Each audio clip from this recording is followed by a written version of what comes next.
and welcome. I'm Leigh Ann Gerrans and you're watching W News, broadcasting live from the Al Arabiya headquarters. These are our top stories. Aid distribution centres in Gaza are closed as Israel's military warns roads leading to the sites will be considered combat zones. President Donald Trump has doubled tariffs on steel and aluminium imports from today. And the annual Hajj pilgrimage has begun, with over 1 million Muslims from around the world expected to take part.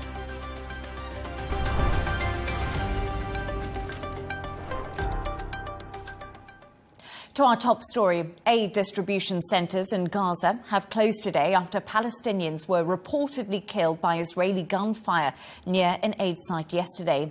In a post on Facebook, the Gaza Humanitarian Foundation, which is backed by Israel, said the centres would be shut for renovations, organisation and efficiency improvements. Israel's military has warned roads leading to the sites will be considered combat zones. And in a statement, it said Hamas is losing its grip on the population in Gaza and its control over humanitarian aid. Let's take a listen. Efforts are constantly being made to avoid harm to Gazan civilians, while dozens of terrorists are being successfully eliminated.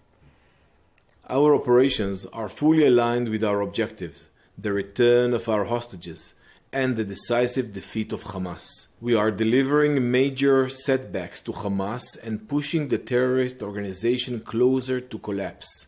As a result of our military operations and the pressure we are applying, Hamas is losing its grip on the population in Gaza and its control over humanitarian aid.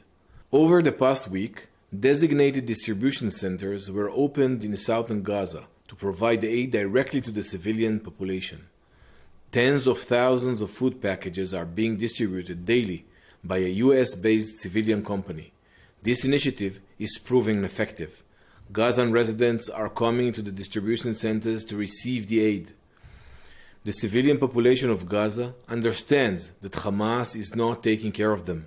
On the contrary, Hamas is actively trying to prevent them from receiving the aid. For more on this, I'm joined by Dr. Ahmed Al-Farah, who's the head of the Pediatric Department at Nasser Hospital.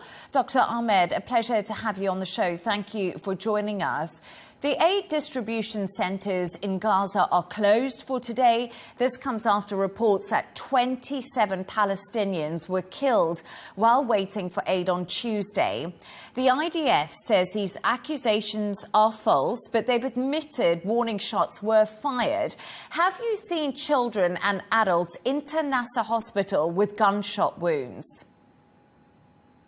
Okay, thank you for having me. Thank God that it is closed, the aid center today, because it is just for targeting and for killing. You know, the people, they are going there as they are hungry and they want for food and for feeding their families. And unfortunately, as we saw yesterday, they came by gunshot in the upper part of the body, in the head, in the chest. Suppose that there were a lot of crowdedness there. Suppose there is a lot of something of confusion there. You should alarm them. You should, if there is something about fear or something about security, you can alarm them by shooting the legs, for example, but not in the eye and in the mouth. There is snipers who are enjoying that we saw. All of them, they are adolescent and adult. I think adolescent 10 to 12 years. There is also 20, 25 years. There is a woman also. There is a woman who went there to feed her babies. My friend. Today, Philippe Lazzarini, the Commissioner General Commander of UNRWA, said in 3 sentences the situation in Gaza. He said that no humanitarian aid has entered Gaza for over 3 months ago, approved. Second, The suffering of people in Gaza is unbearable and worsening day by day. Approved. The third one, the only safe way to deliver AIDS in Gaza is through the United Nations and UNRWA. UNRWA is a United Nations organization. All the world are convincing about there. We don't want anyone to distribute the AIDS and the food unless UNRWA or something belongs to the United Nations. Why we are not recognized to dealing with the United Nations and with UNRWA, as the whole world is recognized there and dealing with them? This is the question. Doctor, you are there and we are not. Israel will not allow foreign journalists into Gaza. And I'm keen to ask you, Doctor, what you see of Hamas. The Israeli forces argue they are attacking Hamas, that are hiding in places like Nasser Hospital. Are you aware of Hamas hiding in the hospitals, underneath in the tunnels? My friend, this was told before in Shifa Hospital, and it was fake and nothing about that. And also they will tell every that story about Nasser Medical Complex, about Shifa Hospital, about Kamal Adwan Hospital. Every time they get inside and they destroy everything in the hospital and make the hospital is out of work. And then they said that we didn't found anything. There is no tunnels. There is no someone hiding in the hospital. The hospital, I'm talking about Nasser Medical Complex. The Nasser Medical Complex nowadays is the only hospital that it is serving near 1 million people. You know, the European hospital is completely destroyed now and it's out of service. Nasser Medical Complex is dealing with the patient that it is from European hospital and around Nasser Medical Complex and the people who were evacuated from Rafah city. So it is dealing nearly in compensation of 4 hospitals. Suppose, unfortunately, if Nasser Medical Complex was attacked by the occupation Israeli forces, I think the health aids and the sector of health will be completely collapsed in Gaza Strip in this time. And you've said there that you're serving 1 million people. What are you witnessing in the pediatric department? And is there enough medical equipment and supplies to treat those children, Doctor, who are in desperate need? My friend, day by day, we are suffering more and more. You know, 4 or 5 days ago, we are dealing with mass casualty coming from the distributional aids, from the guns and shoot guns. We nearly lost the last piece of sterile gauze. You know, the sutures, we have lack of it. The instrument for orthopedic operation, either internal fixation or internal fixation, we are nearly lost, and the list is 0 from it. A lot of the drugs are lost. The antibiotics are lost. My friend, we are talking about 100 days, nothing, no pills, no cannula, no IV saline, no sutures come inside to the hospital. And also we are dealing with a lot and a huge number of mass casualty, either targeted patient, woman, pediatric, adult.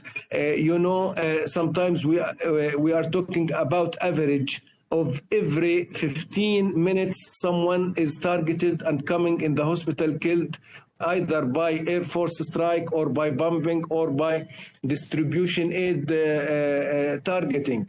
The situation is unbelievable. We are talking about health sector. the humanitarian laws are talking about the law for and the right for everyone to be treated, to be educated, to be refed or feeding. Unfortunately, the coming targeting patient to the hospital, all of them are dehydrated. All of them they are thirsty. They are hungry. This is the first time for us to see this. Among the 20 months ago, the patient coming with acceptant general condition, but nowadays all of them, they are thirsty, they are dehydrated, they are drowsy, they are also targeted on top of hunger and thirsty. This is unbelievable. Dr. Ahmed Al-Farah, thank you so much for joining us, and great work that you are doing there. To discuss this further, I'm now joined by ICRC spokesperson Hashem Oseran. Hashem, an absolute pleasure to have you in the studio there with me. We're just speaking to a doctor from Nasser Hospital within Gaza, explaining the situation. Things are extremely desperate, according to what we've just heard in the previous interview. But what is the humanitarian situation in Gaza right now? Earlier today, the president of the ICRC described it as hell on earth. The humanitarian situation in Gaza today is beyond catastrophic. It is hell on earth, as the president described. It's just, you can't really find the words to describe the depth of desperation on the ground today. Civilians are struggling to survive hour by hour. They're struggling to find food. They're struggling to find water. They're also struggling to find a sense of safety and security. And we see that when they go to some of these aid distribution sites. But you know, I just want you to be able to describe some of the stories you're hearing from civilians on the ground. As you say, it's hour by hour, it's almost day by day they living. What do we know about these people? So what we're hearing is, we're hearing that children are asking their mothers every day, what are we going to have to eat? The mothers don't know what to answer because there's so little food left. We're hearing from our colleagues who work in the community kitchens about long lines every single day, people desperate for food. We're hearing about the heartbreak that they experience at the end of the day, having to turn people away hungry. I heard from a colleague in Gaza that there are children who were born in this conflict, who have either died or will die before this conflict even ends. We're also hearing about massive displacement because of the evacuation orders. We're talking about elderly being pulled on stretchers. We're talking about women carrying their babies in their arms. They're walking around with plastic and sheets that they're using as shelter. To hear these testimonies from Gaza is really to confront the daily indignity that civilians are forced to face. Absolutely, and it's so tough, isn't it? As you describe, it's for families and mothers just wanting to give their children the absolute basics, which they do deserve, as you said, under humanitarian law. Right now, when we look at Gaza, we know that aid isn't going to be coming in today through the foundation, but is there any other aid coming into Gaza, and is it enough? But what's really needed? So the trickle of aid that we're seeing coming into Gaza right now is nowhere near enough. 1 truck, 2 trucks, 3 trucks, even 100 trucks a day is not going to be enough to meet the astronomical levels of need. People need food, people need water, people need medicine. But even beyond the basic supplies, you also need heavy machinery for the reconstruction and repair of water and sewage systems, to also repair medical facilities. So we need to also be able to provide the things so people can more than survive in Gaza. The level of needs are huge, and the only way we can begin to address these needs is through the unimpeded flow of aid. This aid needs to come in rapidly and it needs to come in at scale. And right now, what is the situation? Because I know that the Red Cross has a field hospital in Rafah. And how is that field hospital doing? What's the situation there? What are they dealing with? So the field hospital over the past week has seen an unprecedented number of patients. We've never seen these numbers before. Just this week alone, so since May 27th, the field hospital has responded to at least 5 mass casualty incidents. Yesterday, the field hospital admitted more than 180 patients. 19 of them were declared dead on arrival. 8 others died of wounds shortly after. This is the largest influx of patients from a single incident since the field hospital was established in May 2024. These numbers are huge. To put it in context, the field hospital has 60 beds. So an influx of 180 plus patients is more than double the capacity of the hospital. That means there's not a single surface in the hospital that's not being used. Every bench, every chair, every stretcher is being used by a patient. Hospital staff are working tirelessly just to be able to respond to all of these needs. But there's also a strain on medical supplies because, as we know, for 11 weeks, no aid had entered Gaza, which means that existing stocks of medical supplies dwindled. And with the little aid that has come in, it's still going to take so much more time to shore up these stocks. And if the hospital continues to face repeated mass casualty incidents, the amount of existing stock is really at threat. It's just such a dire situation that you explain, and especially for the staff on the ground and what they're having to deal with, and also the lack of aid and medical supplies getting into Gaza. Do you think that states are actually doing enough right now to end the war and really to protect the civilians that you're talking to me about? As long as the conflict continues, and as long as civilians continue to suffer, there is more that can be done. We know from experience the benefit that a cessation of hostilities gives to the people. It means people can receive treatment. It means people can start to rebuild. It means families can be reunited. It means aid workers can respond to needs and move around safely. So it's very crucial that this hope returns to the people who have been stripped of any sense of hope since hostilities resumed. Thank you so much for your insights and your thoughts. Very sad situation, and it was very interesting to hear what's happening on the ground right now. That's Hashem Oseron. Thank you once again for joining me.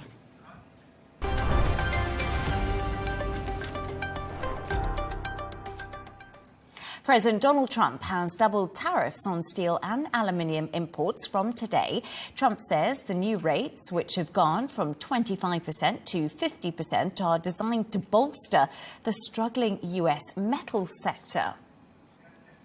We can now go live to Susanna Streeter, who's head of money and markets at Hargreaves Lansdown. Susanna, absolute a pleasure for you to join me today. So we're going to talk about the UK first. It's temporarily exempt from the tariff increase, but a levy remains at 25%. Is this offering some relief or continued uncertainty as the UK-US deal still hasn't been implemented? That's right. So certainly there was relief because until yesterday, we didn't know whether the UK would be included in this hike to 50%. But it has been given this reprieve, but it will hang on whether or not the final deal can be signed, sealed and delivered with the US, this trade deal. And there appear to be a few sticking points. And we are still hoping that this deal, of course, will be signed. It will be a real blow, in fact, if it is pushed into the long grass. I mean, that doesn't look likely. The indications are that if the deal is signed, the UK won't just benefit from a 25% tariff, but actually will see the tariff go down to 0 on exports of steel to the United States. So certainly there is quite a lot hanging on this for UK Steel, the industry body, and all of those steel workers right across the UK. But there is this sign that Keir Starmer is being seen as more of the deal maker, because he's managed to extricate these concessions from President Trump that so far other leaders haven't been able to do. Wall Street is ticking higher in today's session, and we are not seeing, Susanna, these massive swings at the moment in the markets to Donald Trump's previous tariff announcements. Are the markets now shrugging off the uncertainty, do you think, or is it almost baked in now?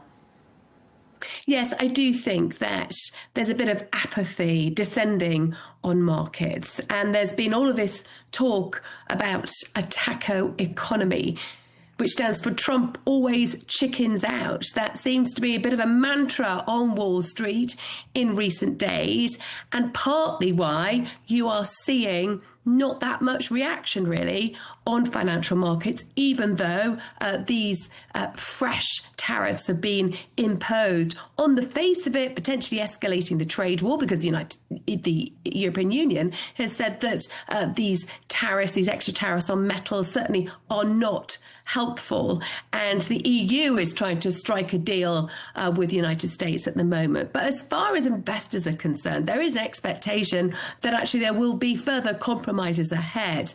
If there isn't, although there could be a short-term boost for steel manufacturers in the United States, it would be a longer-term headache for US manufacturers who are already facing rising costs elsewhere. And rather than seeing over the longer term more reshoring to the United States, the knock-on effect could be actually more offshoring, because some companies may want to create and manufacture steel-heavy products overseas where they're not hit with tariffs. So there could be unintended consequences of this tariff hike. So, Susanna, we are expecting Trump and Chinese leader Xi Jinping to speak this week. We also saw a tweet from the EU's trade negotiator. He said he had a productive discussion with his US counterpart today. You spoke about concessions earlier. It's hoped that they will be reached. But what are the long-term impacts, if we could just drill in on those a little bit more, if these concessions don't come to light?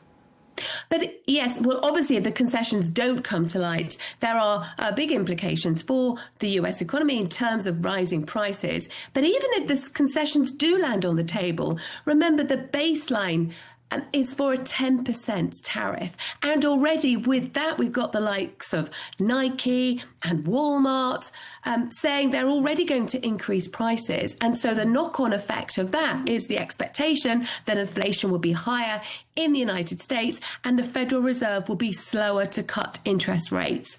And that will have a further drag on the US economy. Already, the OECD is predicting a forecast of growth this year of, instead of 2.2% for the United States, 1.6%. There could be a further drag on economic growth if interest rates are kept higher for longer.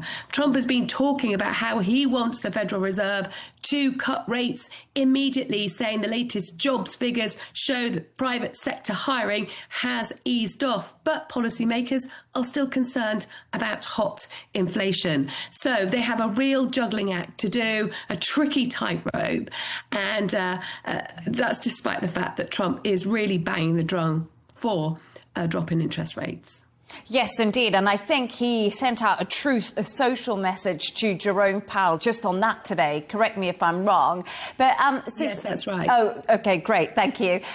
So, Susanna, let's just take a quick look at the Eurozone, where PMI data showed business growth stalled in May. This comes ahead of US and European trade negotiators. They're actually meeting in Paris. How important is this for the European Union at the moment?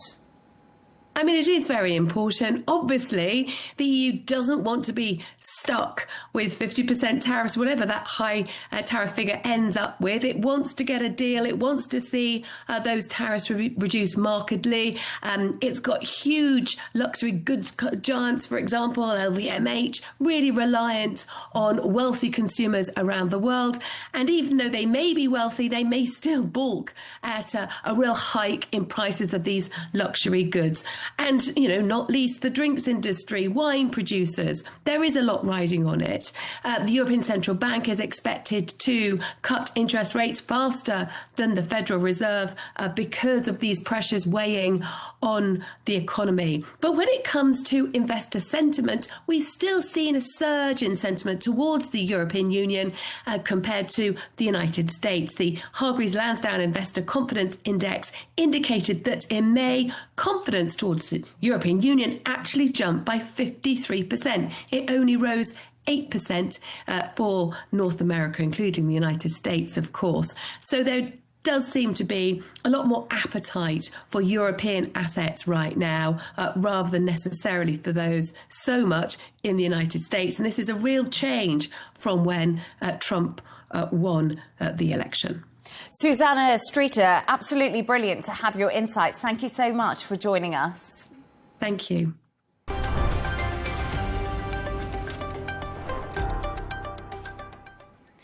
A senior US lawmaker has said he's looking to introduce legislation aimed at designating the Muslim Brotherhood as a terrorist organization. In a post on X, Senator Ted Cruz said he plans to reintroduce a modernized version of the Muslim Brotherhood Terrorist Designation Act he previously led, adding the Muslim Brotherhood used the Biden administration to consolidate and deepen their influence. But the Trump administration and Republican Congress can no longer afford to avoid the threat they pose to Americans and American national security. For more on this, I'm joined by Al Arabiya's English Washington correspondent, Joseph Habush. Joseph, brilliant to have you on the show. Thank you for joining me. Joseph, first of all, what is the Muslim Brotherhood and why is it significant in the context of US foreign policy? Well, Leigh Ann, it's good to be with you. Thanks for having me. You know, the Muslim Brotherhood started in the early 1900s as a group that was really supposed to be a religious political group. Years later, it developed a military wing. And then in recent years, it's really promoted, if you will, a radical or extreme form of Islam that's spread not just across the Middle East, but across the entire world. And what recent events have prompted US lawmakers to consider designating the Muslim Brotherhood as a terrorist organization? This has really been in the works for several years now. Actually, Senator Cruz, as you mentioned earlier, he did introduce a legislation under the first Trump administration, but failed to garner enough support to really push this through. And so you've got from events in Egypt and during the Arab Spring, then you had several countries in the region, including Saudi Arabia, the UAE, Egypt, and then most recently this year, Jordan, banning the Muslim Brotherhood. Add to that October 7th, the Hamas attack on Israel and then the group's affiliation with the Muslim Brotherhood. And in recent days, this past weekend, we saw the attack in Colorado. And the attacker allegedly had some ties to the Muslim Brotherhood. So it's really taken on, it's gotten renewed attention in recent days. And as you mentioned there, Senator Ted Cruz has been pushing for this for a while. What is his main arguments? Again, he's been doing this. He's been trying to push this legislation for several years now. But really, the October 7th attack kind of pushed him to start renewing focus and renewing attention on this. And I spoke to some of the folks close to him over the last 24 hours. And then this morning, he spoke on a podcast that he thinks the Muslim Brotherhood should be designated outright due to the violent attacks and events of recent years that he says pose a threat to U.S. national security. And what are the next steps in the legislative process, and what is the likelihood of it being actually implemented at this stage? This could go one of several ways. So he reintroduced legislation, which basically means you're introducing a new bill. So what does that mean? It goes to the relevant committee, which in this case is the Foreign Affairs Committee. If it passes through the committee, they start talking about markups. They change language, they add, they revise. If that passes, then it has to pass the Senate and then the House before it goes to the president's desk for him to sign into law. As for how likely, I mean, it seems from speaking to again, the people around Ted Cruz and Ted Cruz himself, they think that it's very, very likely that it will get through. Again, that's the legislation part. There's another route that this could take, which some are saying that this is what the senator is trying to do, is kind of rally support for the president to issue an outright executive order designating the Muslim Brotherhood as a foreign terrorist organization, or it could be an SDGT, which is a specially designated global terrorist.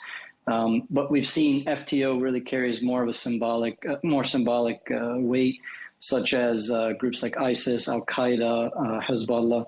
And just something to note as well, this has gone across it's no longer a partisan issue per se. There was a Democratic congressman this morning who actually penned a letter to President Trump and Secretary Rubio to designate the Muslim Brotherhood as an FTO. And Joseph, what could be the broader implications of this? Again, this has been really discussed for several years now in Washington.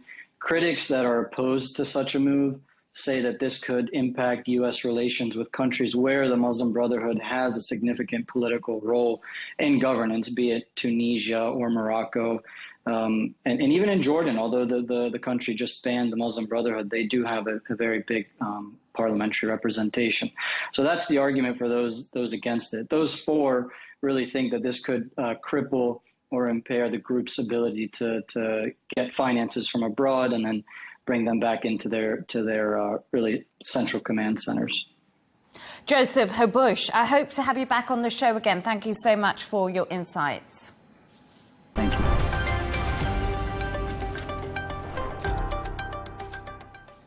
The annual Hajj pilgrimage to Mecca, which is one of the 5 pillars of Islam, begins today with over 1 million Muslims from around the world expected to take part.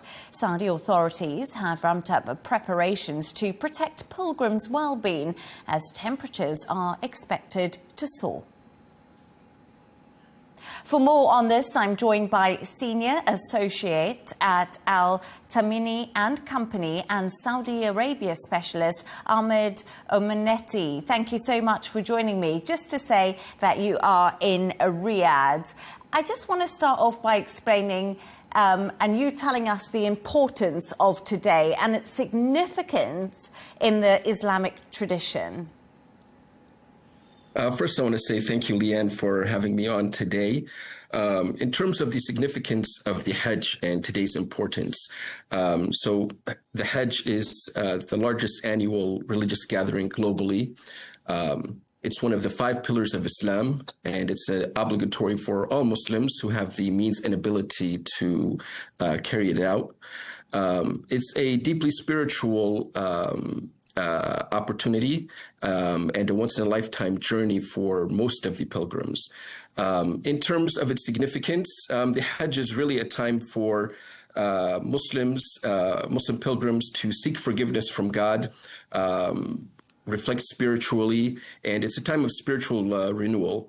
In terms of the rituals themselves, they reenact Prophet Ibrahim, peace be upon him's trials, and they symbolize sacrifice and devotion to God.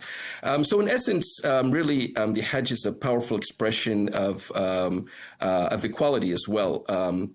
Millions of Muslims from diverse backgrounds are going to be gathering for Hajj in all simple white garments, standing together before God. So that's really what the significance. That's really the significance of the Hajj. And what are some of the biggest logistical and organizational challenges are there during Hajj, and how are they actually managed? Because, as we said there, so many people are expected to go, over 1 million pilgrims. Yes, that's a good question. So in terms of the logistics and organizational challenges, the Hajj is really an act of managing a entire temporary city of, as you said, over 1 million people in a matter of days under intense conditions. So there are a myriad of challenges in terms of transportation, crowd control, sanitation, medical services. Saudi Arabia has a dedicated Ministry of Hajj that oversees and plans for the Hajj pilgrimage year-round, so coordinating with the different international delegations, as well as with the other Saudi authorities. Over 100,000 personnel are deployed for the Hajj, including personnel from health, security, and the civil defense sectors. In terms of the preparations that take place well in advance of the Hajj, those include simulation drills, zoning. There are also strict movement schedules in place for crowd management. So those are some of the logistical challenges and the ways those are being managed by the authorities here, led by the Ministry of Hajj. So we've heard about the intense heat during this year's Hajj. What are Saudi authorities doing to help pilgrims stay safe and actually just keep cool at this time? Yes, that's a good question. So Hajj is in June this year, so it's peak summer and there's intense heat. In terms of the measures that have been taken, thousands of misting fans have been put in place in the holy places such as Mina and Arafah. More trees have been planted. Shaded walkways have been expanded. Also, cold water is distributed to the pilgrims throughout the holy sites. Also, the Ministry of Hajj has advised pilgrims to stay in their tents tomorrow during the pinnacle day of Hajj, which is the day of Arafah. So the Ministry of Hajj has advised the pilgrims to stay in their tents, which are air-conditioned, between 10 a.m. and 4 p.m., just to mitigate the risks in terms of heat stroke and dehydration. But, in the event that people do become ill, there are medical teams dispersed throughout the holy sites and on standby. Also, in terms of technology being used to provide for the safety of the pilgrims, apps are being utilized to provide real-time alerts to the pilgrims, as well as health advice in multiple different languages. And what does Hajj mean to Saudi Arabia beyond its religious role? How does this impact the country socially, politically, and economically? Yes, so in terms of Hajj and its broader impact on Saudi Arabia. So since the founding of the kingdom, Hajj has been central to the Saudi identity. It's been a symbol of unity with the Muslim world, and Saudi Arabia as a country takes great pride in serving the pilgrims and takes great pride in its leadership role in the Muslim world. So in terms of socially, of course, the Hajj fosters unity between Muslims. It connects Muslims worldwide from 180 different countries with the Saudi people who Saudi Arabia hosts during the Hajj. Also, it's a time of service. So during the Hajj season, thousands of Saudis dedicate themselves to serving the pilgrims, be they civil servants or private sector workers in transportation and hospitality, as well as thousands of volunteers who volunteer their time to serve the pilgrims by providing assistance, guidance, as well as translation services. Ahmed. In terms of politically, the Hajj reinforces the kingdom's leadership role in the Muslim world.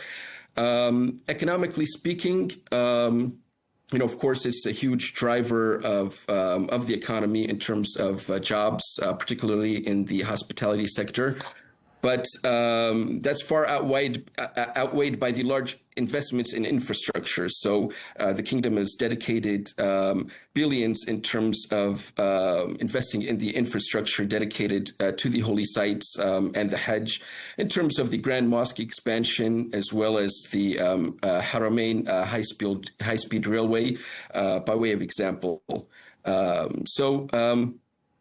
It's really, Hajj is an example of the kingdom's commitment, to serving Islam's holy sites and ensuring safe, accessible, spiritually fulfilling pilgrimage for all the visitors. Ahmed Amonetti, it was great to have you on. Thank you so much for bringing us all of that information. We appreciate you. Have a good evening. You're welcome. You too.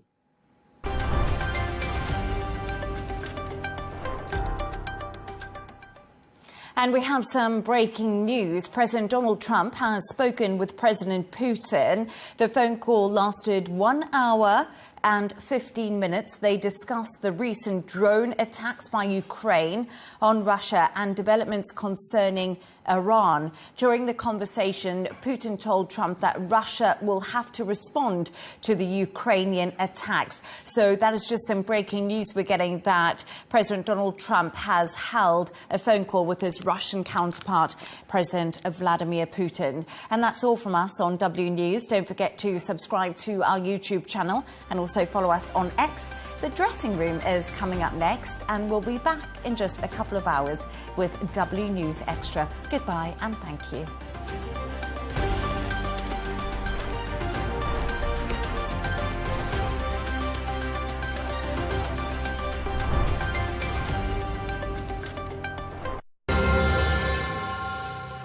To die of hunger or die trying to get food? Humanitarian groups say Gazans now face an unimaginable choice. And one of the loudest critics is one of Israel's own. We have a special interview with former Israeli Prime Minister Ehud Olmert, who accuses Israel of committing war crimes. And then a raging debate between the American political scientist Norman Finkelstein and Israel's former national security advisor Yaakov Amidror, coming up on Counterpoints with me, Melinda Nucifora.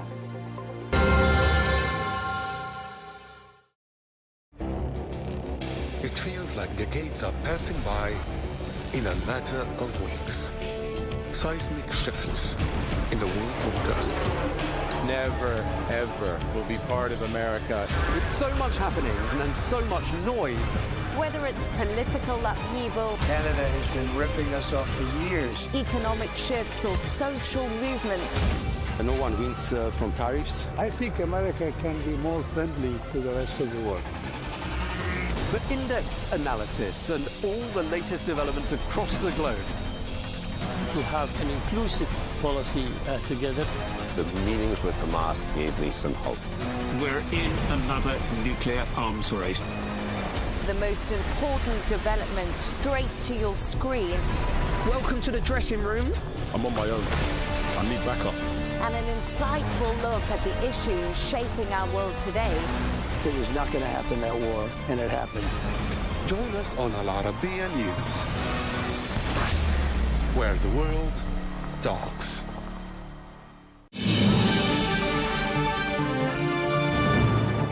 Coming up in the next edition of GNT, I'm going to be speaking to the Italian ambassador to the UAE, that's Lorenzo Fanara. He'll be with us here in the Arabiya English studios.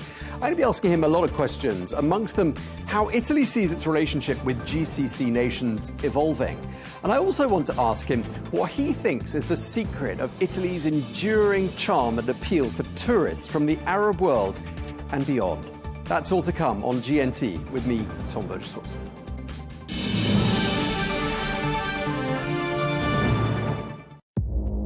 Our allies, in many cases, are worse than our enemies. Stay informed and connected with the latest international headlines. There obviously is a risk From breaking news to in-depth analysis, it would appear that this war is coming to an end. Who buys this stuff? Investors, pension funds. We deliver the most important developments straight to your screen. Iran always wanted to deal with militia. Join us for compelling, expert-driven conversations.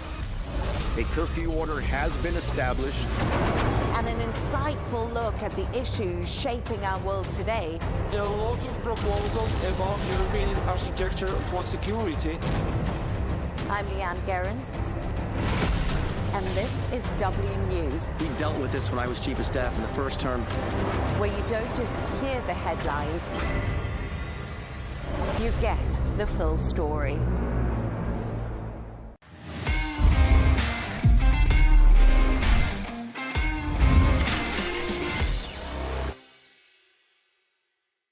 Welcome to the dressing room with our Arabiya news. So, boys, what's been happening?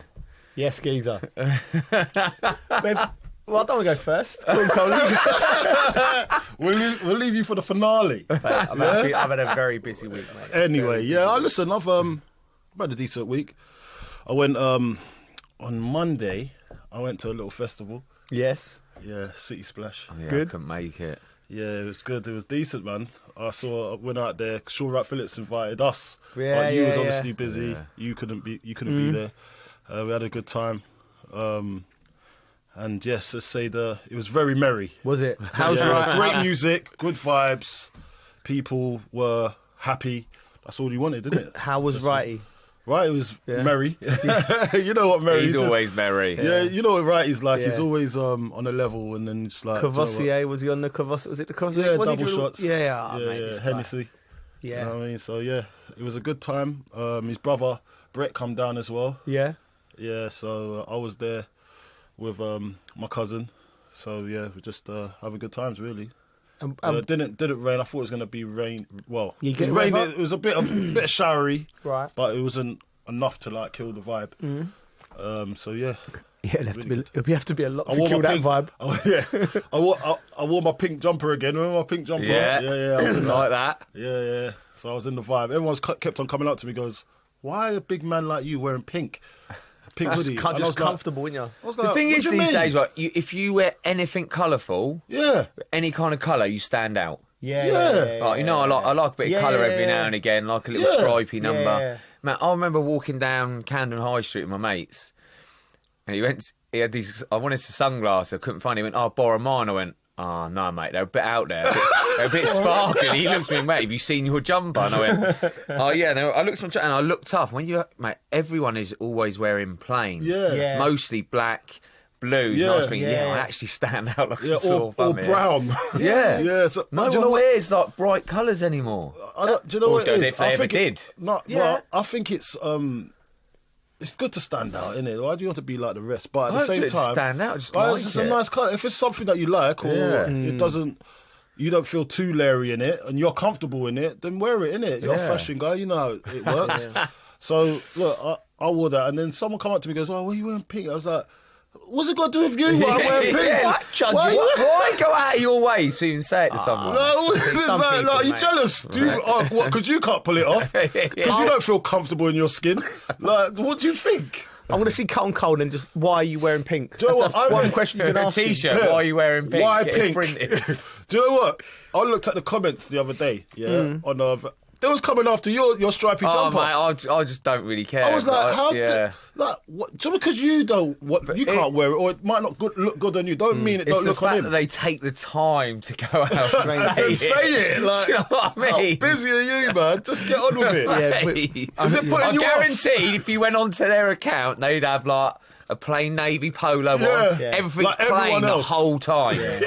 And it's just like, do you know what I mean? Like they're scared to wear anything else. Just listen. Just stop battering us for our outfits. Yeah, exactly. But we've had to take a leaf out of our. Well, I took a leaf out of your book. I was battering you for your outfits. You're quite plain, ain't you? You're that type of guy, but you ain't gonna go out there. Yeah. I'm not going to batter someone. No, I like to see Bridgie. I like to see. It makes you happy, doesn't it? Yeah, of course, mate. I did actually bring someone else down.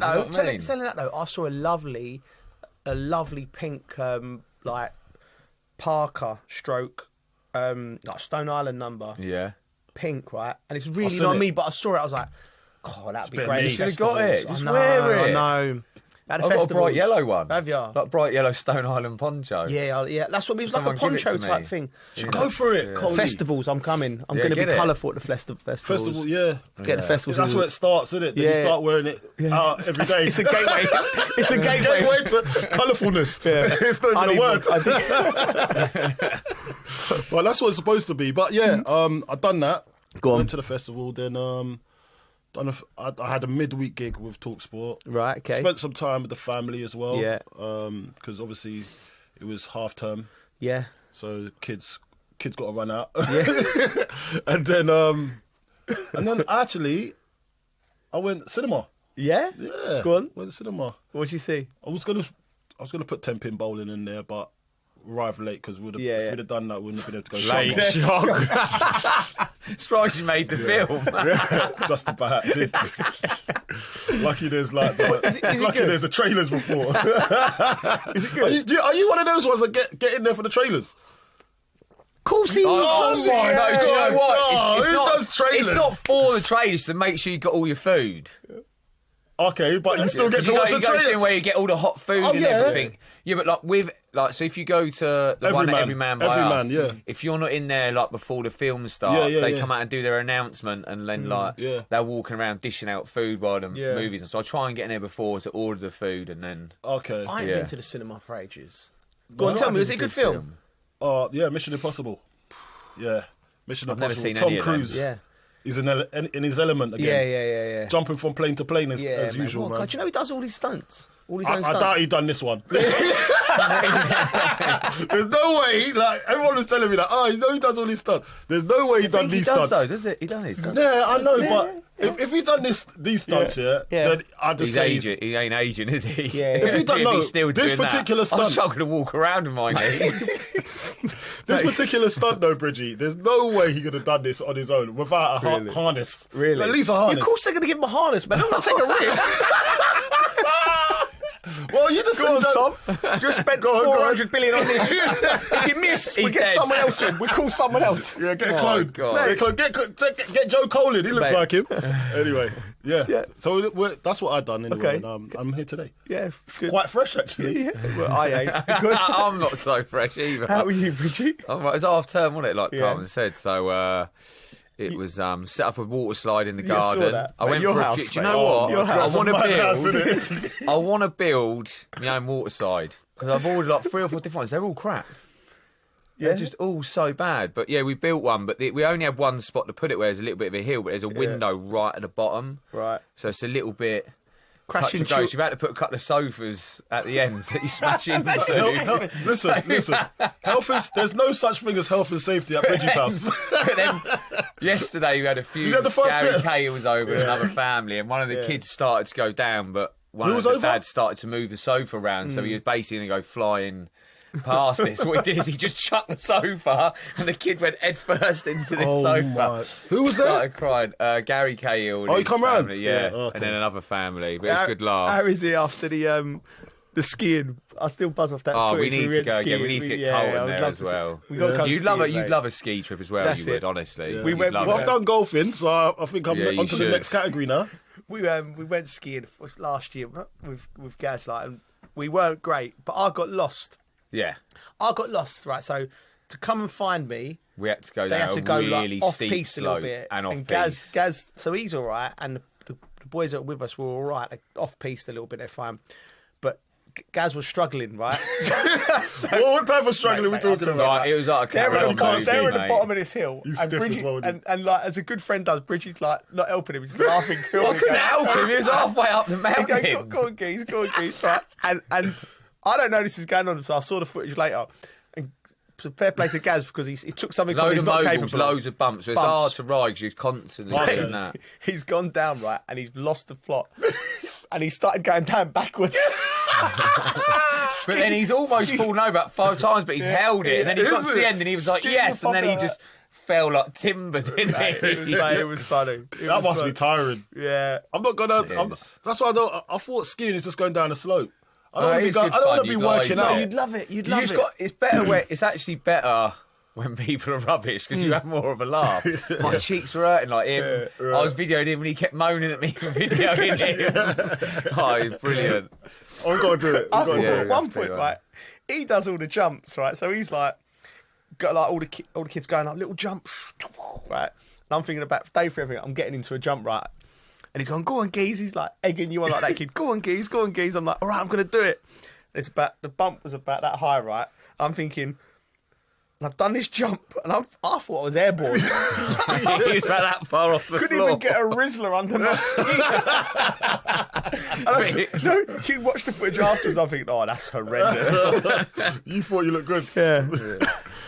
What else you been up to? I went Tank Museum. Yeah. Down in Bovington. Obviously, Carter loves the war and tanks. Is that really a place, Bovington? Do you know what? That's a suitable place for you. You should have been born there. Bovington. Bovril. Never bothered. It's wicked. Like it's an amazing museum, and they do like a little bit of a live show. So he was absolutely buzzing. Yeah. Like, loved it. He loves it, doesn't he? Yeah. He's like into it massively. Like, he knows all the tanks. He say we caught this one. And then we did this to it, and ain't you a little bit worried he's going to start a militia or something? Do you know what I mean? He's going to end up in Colombia. He's going to end up in Colombia in the jungle. He loves like Walking Dead. Part of the militia.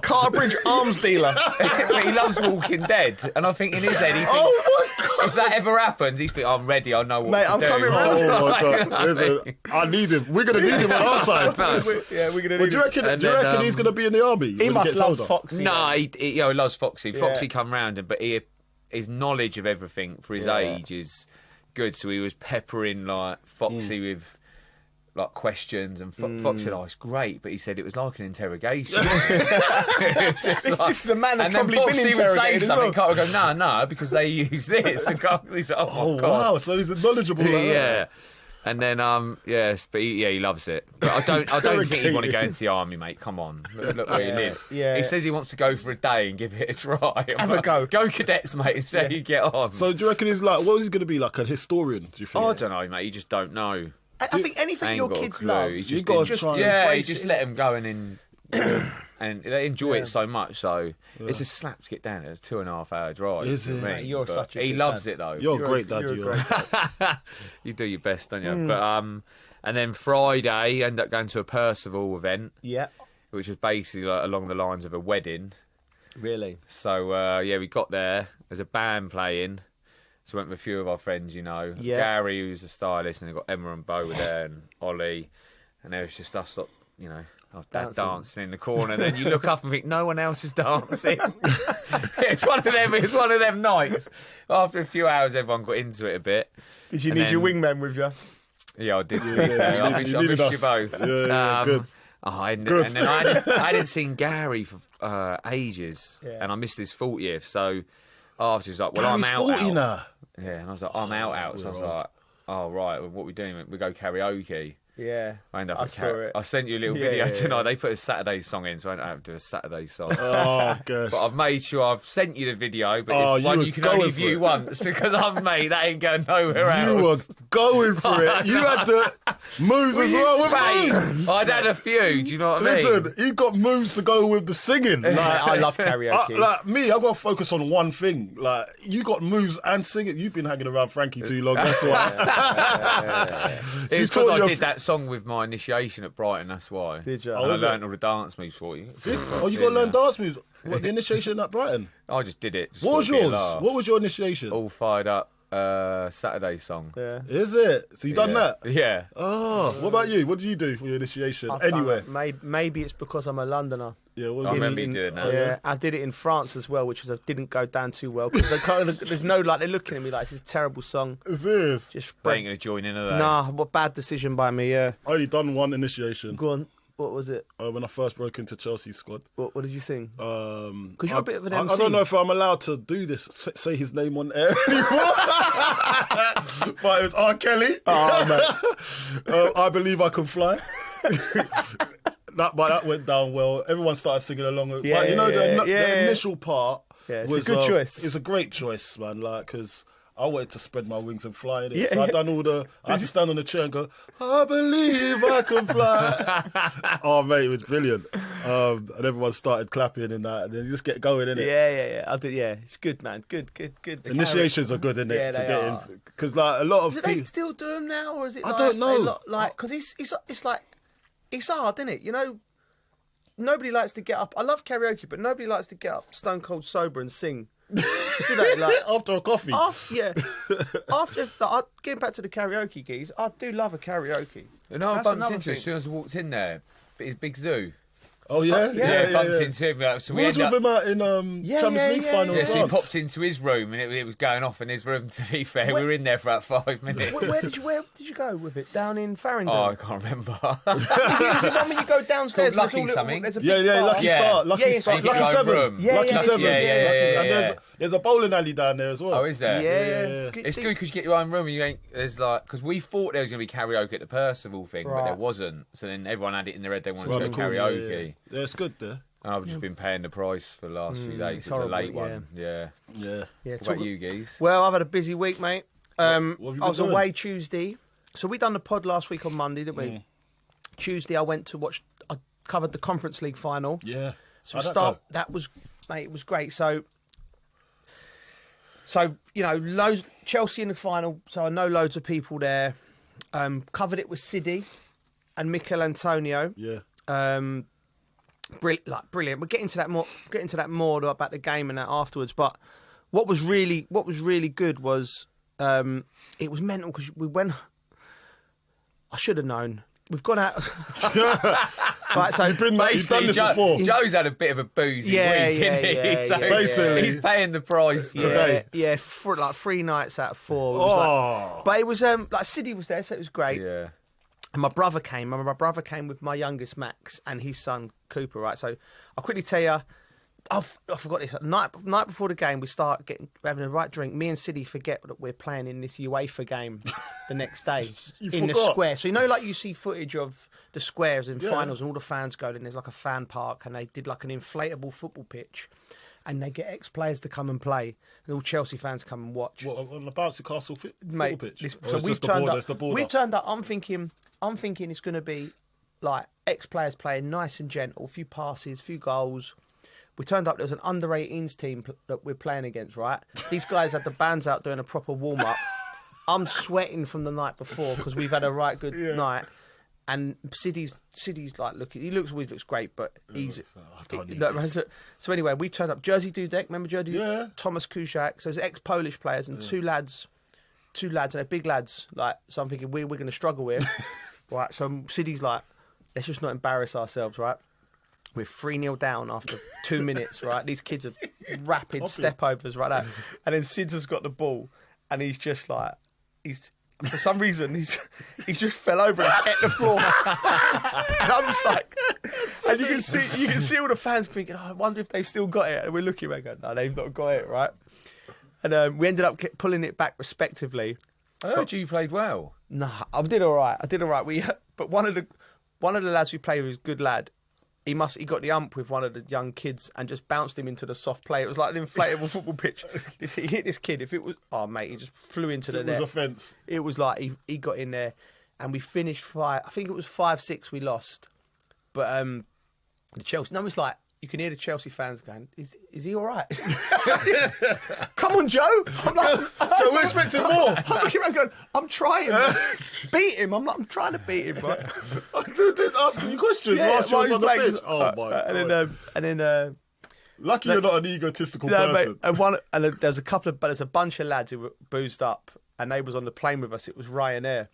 So they was singing, you know the song they used to sing, he's here, he's there, he's everywhere. They were singing, he's here, he's there, he flies Ryanair. And I was like, that's mad. Yeah, it was good. And then we done that. Yeah. And game, we'll talk about the game later, but the game went really well. Yeah.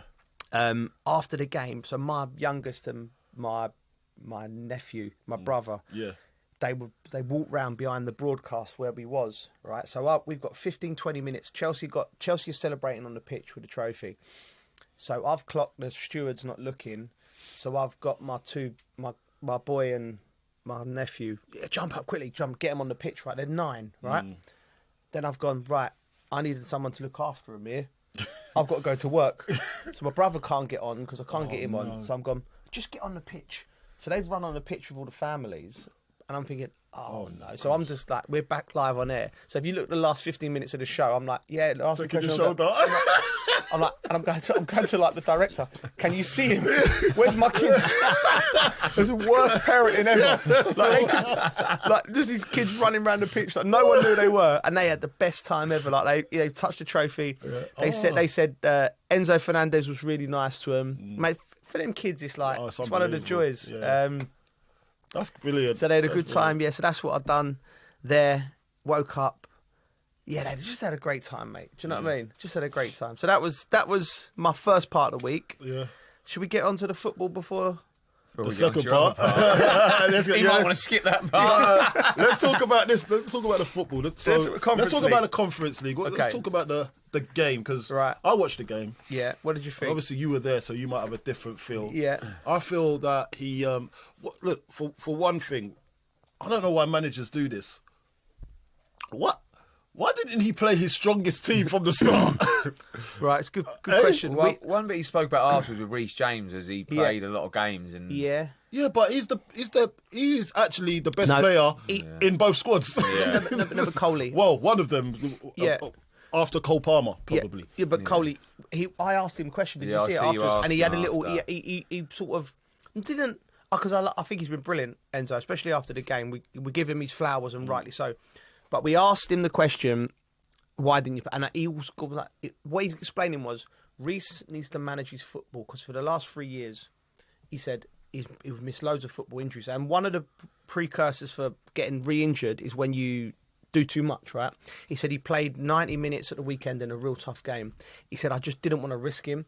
And I think what he was saying was, this could have been a 120 minutes game, and I prefer to finish with Reece James on the pitch, especially if it goes to penalties, because he couldn't play 120 minutes, Reece. You have to be careful.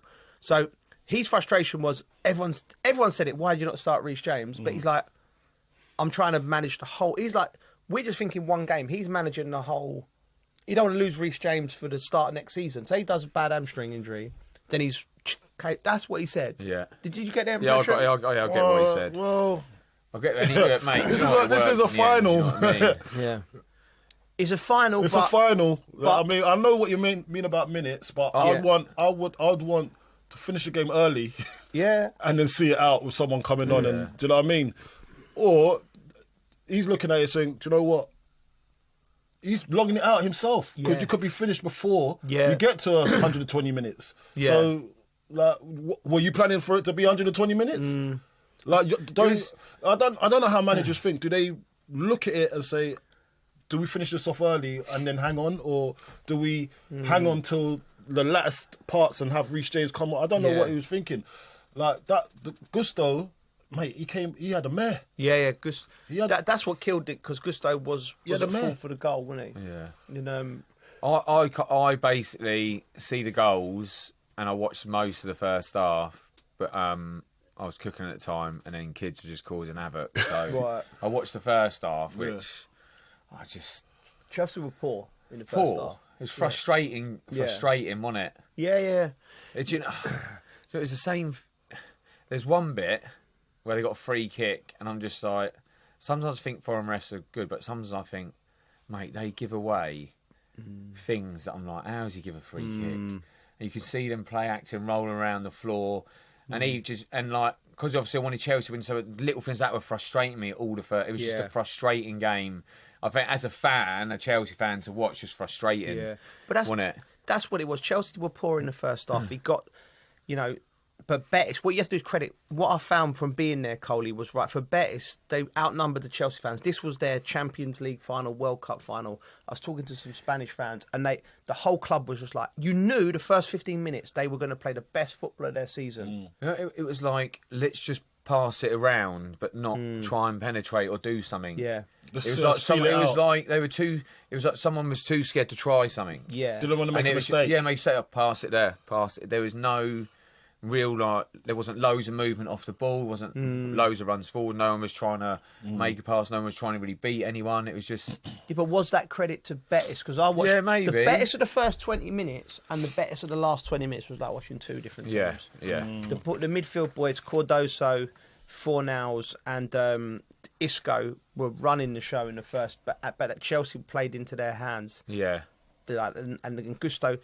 But what I would say, looking back on the decision, Reece James and Gusto, right? So Reece James, club captain, been left out starting the final. And I was watching him before the game. You know, a good captain, I was just like, he was going up speaking to the lads. You know, he could have been, some captains make it all about themselves. But some captains are actually, even though he weren't starting, was actively helping out. And then Gusto got hooked at half time. He got told where the showers were. Like, after the game, he was leading the celebrations. So, like, it's a team game. Yeah. It's everyone. So, what I took from Chelsea was they looked like a squad that really enjoyed playing with each other. I've not seen that for a long time with this group. Cole, you know what I think of that? And I said it at the start of the season. I said it's not going to be a bad thing for them to be in the Europa Conference League.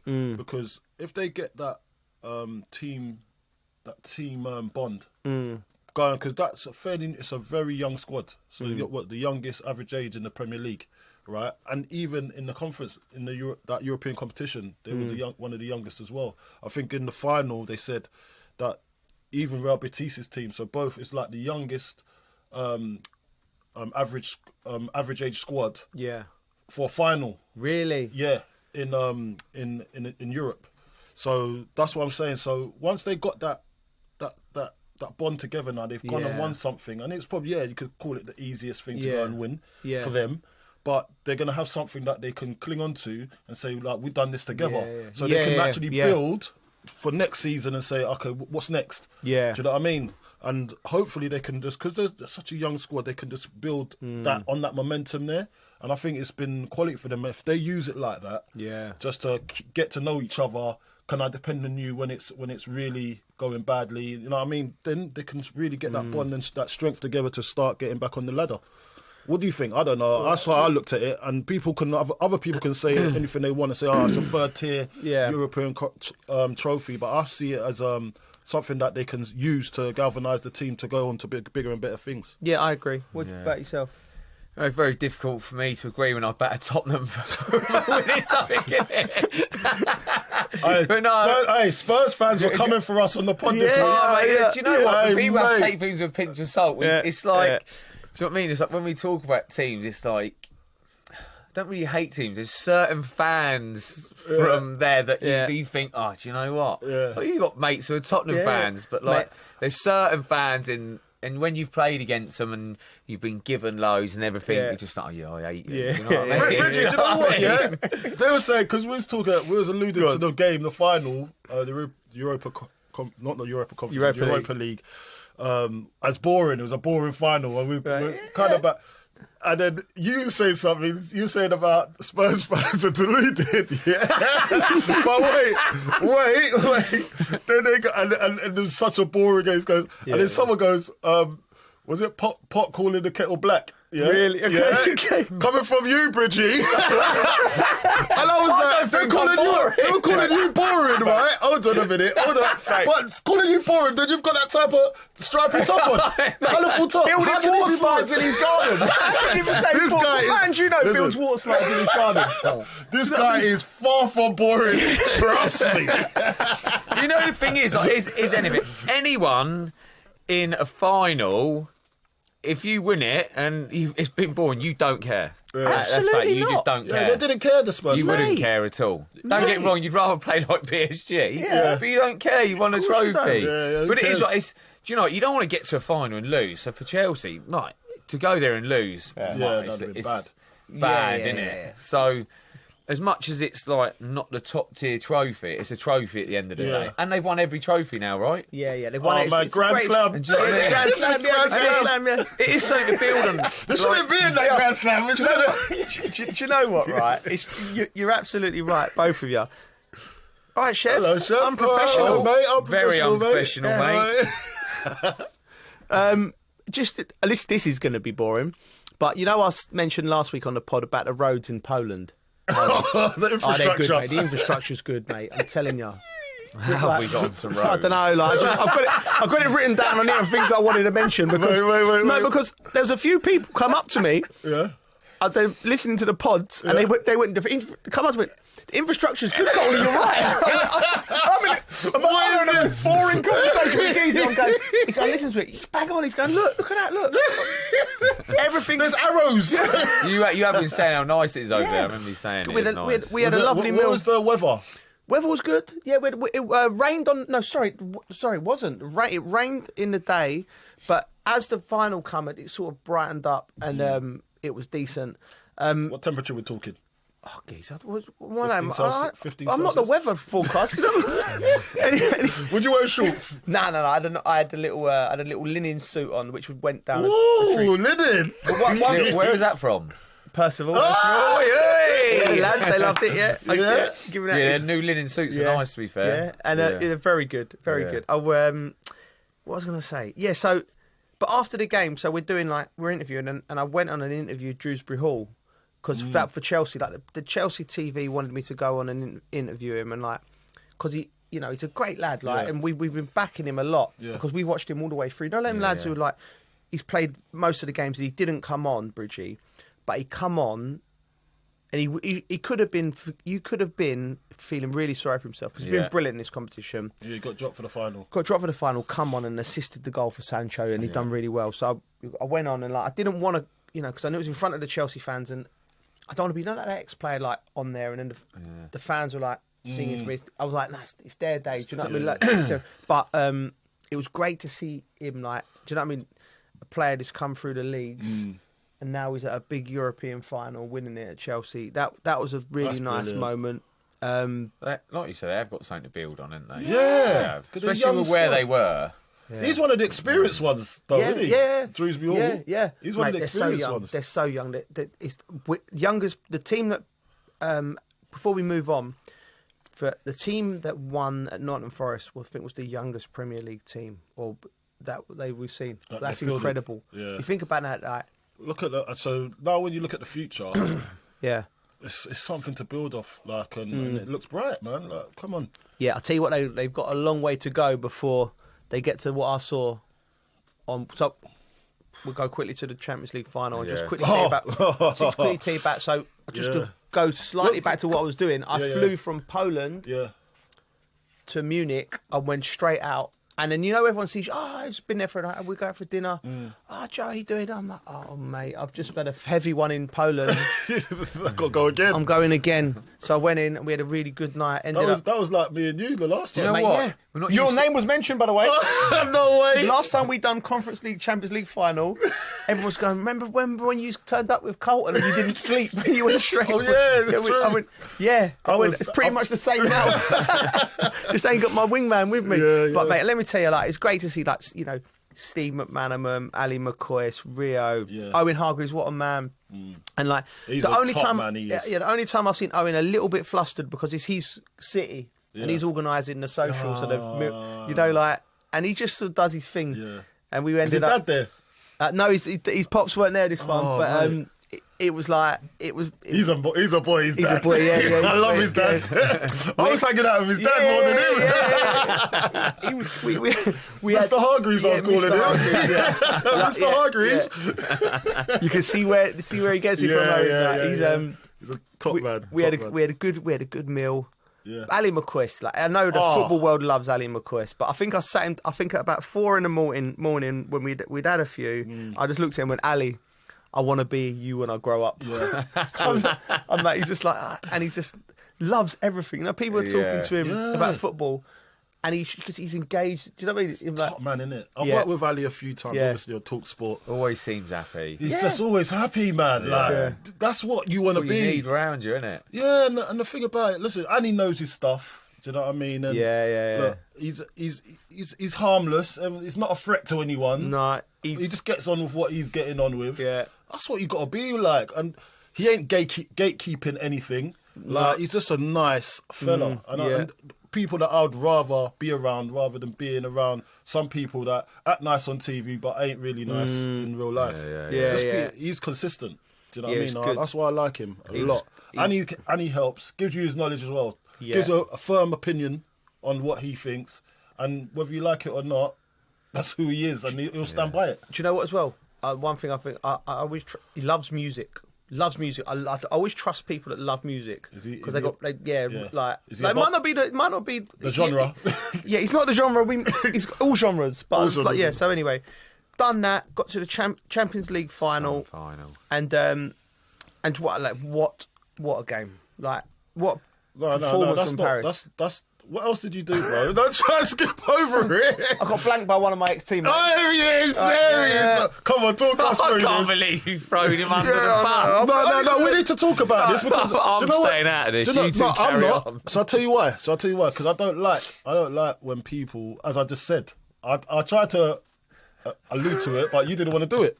No, because it's like, anyway, Michael Ballack played with We're disappointed in you, Michael. Yeah, come on. I'm in Munich. I've walked into the club bar thing, and he's in the VIP area, right? So I've seen him, clocked him over the bar. How you doing? Right? And I thought I'll go and say hello. So I've walked in, right, and the big German lump bouncer's just like. He's like, no. I went, no, I'm just going to see Michael. And he's just like, no, just thinking I haven't got the lyrics for this guy. He's just not having it. He looks like, you know what I mean? Big meathead. He's not going to have it. I thought, well, Bally will come and, sort us out. What do you do? Just give you a little wave off. What do you do? Absolutely pied me. Oh, my gosh. And I thought to myself, your do you know old what, teammate I was just bouncing. I thought, do you know what? I'm bouncing, man. Like, forget this. So anyway, we went out. me, Hargreaves and the boys, a few of the lads just went like, and we just went and had a good night. Good. Just pied, bounced around. Mate, but do you know what? They serve pizza in this German nightclub. They serve pizzas. Oh, why do I see something about doner kebabs? Apparently they do a good doner kebab. Yeah, they do. Yeah, have you not been to German doner kebab? Yeah. No, never. Yeah, it's called, is it GDK or something like that? GDK. We should, the German doner kebab shop. Is it? Yeah, GDK. Pizzas in a nightclub, which is weird. Yeah, they do, yeah. No, but that's... Do you know who was telling me? Owen was telling me about it. Yeah? When we was in Paris one time, we was out in it, and it's like, they serve pizzas back home. So I was like, wow. He just looked like. But they do that. They do that in most places. Yeah. At the end of the night, just to get sober you up. This one at the end of the night, it was through the night. Oh, all the way through? Yeah, it was like it was a weird gaff. It was in like a forest. What did you order? It was in the forest? Yeah. What time? In a tavern? Everyone knew it. Like, I went because we was in the bar at the hotel and the bar was shutting and you didn't want to go home because I didn't have work till later on. Most of the sensible ones went home, but you know what I'm like. I'm just make bad decisions. No, you're not. Yeah, and it was but it was good, mate. It was enjoyed life. Yeah, had a good chat. Not with Ballack. You've got pied. Absolutely custom pie. Listen. Come on to the final. Let's talk football. Right. Champions League, PSG. I backed them. I'm not gonna listen. I'm not gonna get back them to win it. You backed them to go far. No, no. Listen, I've got my trumpet out. I'm gonna blow it. Right. They all said I was wrong because I followed them early on in the tournament, and you know when you can see something forming, the way that they were playing, the way that they were defending. Like Doué, I saw him make his. What a and I'm just like, but I thought people kept trying to talk about Inter Milan back five. You know, they get the job done. I'm like, and I didn't go with my gut instincts, and they were just brilliant from the start. I was watching it with Macca. I said after 4 or 5 minutes, before they scored, I said this is going to be 4 or 5. This Macca. And then they were just opening him up. What didn't turn up defensively? No, do you know what it was? I don't think they could. It looked like they just didn't know what to do. Yeah. They were so well organised, PSG, pressing. Yeah. And do you know what they weren't afraid to do? And obviously, I'm watching it on telly, so you can't. You only see a certain amount of the pitch. But it was like they just went man for man, bosh. Yeah. Get after him. There wasn't like no pressing, but there was a man free for him to pass to. And then they couldn't do anything. And then sometimes when the keeper's taking a goal kick, they're looking to play out. And I'm thinking, mate, you need to stop trying to do that because you ain't getting nowhere. Yeah, you just got to smash it long and push up. Yeah. But it's like they've been told principles to play a certain way. Inter Milan. And other than that, they don't know what to do. Mm. And I'm not saying it is all Italian managers, but I've played with a few. And it will be like, right, this is what we're going to do. And then there's that, and then there's that. And I'm thinking... Football ain't like that, is it? You have to change somehow. And it just... You would have thought if you're a manager looking at it going, right, we need to change something here. got to change something completely because we can't do anything. We're here for the taking. But to watch them, it's their energy off the ball. They've got to be one of the fittest teams out there when you watch them run around. Pressing, the running when they've got the ball as well. Yeah. Like they just have everything. Everything that you would want from a team, they've got it. Yeah, absolutely. PSG, they've outperformed everyone in Europe this season, didn't they? And it wasn't quite. It was. I was disappointed that Inter didn't show up the way I thought they would, because their defensive record's decent, isn't it? Like Italian team, you're thinking, they're going to set up to defend. And they got a few fast attackers that could get them on the counter, but they didn't even do that, really, did they?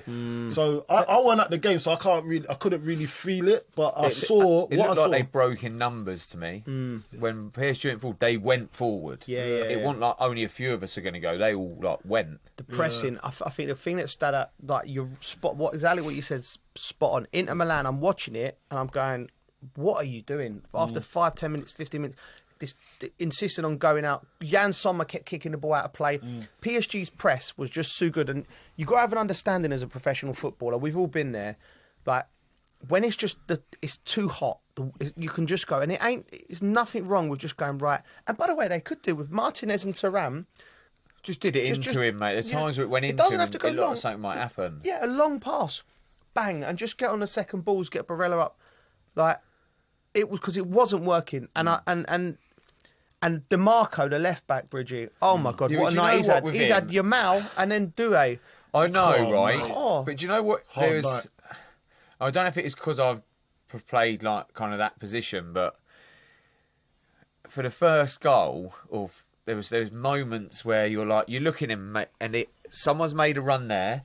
He's got another midfielder there. He's got someone wide.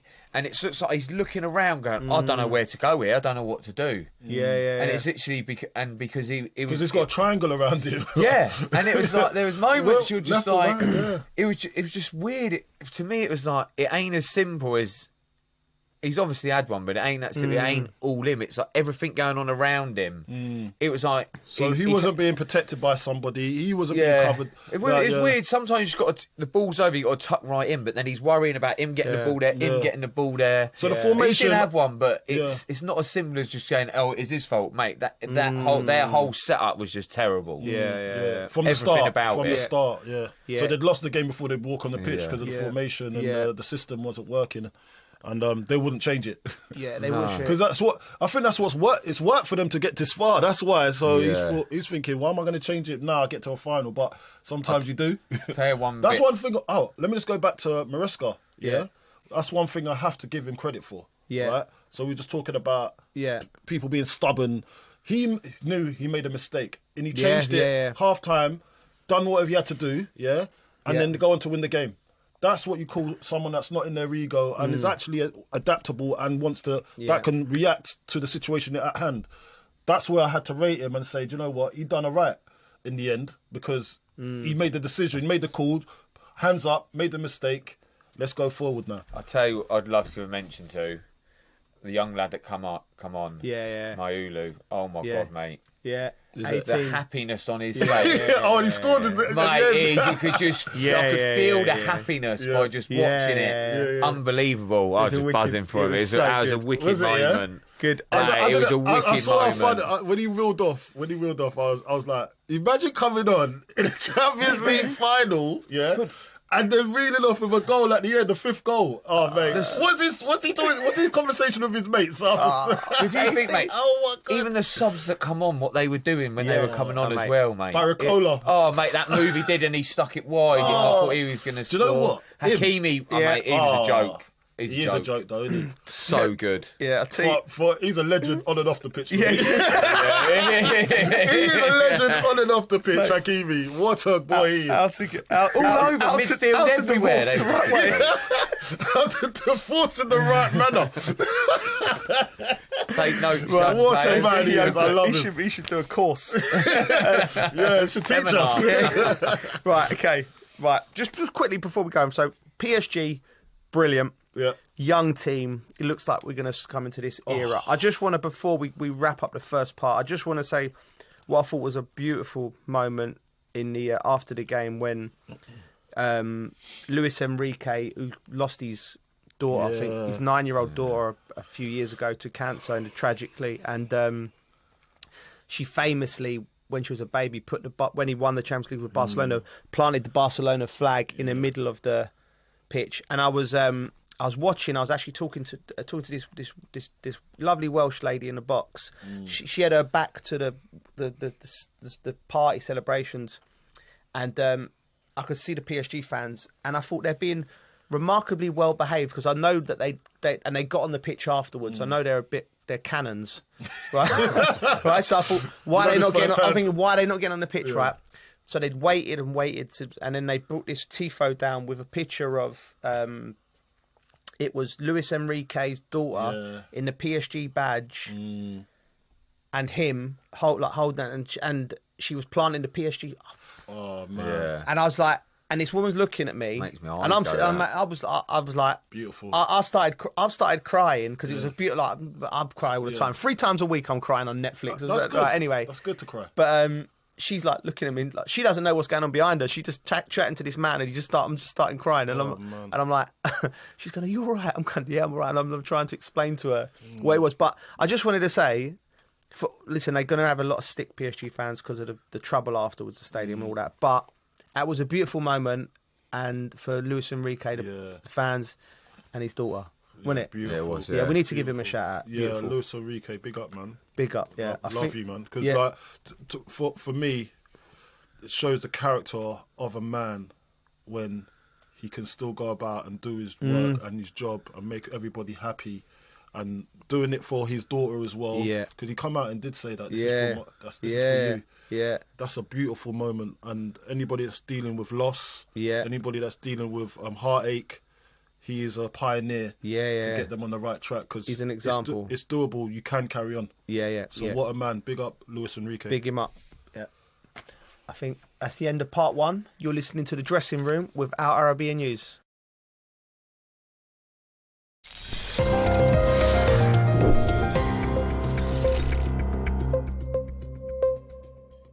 The fox salute, a gesture made by mimicking a wolf's head, has sparked debates in both Turkey and the West. In Turkey, it is a national symbol tied to the grey wolves, representing strength and pride. The salute is also associated with the she-wolf, a mythical figure in Turkic folklore that symbolizes bravery and freedom. But in the West, it is viewed in a darker light, seen as a far-right salute tied to extremism and racism, particularly against the Armenians, Greeks, Kurds, and Jews. The German-Israeli Society, for example, has called for a ban on the grey wolves, warning that their ideology poses a threat to public safety. In 2024, this controversy, or cultural clash, reached the soccer field during Turkey's 2-1 victory over Austria at Euro 2024, when Turkish centre-back Merih Demiral celebrated his second goal by making the wolf salute with his fingers. The gesture was immediately condemned by German officials as racist, which led to a response from Turkey, arguing that the gesture was not intended to be racist, but rather a patriotic symbol. Demiral explained that he had planned the gesture in advance as a way to express his pride in being Turkish. He said he also saw people in the audience making the same gesture. Turkish citizens have claimed that the negative reaction to the fox salute is a misunderstanding of its cultural context. Some have called the criticism unfair, comparing it to the Albanian eagle hand symbol, commonly used to express national pride.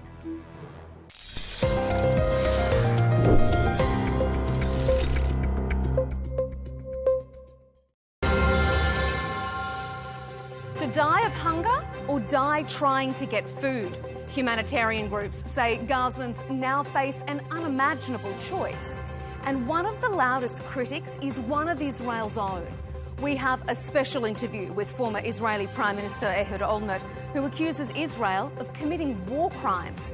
And then a raging debate between the American political scientist Norman Finkelstein and Israel's former national security advisor Yaakov Amidror, coming up on Counterpoints with me, Melinda Nucifora.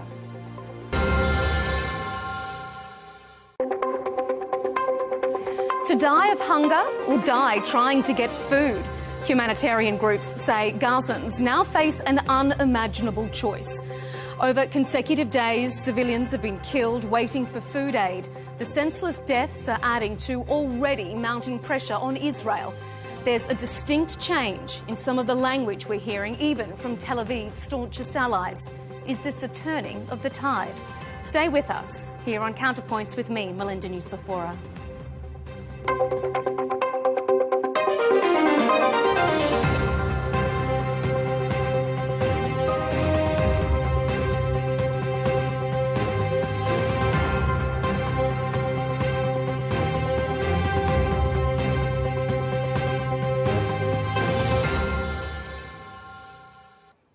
This is how the UN has described the new aid delivery regime in Gaza. Palestinians have been presented the grimmest of choices: die from starvation or risk being killed while trying to access the meagre food that is being made available through Israel's militarised humanitarian assistance mechanism. Israel, with the backing of the US, is delivering aid through a private company, bypassing traditional humanitarian groups. For days, Gazans have reported being shot at as they scramble to access the limited supplies. Israel denies firing at civilians.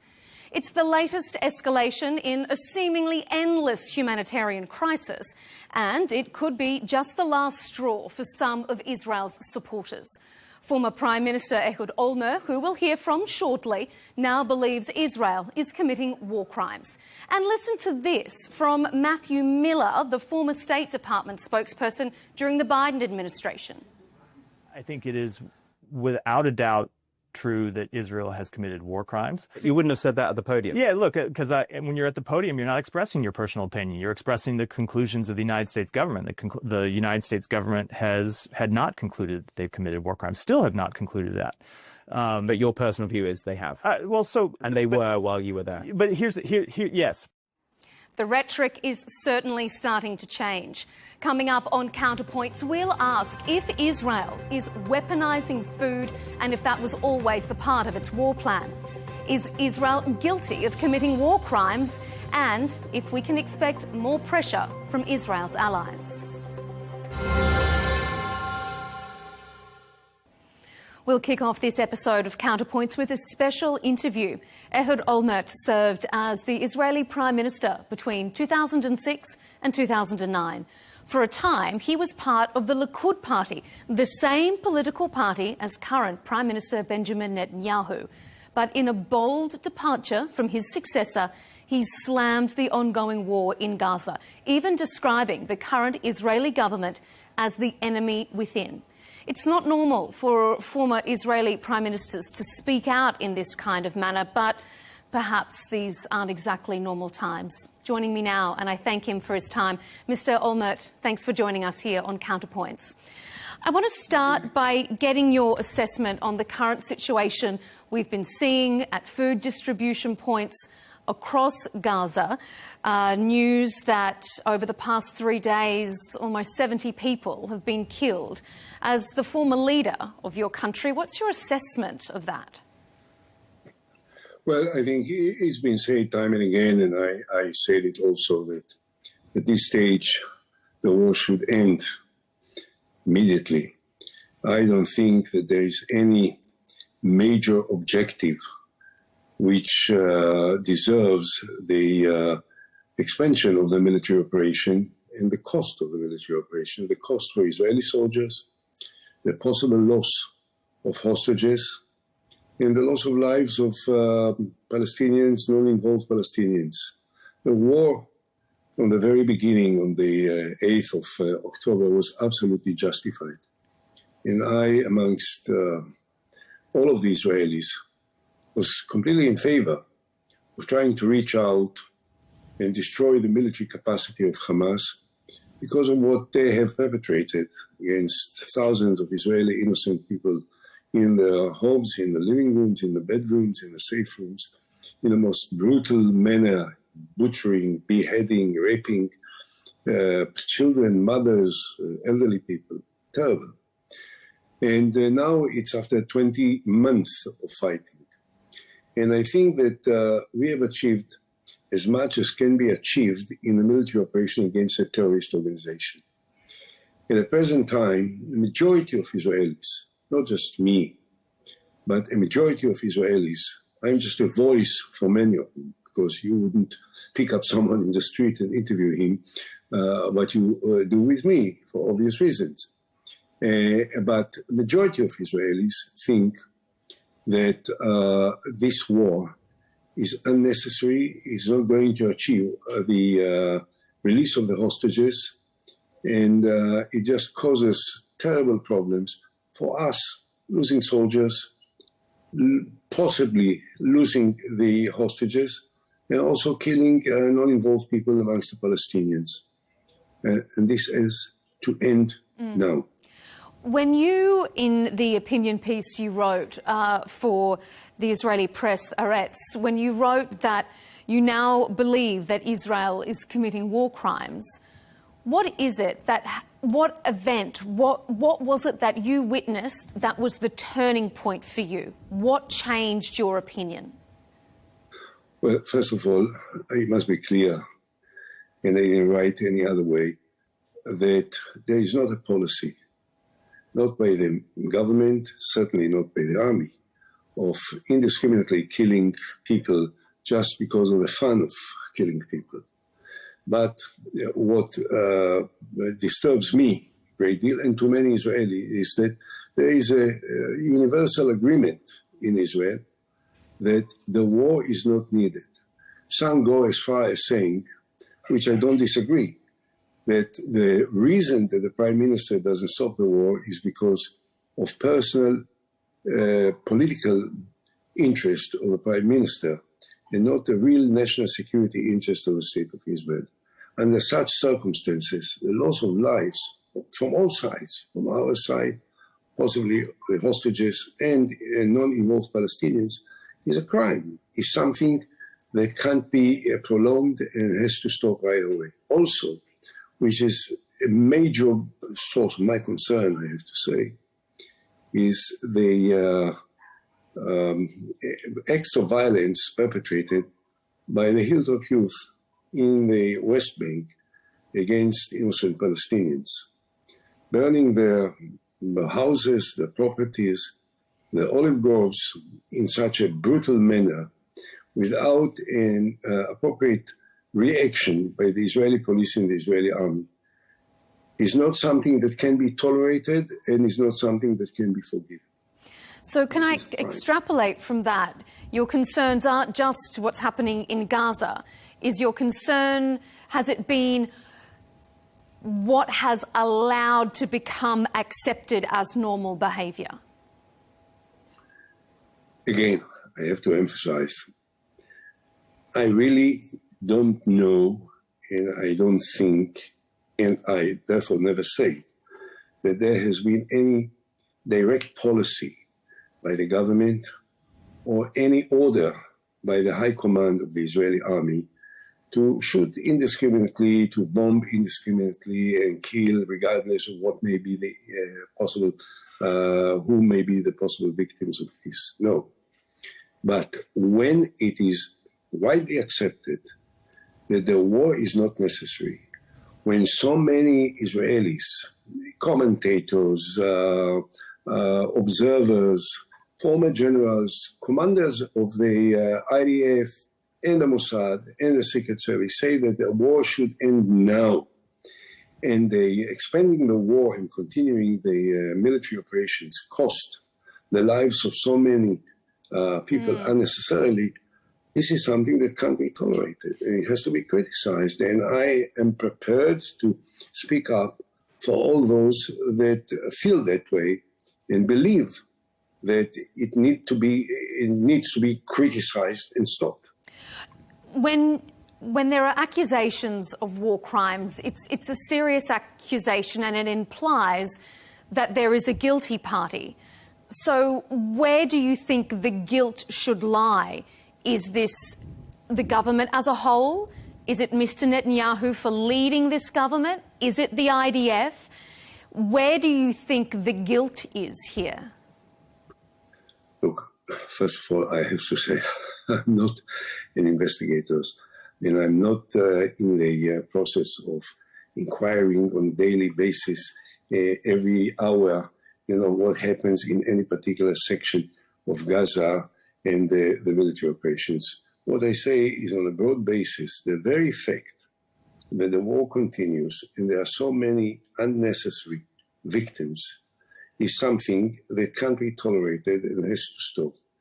And the one person that is personally, directly, individually responsible for it is the one that carries the government with him and forces these decisions on the government and the army, and this is the Prime Minister.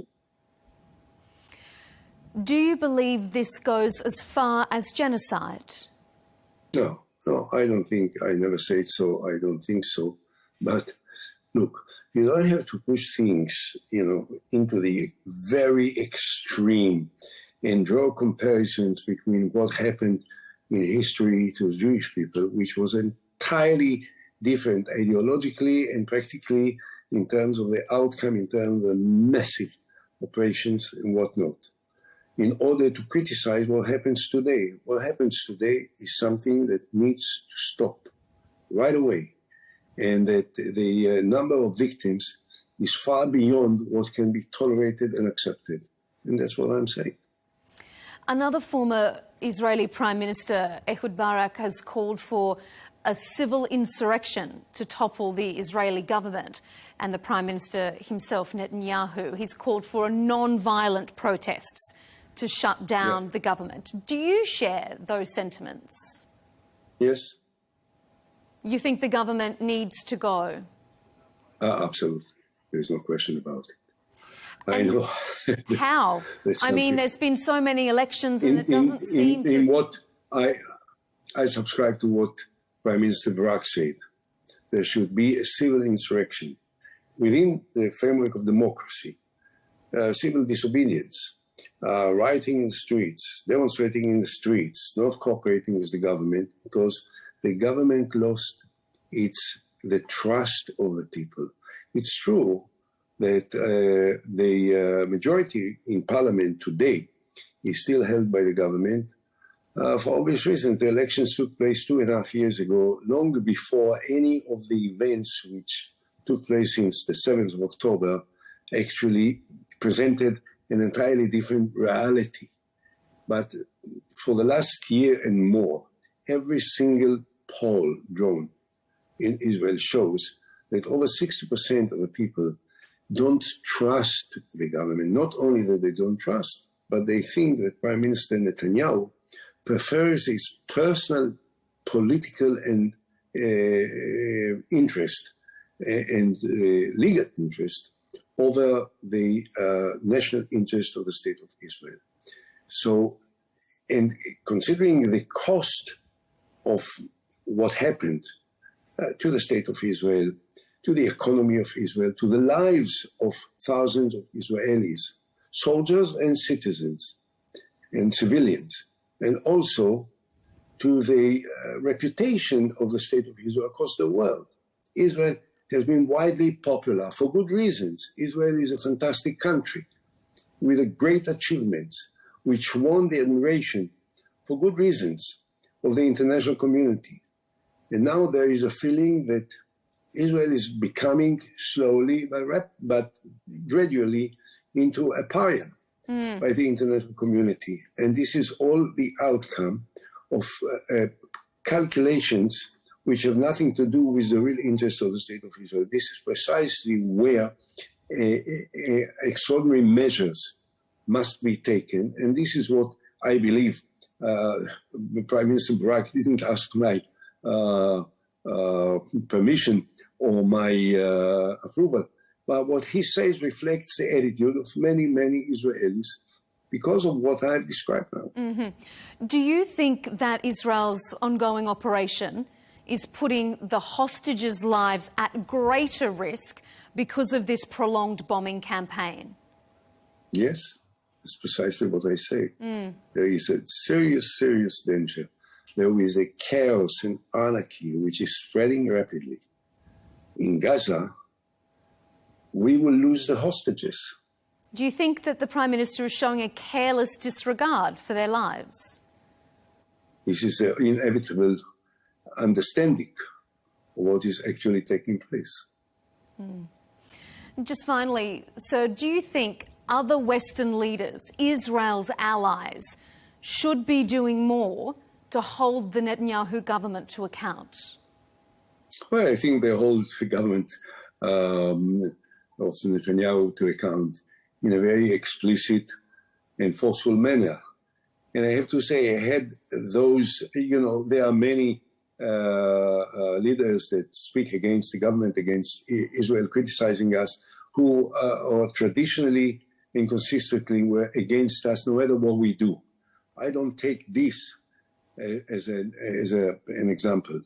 But when I hear President Macron, and I hear Prime Minister Sturmer, and I hear Prime Minister Carney, and I hear Prime Minister Meloni, and I hear Chancellor Merz and others who are dedicated friends of the State of Israel, have been for generations. I mean, their countries, them, the political system, all were friends of the State of Israel. When they spell it out in such a manner, you can't ignore it and just say, they are all haters of Israel, they are anti-Semites. This is nonsense. They care for the damage that is caused to Israel and the damage that is caused by Israel. And therefore, we have to listen to them very carefully and respect their judgment, not on the basis of an almost spontaneous rejection because they are against us, but listening to what they say, to the sensitivity and the subtlety and the seriousness of their warnings, and maybe to comply with it. Actually, let's end on a look to the future. Do you have a hope that there will one day be a peaceful resolution, a two-state solution, a time when there will be peace between Israelis and Palestinians in the region? This has been my life missions, and this still is the most important thing for the future of the State of Israel. At the end of the day, a reasonable person has to ask himself, okay, let's assume that we will be eliminating every single Hamas fighter that holds a gun or an RPG or a hand grenade, and we'll kill all of them. None will remain. There still will be 6 million Palestinians in the Gaza and in the West Bank. What are we going to do with them? What is the alternative? How can we make sure that in the future we'll not have to face what we have been facing and dealing with in the past? There can be only one way, which is a comprehensive peace agreement on the basis of two states.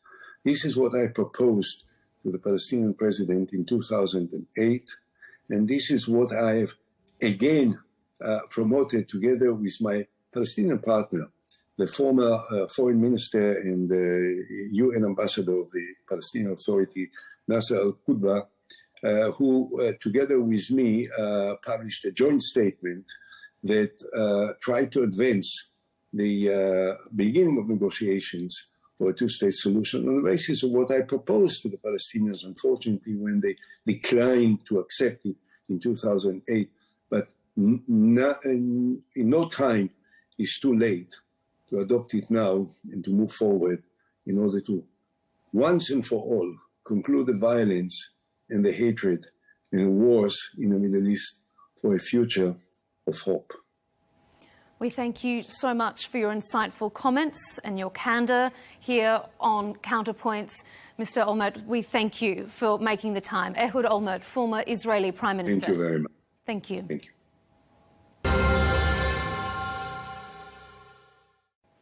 Let's get into our debate to discuss the latest developments in Gaza and the changing international rhetoric we've been hearing of late. I'm joined by Yaakov Amidror, a former Israeli National Security Advisor and former Major General in the IDF, and Norman Finkelstein, an American political scientist and author, best known for his forensic critiques of Israeli policy.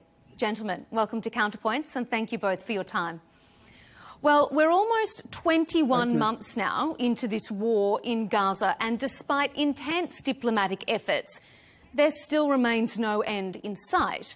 After an 11-week blockade, Israel has agreed to resume the distribution of food aid. But there are reports that Israeli tanks, helicopters and soldiers have opened fire on people at or close to these aid points. The UN is calling for an investigation and has suggested it may constitute a war crime. Yaakov, let me start with you. What do you make of this latest war crime accusation, and how would you assess what's been happening at those food distribution points? Like many stories about Gaza, all of that are lies. We didn't open fire not with tanks, not with helicopters. Well, there was some incident in which we had to stop the mob going on and threatening the Americans and the Israelis, which are around the area from which the Palestinians can take the food. But no tank was there and no helicopter was there. And we don't know if anyone was hurt. In the previous story, we could find that Hamas was the one which killed his own people and then blamed Israel. I don't know yet because we don't have enough time to understand well what was going there, but we know that no tank and no helicopter was part of the fire from the Israeli point, from the Israeli side, and how many was done by Hamas and how many was done by us to prevent them to take the place with the Americans inside, that we don't know yet. Norman, what's your assessment? There has been the line from the Israeli authorities that it was Hamas that were firing directly onto Palestinians. What's your read of it? We have pictures. It's not just claim. We have pictures of Hamas doing it. Norman, what do you think of those images that the press was shown? Last week, I was on the program Piers Morgan Uncensored. At that point, the so-called humanitarian distribution centers were just being set up. I was asked my opinion. I stated, quote, "It was perfectly obvious what was going to happen." Israel was setting up the humanitarian distribution centers in the south of Gaza. There was reportedly one going to be in the center of Gaza, none in the north of Gaza. As of this morning, all of the distribution centers are in the south of Gaza. Now, I said it was perfectly obvious what was going to happen. As you know, Gaza was already, before October 7th, amongst the most densely populated places on God's earth. Now, the entire population of Gaza was being herded into the south of Gaza, about 20 to 25% of Gaza. They were already being starved on the verge of famine, according to the international humanitarian organizations. And I said, what's going to happen? Israel's going to start firing on the people converging on the distribution centers, and they're going to claim that they were afraid, that the Gazans were rioting. Mr. Ahmed says that this line isn't correct, though. What do you make to the assertion that it's a lie, as Mr. Ahmed said? Yes. Well, we already have statements issued by the High Commissioner, the UN High Commissioner for Human Rights. We have a statement issued this morning by Doctors Without Borders, and they all confirm that the massacres were committed by Israelis. I'm not sure why anyone at this point in time, why anyone would attach any significance whatsoever to a statement by a spokesperson or representative or unofficial representative of the Israeli government. It's not as if it's true that Israel has barred reporters from entering Gaza since October 7th. But it's also true that the international humanitarian organizations, the World Food Program, CARE, UNICEF, a whole host, a slew, a gamut of humanitarian organizations do have operations in Gaza. Is only his. Go ahead, Yaakov. And okay. Allow me just in the last sentence. To quote the anti-Israeli organizations again and again, they told so many lies during the war about Israel, and afterwards it was clear that these are lies. Remember the missile which happened to be in one of the hospitals at the beginning of the war, and what was exactly the accusation? Israel. And then later on, it was clear that with all the stories of this organization, it was a clear lie. It was done by the Palestinians, on the Palestinians, but the story go on and on and on. And to quote from those organizations, which don't have any clue what's going on inside, and they are against Israel all the time. They never were pro-Israel organization or fair organization speaking about Israel. They collaborate inside Gaza with Hamas. As we know, under UNRWA hospitality, Hamas took our hostages into UNRWA facilities. So to quote those United Nations organizations, it's like to quote the old Prime Minister of Israel, who is now the head of one of the heads of the opposition against the government of Israel. Of course, in these organizations have a very clear line. Whenever they can, they condemn Israel, and when they tell lies, they never said, yes, it was lying, we made a mistake. So to quote them is not bringing any new information to the debate. I mean, when we are making mistakes, we are saying it was a mistake, we did a mistake, and we know how to punish those who made a mistake. When we don't make mistake, but these are lies, we know to say that it is lies, and to say that the Israeli spokesmen are don't telling the truth about the war, it's against the reality on the ground. Yaakov, let me ask you this. Israel has systematically discredited and dismantled the humanitarian apparatus in Gaza. Mm-hmm. Is that a wartime strategy? Which cooperated with Hamas. We had to do it because we found after a few days that if you want to find a very important center of Hamas, we have to go to find 3 points: an hospital, a mosque, and an UNRWA facility, under which in 90% of our researchers, we found a center of Hamas. The last commander of Hamas, the Mohammed Sinwar, was killed in a hospital. We bombed the Italian hospital because Mohammed Sinwar was there and he was killed. So the commander of Hamas is in hospital. So this hospital is a legitimate target. If we want to fight this organization, it's a legitimate target, and we want to fight this organization after what had been done in the 7th of October, the atrocities, the butcher of children, and so on and so forth. And despite the fact that he was in the hospital, we had to kill him in this hospital, and probably other people had been hurt. Okay. I want to ask Norman, what do you think about this strategy of discrediting humanitarian organizations? Which collaborated with We Hamas. have a choice here. The choice is very simple. We can choose to believe this spokesperson for a genocidal government, or we can choose to believe every humanitarian organization in the world. That's the choice. There doesn't seem to be any dispute between us that every humanitarian organization in the world, UN affiliated and not affiliated to the UN, United Nations Development Program, the United Nations Conference on Trade and Development, CARE, UNICEF, International Red Cross, Doctors Without Borders, the list goes on and on. There is a consensus among these organizations.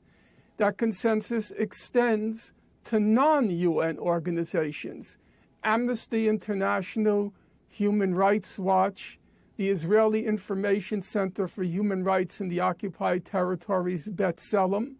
So we have UN-affiliated organizations, non-UN-affiliated organizations. There is a consensus. Israel is executing a genocide in Gaza.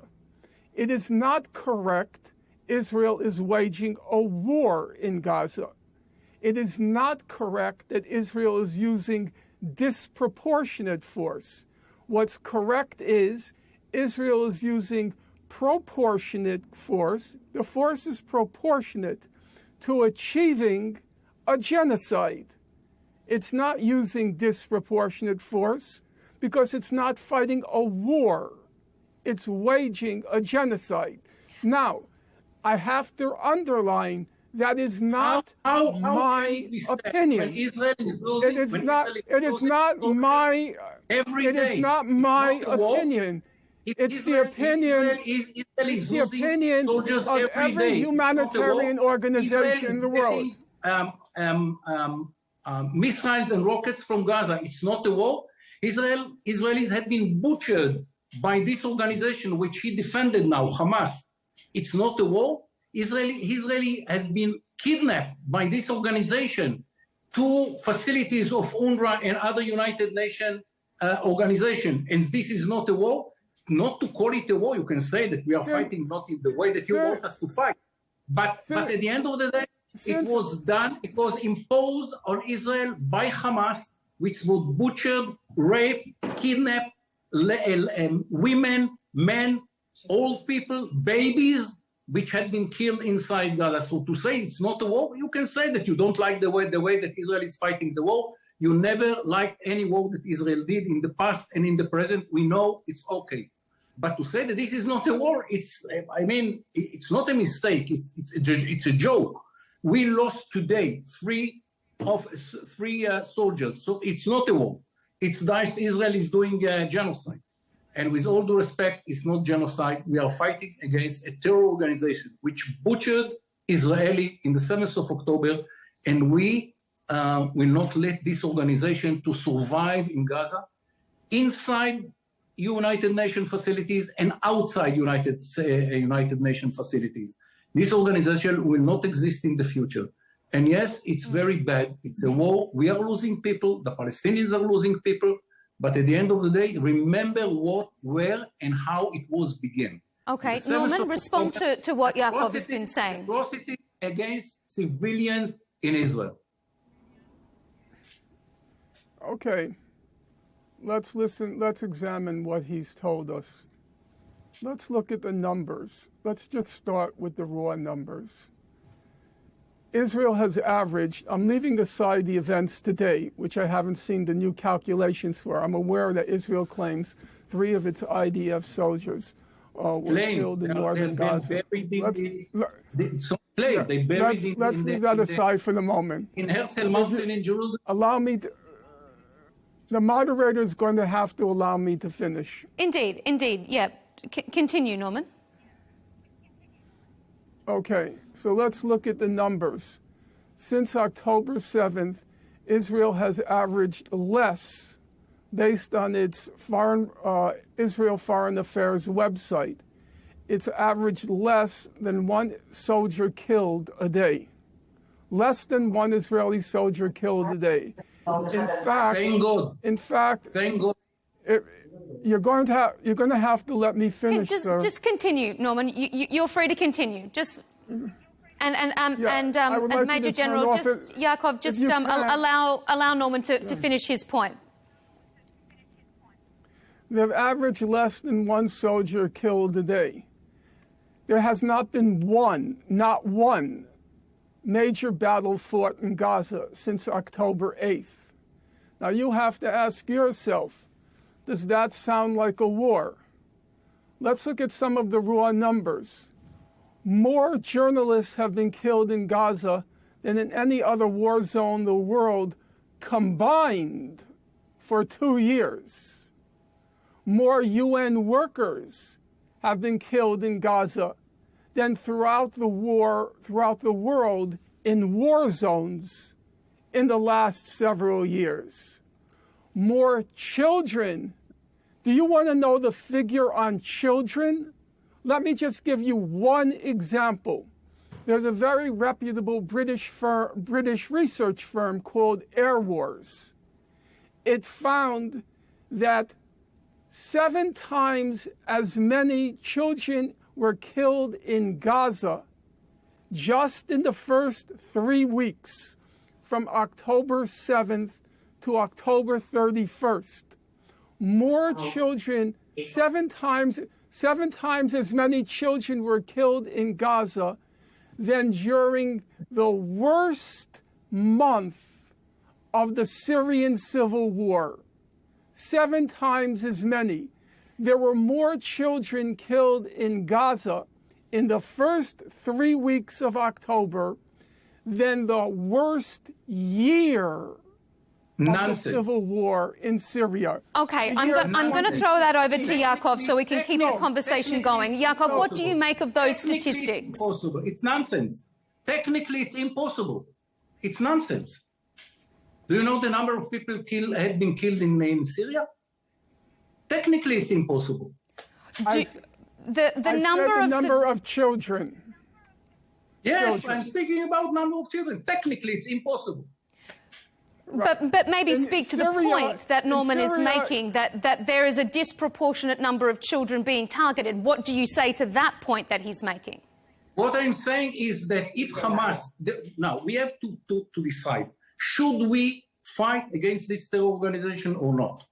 If we want to fight against this terror organization, we have to go after these terrorists in where they are.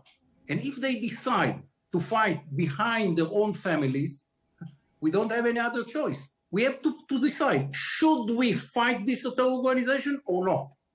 If we want to fight this organization, and I think that we should fight this organization, we have to go and to kill them where they are, not where they don't hide. They hide behind their own families. So they have to be blamed. If they say to the family, leave the area, I want to fight against the IDF. Okay, no problem. No civilian will be killed.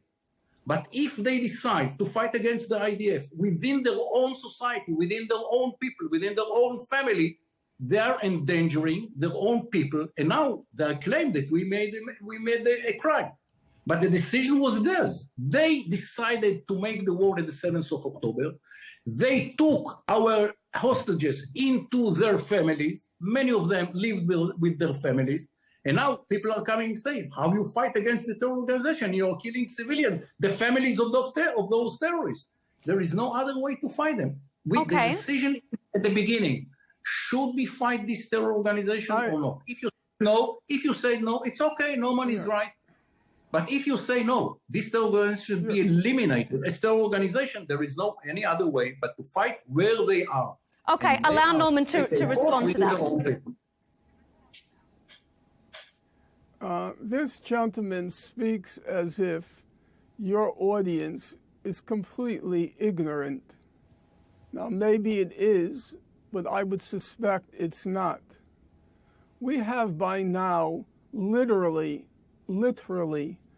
thousands and thousands and thousands of pages of documentation on what's been happening in Gaza since October 8th, 2023.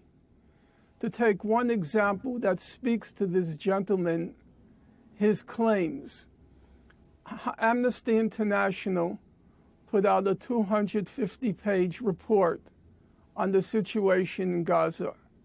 It concluded that Israel is carrying out genocide. That's old news. So now let me get to the specific. In the report, it examined 15 specific cases of targeting of buildings, dwellings, and killing large numbers of civilians. And it exhaustively examined the 15 cases. Now, I will admit, given what Israel has done, 15 cases is not many. Israel has destroyed 92% of the homes in Gaza. 92%.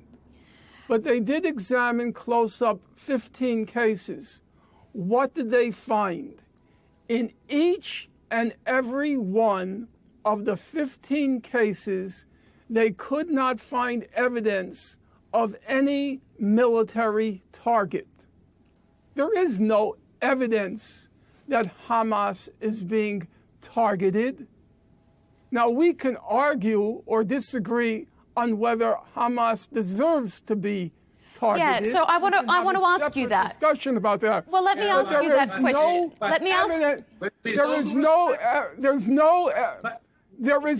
evidence whatsoever. There's no evidence whatsoever that Israel is targeting Hamas. Israel is targeting the civilian population of Gaza. It wants to solve for once and for all the Gaza question. This is the final solution to the Gaza question. Now, some of you may find it outrageous that I should use the language of final solution. No, but you know what one Israeli poll. I know, you use it all the time. You know what?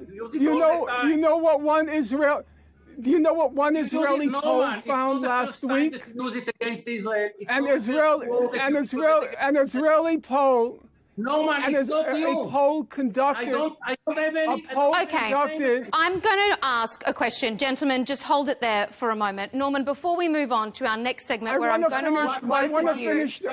I have a question for you first, though, Norman. I want to finish the thought. Allow me ask. I would like to finish the thought. Okay, very promptly finish your thought because we've got a lot to cover. A poll taken by a reputable Israeli firm last week found that nearly half of Israeli Jews support committing a genocide in Gaza. So when I talk about the final solution, I'm talking about what half of Israelis believe. You should kill everyone in Gaza. Okay, I have to allow Yaakov to respond to that. One remark, with all due respect to Amnesty. Amnesty is not an intelligence organization. If there was in the basement of the building an office or a storage of Hamas, they cannot know. Yaakov, can you respond directly to what Norman was asking you first, though? Can you respond directly to that statement? Yes. Which one? To the poll that he was referring to, saying I don't know the poll. I don't know who did it. He does know the poll. He does know the poll. It was reported everywhere. It was in the. It was in.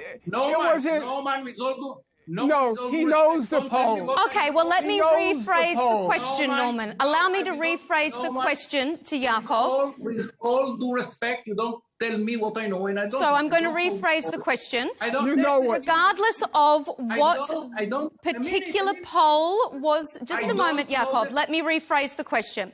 Regardless of what the poll. I'll answer you. I don't know the poll. Let's assume that this is the poll. For the sake of argument, let's assume this is the poll. Israel is a democracy. Everyone can say whatever he wants. But at the end of the day, there is a government and there is a parliament, and the government never gave such an order. It's against the rules of engagement of the IDF. An officer who will do it will be taken into a court. He cannot do it. So even if people in the street can say whatever they want, it's like America or Britain, everyone can say whatever he wants. At the end of the day, the rules of engagement of the IDF are very clear, and everyone which will be found that he killed civilians in purpose to kill the civilians, not because Hamas is there, not because a commander is there, but in the purpose of killing civilians, will be taken into a court. We had such occasions during the war, and that's what was done. So let me ask the question then. During all of these accusations, all the investigations, how many soldiers have been investigated for the accusations that have been made against them during this conflict? I don't know because I didn't prepare myself for this question. No, I don't know because I didn't prepare myself for this question. I know that there were some investigations. Some of them had been taken to court. there are a lot of noise in Israel because you understand that many people are against it in Israel. So I know more from those who are against it than the real number. I don't know the number. Probably. I don't know how. Okay. But all it's right. not the end. We have. Well, actually, we have. A minute, Norman. Let me speak. It's not the end. We have an ongoing investigation in every claim that was such an issue during the IDF fighting inside Gaza, and the same is about Lebanon and the West Bank. So the number that we have today, it's not the last number. Probably the system in Israel is that the independent legal system is continuing to investigate during the war. And I don't know what will be the number at the end. Norman? Well, actually, we do know what the number will be at the end, because there's a long history of those so-called investigations. In fact, the investigations are such a sham that B'Tselem, the Israeli human rights organization for the occupied territories, refuses at this point to even cooperate with these investigations because they're such a joke. If you take, for example, Operation Cast Lead, which Prime Minister Olmert presided over, there were 350 children killed, there were 6,000 homes killed, and there were investigations. And you know what the investigations came to? One person served 6 months jail time for stealing a credit card. That's the Israeli investigations. I can go through each of these so-called operations. The Mavi Marmara in 2010, Operation Protective Edge. We can go through all the investigations of the killings in the West Bank. There are many humanitarian organizations which have monitored not just the killings, but monitored the so-called investigations. The conclusion of all of them, conclusion of all of them. Because now, in the Mavi Marmara, I was part of the Israeli side, and at the end of the day, it was a judge from New Zealand who said that what we did was the right action to do. So at the end of the day, with all the Mavi Marmara, a United Nations investigation done by a judge from New Zealand said that what was done by the Israeli Navy was supposed to be done according to the international law. So just one example that you gave, nothing about Okay, I'm going to ask both of you to pause because I have one last question to Norman and then we need to move on. Yaakov, just a moment, please. Was investigated by a totally different outside investigator. Okay, Norman, I have one question for you before we need to move on. Then you know that you are lying. Okay, just a moment, please, Yaakov. There was an accusation made, and I want to reply to the accusation. Okay, gentlemen, but I'm going to have to get you to continue moving this conversation on. Norman, respond, and then we're moving on. Go ahead. Mr. Almador's misfortune, I've studied the Mavi Marmara case very closely. There was a UN Human Rights Commission which found Israel guilty of all the crimes that were asserted against it. Yeah. Then the Secretary General appointed a separate unofficial commission to investigate. And yes, it's true. The unofficial commission investigated by the Secretary General found otherwise. But the official opinion of the UN investigation was that Israel committed all the crimes that it was accused of. Okay, with all due respect, we're not going to get bogged down in previous cases and previous investigations. Yaakov, I'm going to move us on because those previous investigations are no longer relevant. So, Norman, let me ask this point to you because it's a point that Yaakov has made and I want you to respond to it before we move on to our next segment, is that Israel is a country with a reputation and a responsibility to defend its national security interests at all costs. So do you think that, seeing as we have seen this drawn out now for 21 months, was there a major miscalculation on Hamas's front, because it too is accused of alleged war crimes for what it committed on October 7? Was this whole thing a huge mistake and they have not yet claimed responsibility for it? It's hard in a very brief moment to discuss the whole situation. I'll try to be as succinct as possible. Thank you. If you go back and look at the historical record, beginning in 1948, when Gaza came under Egyptian rule, beginning with Egyptian rule, you see over and over again outside observers characterizing the situation in Gaza as being a concentration camp. Right after the June 1967 war, Senator Albert Gore visited Gaza, described it as a concentration camp. Now, Mr. Amador is part of the security establishment in Israel, or was. So surely he knows. So he won't be able to say, I don't know. Like you never heard of the poll that everybody's been citing. But surely you know, Mr. Amador, that Giora Island, who's still among us. If you can bring it back Gaza to the question I asked you, Norman, do you think this is a miscalculation? I'm bringing it back. Let's hear it. I'm bringing it back. In 2004, Giora Island described Gaza as, quote, a huge concentration camp. Not Hamas, not the UN organizations, but your boss. Giora Island described Gaza as a huge concentration camp. Beginning in 2006, your country imposed a medieval siege on Gaza. It decided what goes in, what goes out, who goes in, who goes out. It imposed on Gaza a starvation plus diet. And then it started with its high-tech killing sprees. Operation Cast Lead, Operation Protective Edge, Operation Pillar of Defense, and on, murdering mercilessly the people of Gaza. By 2023, Gaza was forgotten. Gaza was no longer part of the political landscape. Now, I am not going to condemn the people of Gaza or Hamas. I acknowledge crimes of a significant magnitude occurred on October 7th. I acknowledge that. There's no dispute on that point.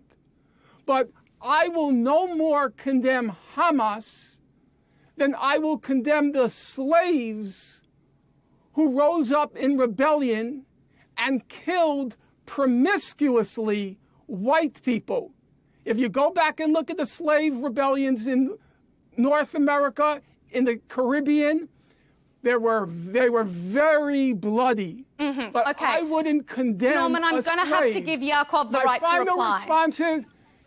My final response is, after what Israel did to the people of Gaza, it forfeited its right to self-defense. Okay, Yaakov? Do you hear me? Yes. Okay. I'm not going to argue about the war in the rebellion of the slaves and what is the connection between that and Gaza, with all due respect. But I don't understand how the number of Palestinians in Gaza became from 1 million to 2 million in 15 years if all this starvation and all what Israel did to kill the Palestinians, something is not logic here. If we had the mission to kill as many Palestinians as possible, to put starvation on Gaza and not let the people to eat and so on and so forth, how the number grew from 1 million 15 years ago to 2 million after 15 years. It's something not logic in the whole conversation with Norman claims. But I'm not going to Was Giora Island lying? Okay. Was Giora Island lying? I know that both of you were listening in. In concentration, Norman, you should know at least some history in concentration. Was Giora Island... Okay, that's not the topic. Norman, thank you, but that's not the topic we're discussing here. I want to move our conversation on, Yaakov. He asked a question I want to answer. In concentration camps, as you know, I hope that you know some history, People died every day, and the number of the people in the concentration camp was declined and not increased. And in Gaza, what we see is a miracle. It's a concentration camp in which the number of people had been increased. So if this is a concentration camp, it's your decision to decide. Okay. We need to move on. Gentlemen, I know you were both listening in to our earlier interview with the former Israeli Prime Minister, Ehud Olmert, and I know that you both want to express your views on some of the things he said, and we'd like to hear your opinions on it. So, Norman, what did you make of Mr. Olmert's comments? He said war crimes have been committed, but he said this is not a genocide. What did you make of what he said? Once again, we have to distinguish between my own opinion, which I have, and the opinions of all organizations that have investigated the question. Now, as you're aware, in January 2024, the International Court of Justice concluded that Israel was plausibly committing genocide in Gaza. Amnesty International, as I mentioned earlier, put out a 250-page report, concluded Israel was committing genocide in Gaza. Human Rights Watch put out an extensive report. It found that Israel was committing acts of genocide in Gaza. There were many Israeli scholars who weighed in on the question and said that Israel was committing genocide in Gaza. So I do not believe that this is any longer a controversial question among reputable scholars and reputable humanitarian organizations. Now, the question has arisen. Okay, I'll stop there and I'll then proceed after you speak to the other guests. Yeah, sure. Yaakov, what did you make of what you heard from Olmert, the idea that there is a deliberate targeting of civilians, he said? It might not be a prescribed order, but he said that it's not a prescribed order, but he said that there are civilian casualties and that the war needs to stop. As I said, there are many civilian casualties, no question about it. The question is why. And the fact that Hamas is fighting within the civilians is leading to the situation in which the IDF, if we want to fight this organization, if Norman thinks that we should not fight this organization, it's okay. I know that Norman is pro-Hamas guy. I know that he is promoting Hamas and not even ready to condemn what Hamas did in the 7th of October. So from his point of view, we don't have the right and legitimacy to fight Hamas. That I well understood. We think that we have the legitimacy and the obligation to fight Hamas after the 7th of October. And there is no any way, and no one offered us a way, not Americans, not Brits, not French, that we are bringing here experts, including American generals, who are saying we don't know any other way to fight terrorists within civilians other than what you are doing. So, of course, the decision is at the beginning. Should we fight this organization or not? Was it disappointing to hear a former Prime Minister say those things, Yaakov? Look, I don't want to speak about Mr. Olmert. He has to be resigned with disgrace after a legal proceeding against him. I don't want to blame him. I mean, it's part of the democracy of Israel. He was a Prime Minister. As I said, he resigned with disgrace. But this is, he can speak. It's Israel's democracy. And he hates the Prime Minister. He hated him before the war. He hates him after the war. It's not connected to the war at all. It's a fight within leaders inside Israel. He's an ex-leader which lost all his position. He does not represent anyone. And he's hating the Prime Minister. By the way, before the war, it's not connected to the war. So I don't want to go into the Israeli fight between leaders. I'm not a politician. I'm an expert. I don't want to be in the politics at all. Okay. But what I know for sure, and I have a huge experience in looking at wars, that Israel is doing whatever it can do to prevent Palestinians from being killed. Norman said that we moved the population from North Gaza to the south. Why we did it? Because we didn't want civilians to be in the battlefield. Okay, and at the end, we're focusing purely on what the former Prime Minister said in his interview, though. So, Norman, let me ask you. no one is using it against us. But what we did is to move the civilians. By the way, we moved the Israeli civilians as well.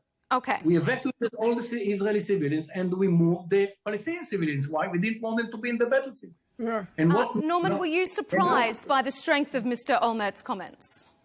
Or were they not strong enough in your mind? Not strong enough. Mr. Olmert made many comments. Yes, Mr. Olmert made many comments, some of which I guess are plausible, other of which I would say are implausible.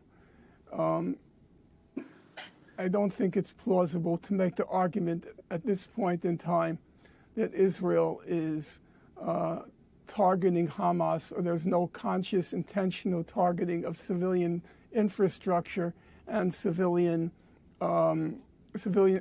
population. I mean, it's almost silly at this point to be arguing these things. Already in November 2023, we're talking about 18 months ago, Amnesty International issued a report saying Israel was using starvation as a weapon of war. Human Rights Watch issued a large report, about 150 pages, documenting that Israel was depriving the population of Gaza was systematically depriving the population of Gaza of water. Foreign doctors working in Gaza hospital testified that Israel was targeting children in the head, in the skull, and in the chest. After this accumulation of evidence across the board, to still be claiming, as Mr. Olmert did, that Israel is not targeting civilians, there are no orders. Allow me to answer that question. Number one, there were orders. Have we forgotten the order of Defense Minister Gallant on October 9th not to allow any food, water, fuel, or electricity into Gaza? Okay. Isn't that a genocidal order? Mm-hmm. When Mr. Netanyahu said, it is not a genocide. No, you ask a question. When Mr. Not a genocide. It's Norman. When Mr. Netanyahu said, when Mr. Netanyahu said, remember Amalek, wasn't that a genocidal reference? No, it's not. When President Herzog said there are no. When President Herzog said there are no civilians in Gaza, that there's no distinction between civilians and Hamas, wasn't that a genocidal statement? You are wrong. Do you realize? You are misquoting. I'm not misquoting. I'm not misquoting. Mr. Herzog. Okay, Norman, allow Yaakov the right of reply. I'm misquoting what was said, that is impossible to distinguish between civilians and Hamas.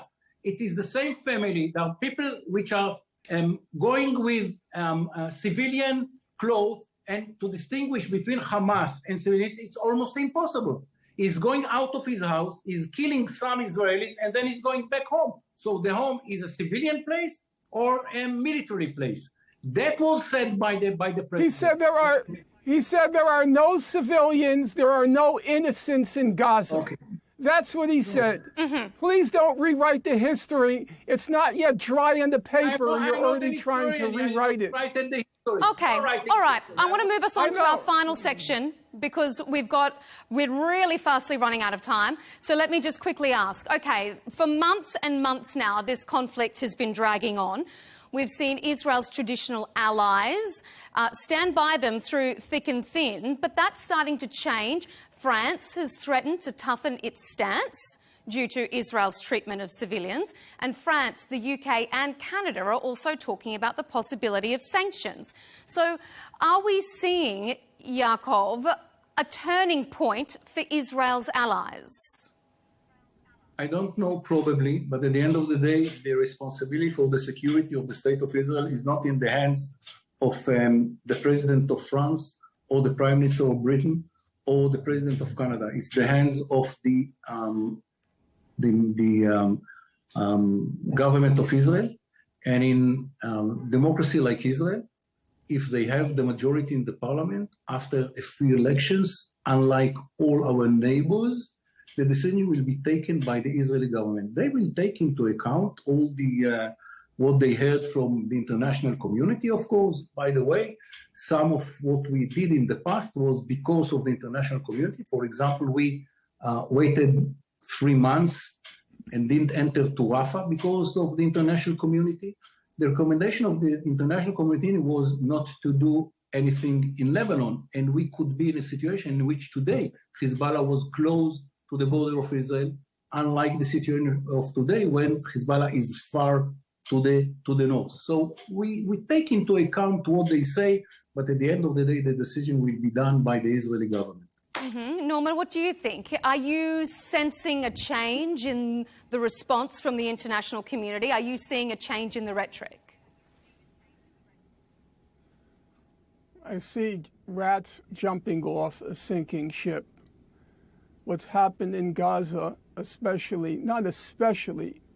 but for the international media and for world leaders, the brutal starvation imposed on Gaza since early March until today, and all the embarrassing scenes that ensued, all the very realistic fears that Gaza was experiencing a starvation now bordering on famine, it's become such an embarrassment that some of the rats, like the British Foreign Secretary Lamy and the Nazi princess Ursula von der Leyen of the European Commission, after supporting all of Israel's actions, are now trying to distance themselves. Whether or not that will translate into action, I can't say. I see no point in speculating about. I think the most important thing at this point is to establish clearly what happened and what is happening. And it should be borne in mind by every one of your listeners, because Israel has a citizen army. The army is representative of the Israeli population. Half of that population supports genocide. That means 1 of every 2 Israeli soldiers in Gaza supports genocide. 1 of every 2 commanders in Gaza supports genocide. 1 of every 2 members of the Israeli government supports genocide. In the face of that fact, in the face of that fact on the one side, and there has been no punishment of any of those soldiers and commanders committing genocide on the other hand, between those 2 facts, how can any sane, rational person doubt that Israel is committing genocide in Gaza, order from above or not? We have to leave it there. We're out of time. Yaakov, a very, very brief response from you, and then we have to leave it there. Look, no one is blaming Israel for genocide for years. It doesn't need the Gaza war for that. And as I said, after all these years, the number of Palestinians in Gaza was more than doubled. So it's a very interesting kind of a genocide in the West Bank and in Gaza when we are making genocide and we are so inefficient in what we are doing. It's inefficiency of Israel. Okay, Norman, we don't have time. Gentlemen, thank you both very much for your time on Counterpoints. Unfortunately, I'm sorry, Yaakov, we're out of time. Yaakov, we have to leave it there. Gentlemen, thank you both very much for your time here on Counterpoints. It's been a robust discussion. Your contribution is valuable to us. Thank you. Yaakov Ahmed, the former Israeli National Security Advisor, and Norman Finkelstein, American political scientist and author.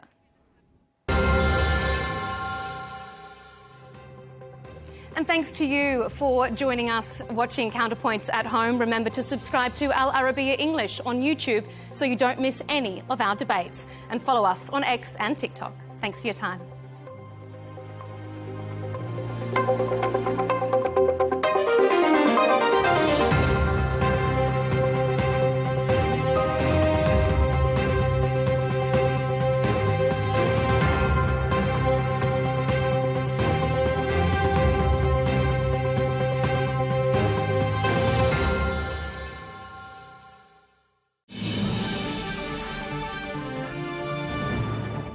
Coming up in the next edition of GNT, I'm going to be speaking to the Italian ambassador to the UAE, that's Lorenzo Fanara. He'll be with us here in the Al Arabiya English studios.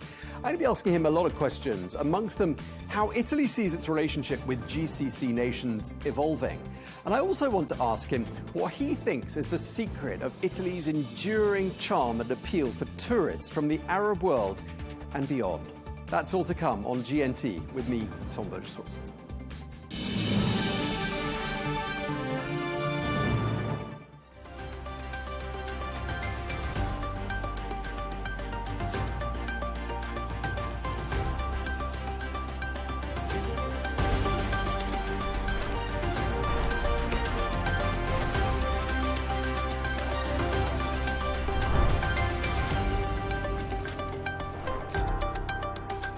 Hello and welcome. I'm Leigh Ann Gerrans and you're watching W News Extra, broadcasting live from the Al Arabiya headquarters. These are our top stories.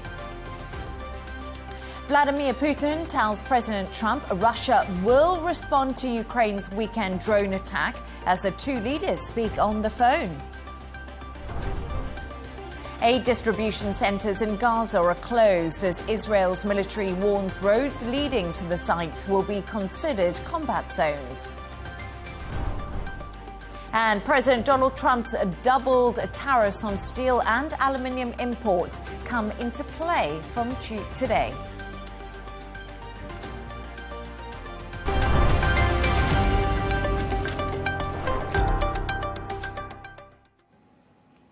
To our top story, and President Trump has said he has spoken to Russia's president. The US president said the two leaders discussed Ukraine's recent attack on air bases in Russia, which Putin said he would respond to. Talking to Truth Social, the US president said, "I just finished speaking by telephone with President Vladimir Putin of Russia.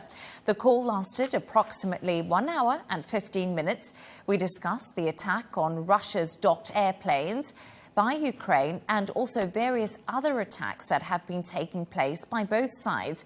It was a good conversation, but not a conversation that will lead to immediate peace." President Putin did say, and very strongly, that he will have to respond to the recent attack on those airfields.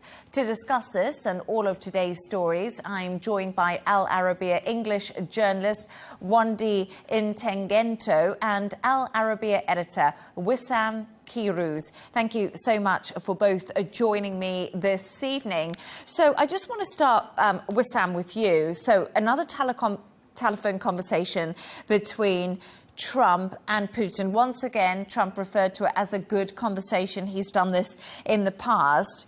But he also said this is not going to lead to immediate peace. So can we assume an attack from Russia is imminent and sort of the ceasefire is now on the back burner? Let's talk numbers first. It's the fourth phone conversation between Trump and Putin, and we are yet to see any major change in the course of this operation peace. It is 1 hour, 15 minutes to be added to 5 hours already spent on the phones. That's 6 hours and 15 minutes, making it the longest conversation between Trump and Putin, or between Putin and any world leader. But one thing I across the must board. add in there, there has to be a translator. Yeah, definitely. So that can probably also add to the time. But I do agree. It will add a lot. They like to have their chats on the phone. They like to chat. Let's put it in comparison with the first Trump first Trump term. That was 18 phone calls and 3 meetings. But in any way, let's put things into context. A few days ago, Trump says, "I'm giving Putin 2 weeks or a bit less to see what will happen, to see if he is serious. And then we see one huge operation that allegedly blew up 40% of the strategic capabilities of Russia in terms of strategic bombers. It was one operation that apparently will be remembered in history as one of the greatest operations in the history of warfare. So somehow, maybe Russia is winning the war, maybe Russia is winning history, but it's definitely losing the story. Imagine all those big negative stories for Russia. You have, starting by the Crimea bridge, then you have this and many others. Having said this, it's either that America was somehow involved or at least knew about what the Ukrainians were doing. And that was the signal that the Americans accepted as something that could be a leverage against a very reluctant Putin, or that the Americans didn't know, which I doubt, honestly. And what they are trying now is saying, okay, we accept the retaliation, but we are trying to contain it. I think retaliation will happen. The person that is Putin, his personality, means that he will show that I'm the stronger in this game. So he will probably use what is still intact in his capability, which are ballistic missiles. So a retaliation will happen, and it's yet to be more impressive.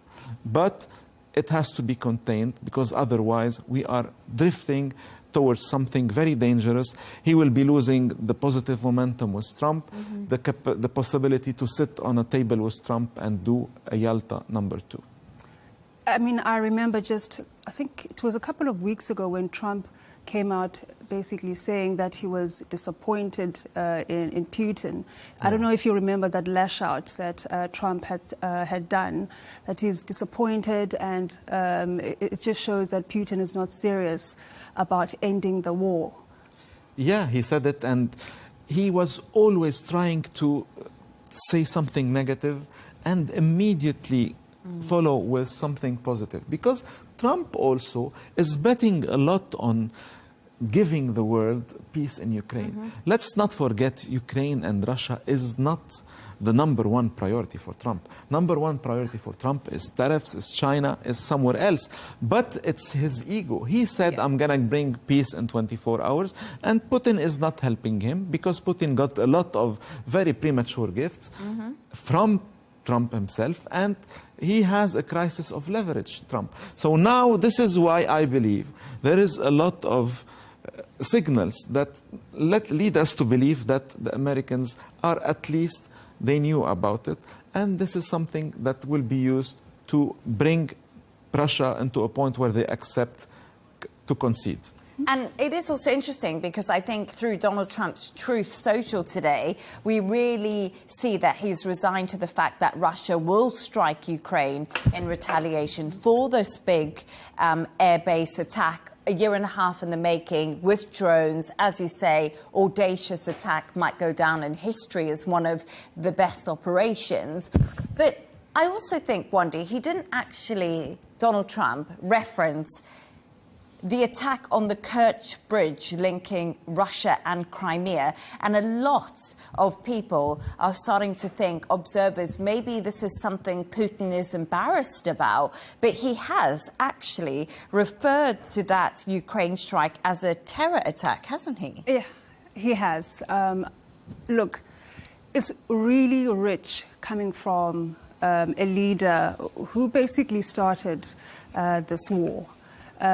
Had he agreed to go to Istanbul, this would be over. So, yeah, he did call it a terror attack, but, I mean, there are kind of signs. I would say this phone call is a sign that maybe he is softening up a bit regarding peace talks, regarding ending the war. But then Wissam, I don't know if you agree with me on this, but he basically said it was a terror attack because it caused a train derailment. This is what Vladimir Putin is saying, and killed 7 people. So the attack struck civilians. It's important to say Ukraine has claimed no responsibility in the attack where civilians were targeted. Like Wandi says, is that this is just a bit rich. Yeah, I mean, let's not forget that terminology is not an exact science in this conflict.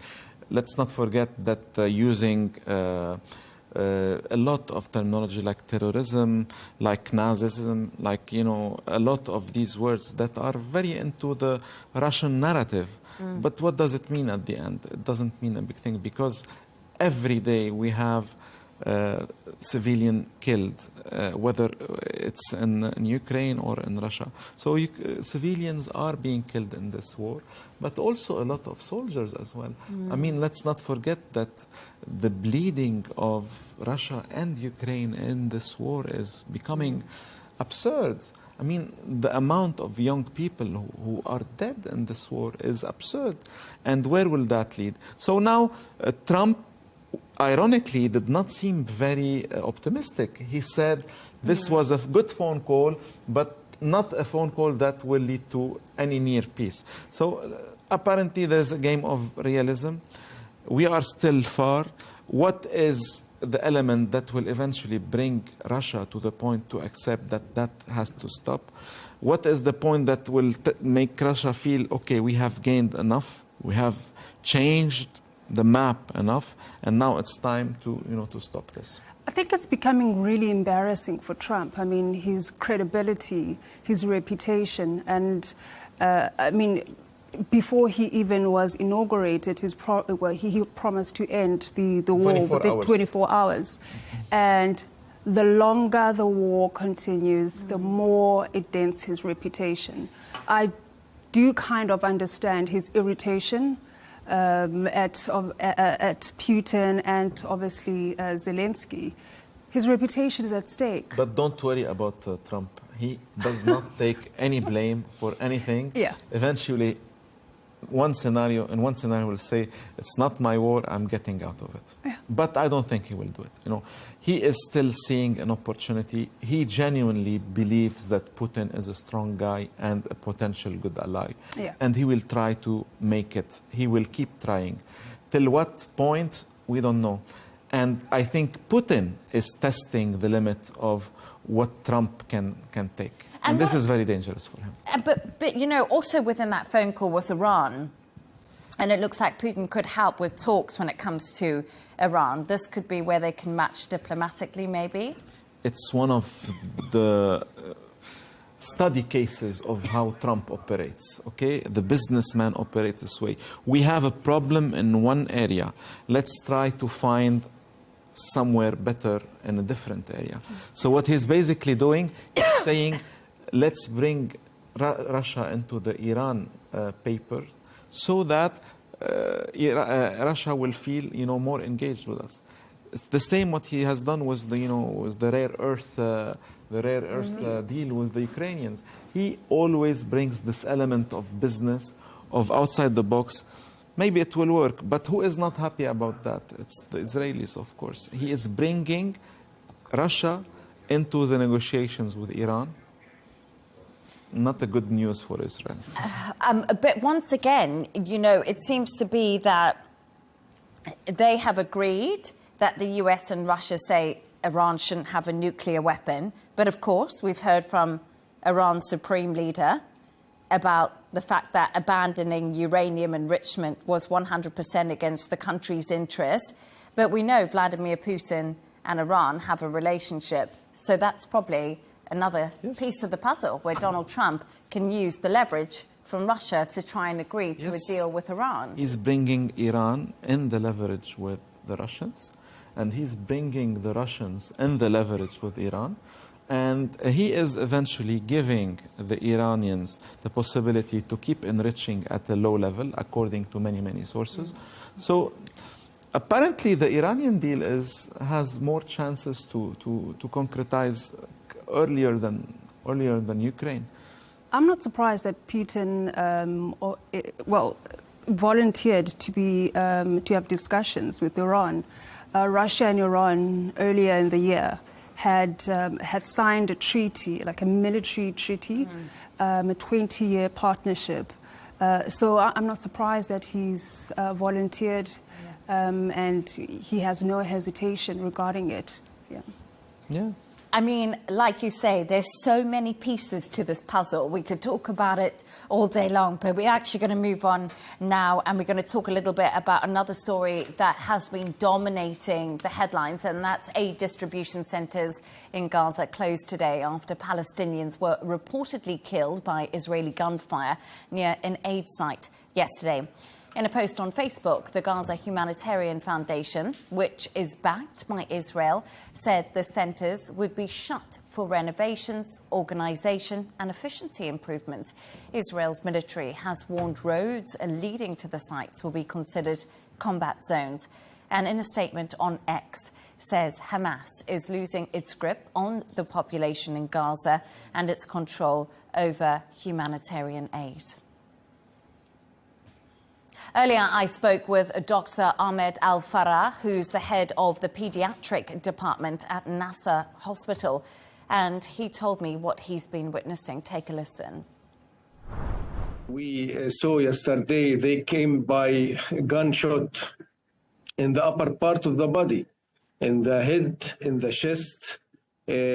Suppose that there were a lot of crowdedness there. Suppose there is a lot of something of confusion there. You should alarm them. You should, if there is something about fear or something about security, you can alarm them by shooting the legs, for example, but not in the eye and in the mouth. There is snipers who are enjoying that we saw. All of them, they are adolescent and adult. I think adolescent 10 to 12 years. There is also 20, 25 years. There is a woman also. There is a woman who went there to feed her babies. Wissam, the real life account there from Dr. Ahmed at Nasser Hospital. It's absolutely terrifying what he had to say to me a little bit earlier. And the Red Cross has called Gaza worse than hell on earth. What are your thoughts on this? I guess there are no more place for thoughts. I mean, if this is not hell on earth, what is hell on earth? We see apocalyptic images of people who have nothing, who are trying to run to get some food. We hear testimonies of children who say to ask their mothers, when are we going to eat? And yet we see little happening, whether from the international community or from Israel or from also Hamas, because we are all stuck in this place where the most hardliners are in charge. And yet every time we see a breakthrough or maybe a plan that would end this, the parties involved, all of them, both of them, are very happy not to go through, apparently.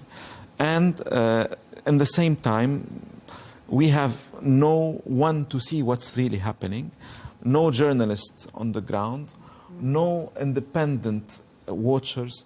We really don't know how bad it is, but we know that it's extremely bad. And we know that people who are impoverished, who are hungry, who have nothing, who have no shelter, no roof, are being bombarded and killed. And how is that even acceptable in 2025 by any standards?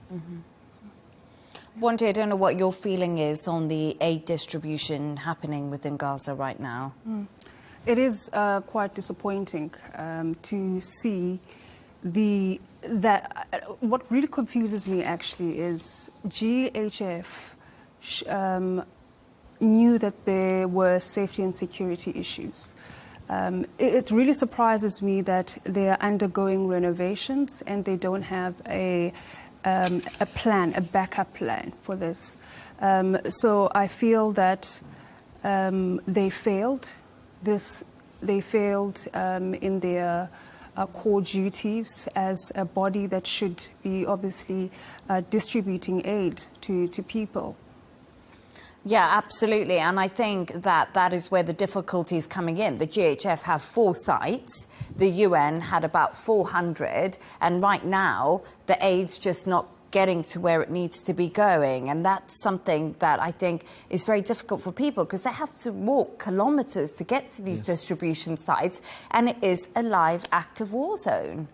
And let's not forget that these sites are operated and run by the Israelis, who are themselves running the war. And this is why we heard this astounding scream from the Red Cross, saying that, of course, it is hell on earth, and also saying that states are not doing enough to end this war, and the suffering of Palestinians and the release Israeli hostages. And, of course, they say Palestinians have been stripped of human dignity in the most extreme of ways.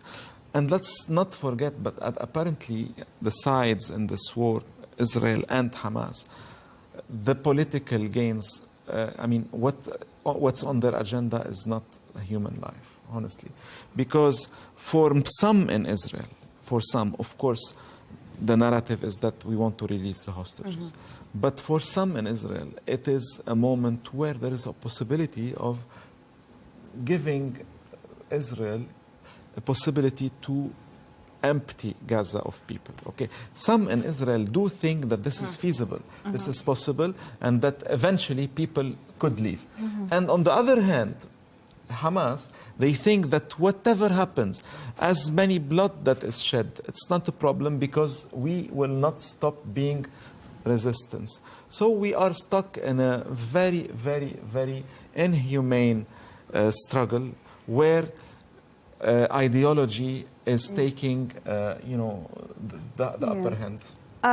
Look, what I see here is that it looks like Israel is using starvation as an instrument of war, and there are questions around. It's announced. They say it. I mean, they say we are blockading. We are using this to get the hostages released. And there are questions around trust when it comes to GHF,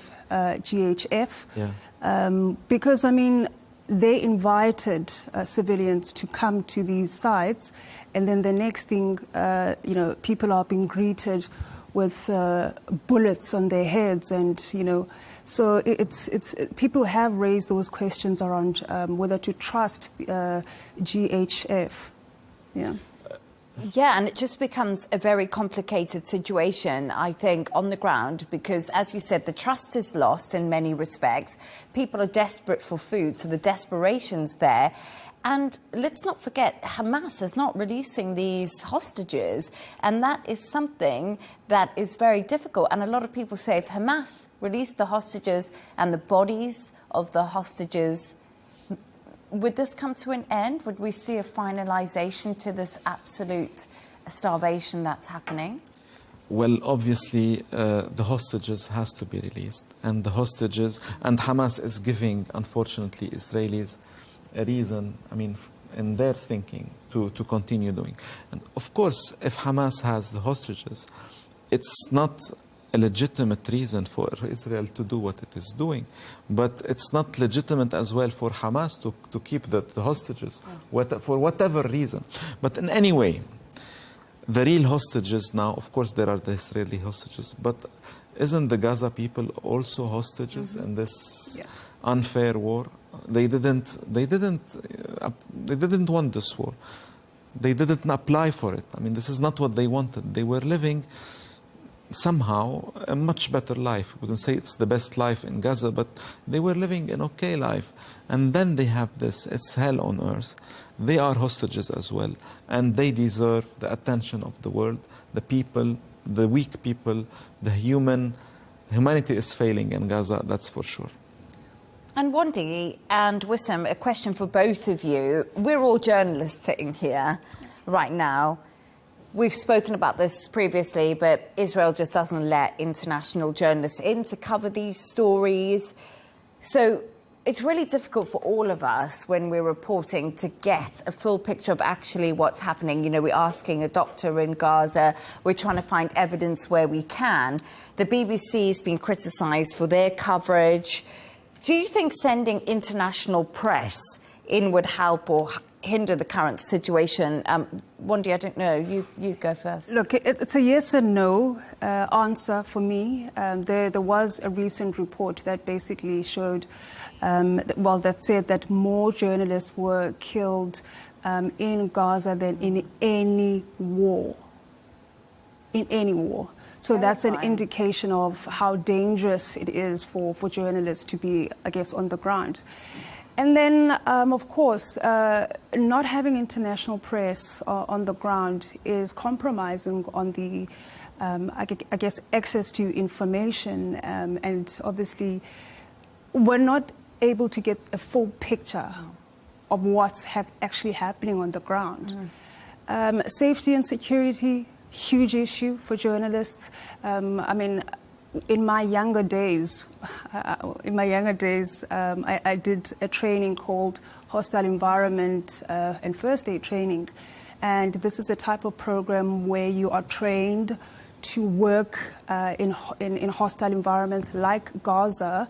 You're trained to survive and report on stories in such environments. But I'm telling you right now, with what's going on the ground, I don't think what I've learned during the program it would apply. Yeah.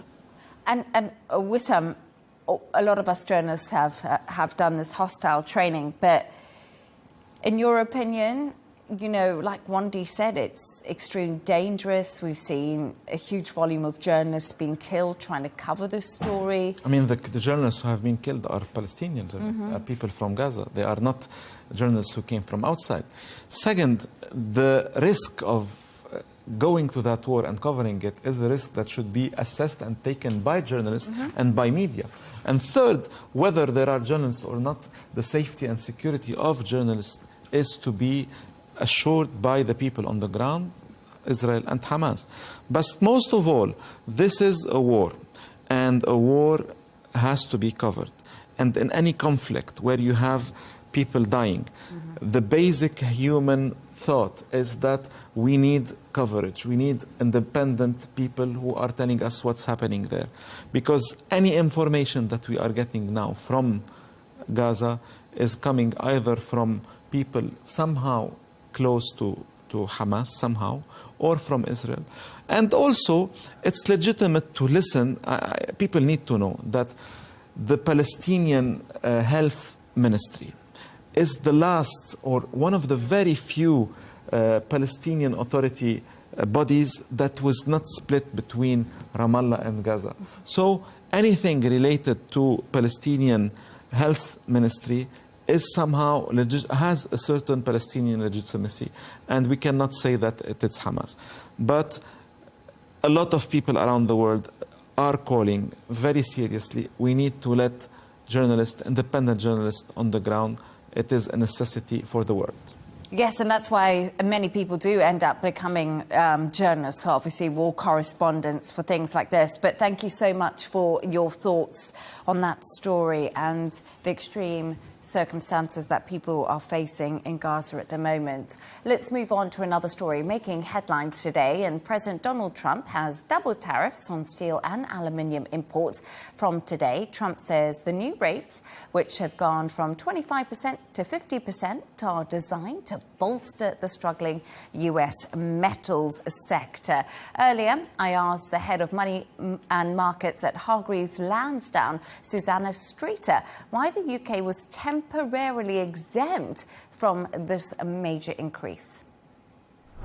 So certainly there was relief, because until yesterday we didn't know whether the UK would be included in this hike to 50%. But it has been given this reprieve, but it will hang on whether or not the final deal can be signed, sealed and delivered with the US, this trade deal. And there appear to be a few sticking points, and we are still hoping that this deal, of course, will be signed. It will be a real blow, in fact, if it is pushed into the long grass. I mean, that doesn't look likely. The indications are that if the deal is signed, the UK won't just benefit from a 25% tariff, but actually will see the tariff go down to zero on exports of steel to the United States.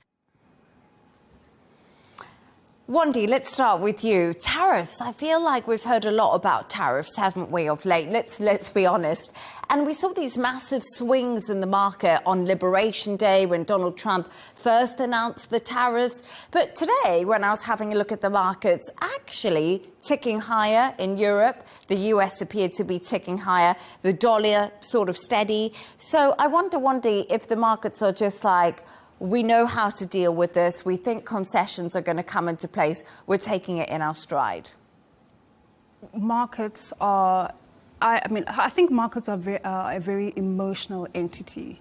And that's expected. But of course, today, the markets opened and it appears that investors are not moved by, obviously, these tariffs. For example, the US dollar is steady at the moment, and we saw some share prices of US steel companies like Cleveland and I think Cleveland and Cliffs and another big player, Nuco. Their shares went up.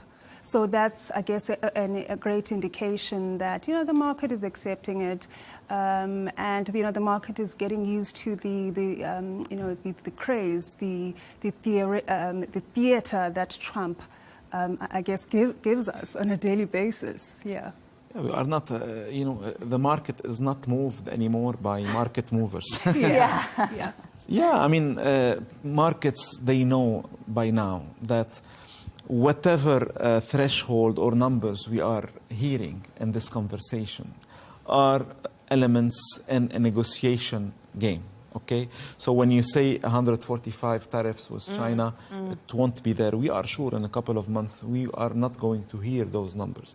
And even 50%, it's a lot also on steel and aluminum. But at the same time, now we know that this is a negotiation game. And we know that somehow things will settle.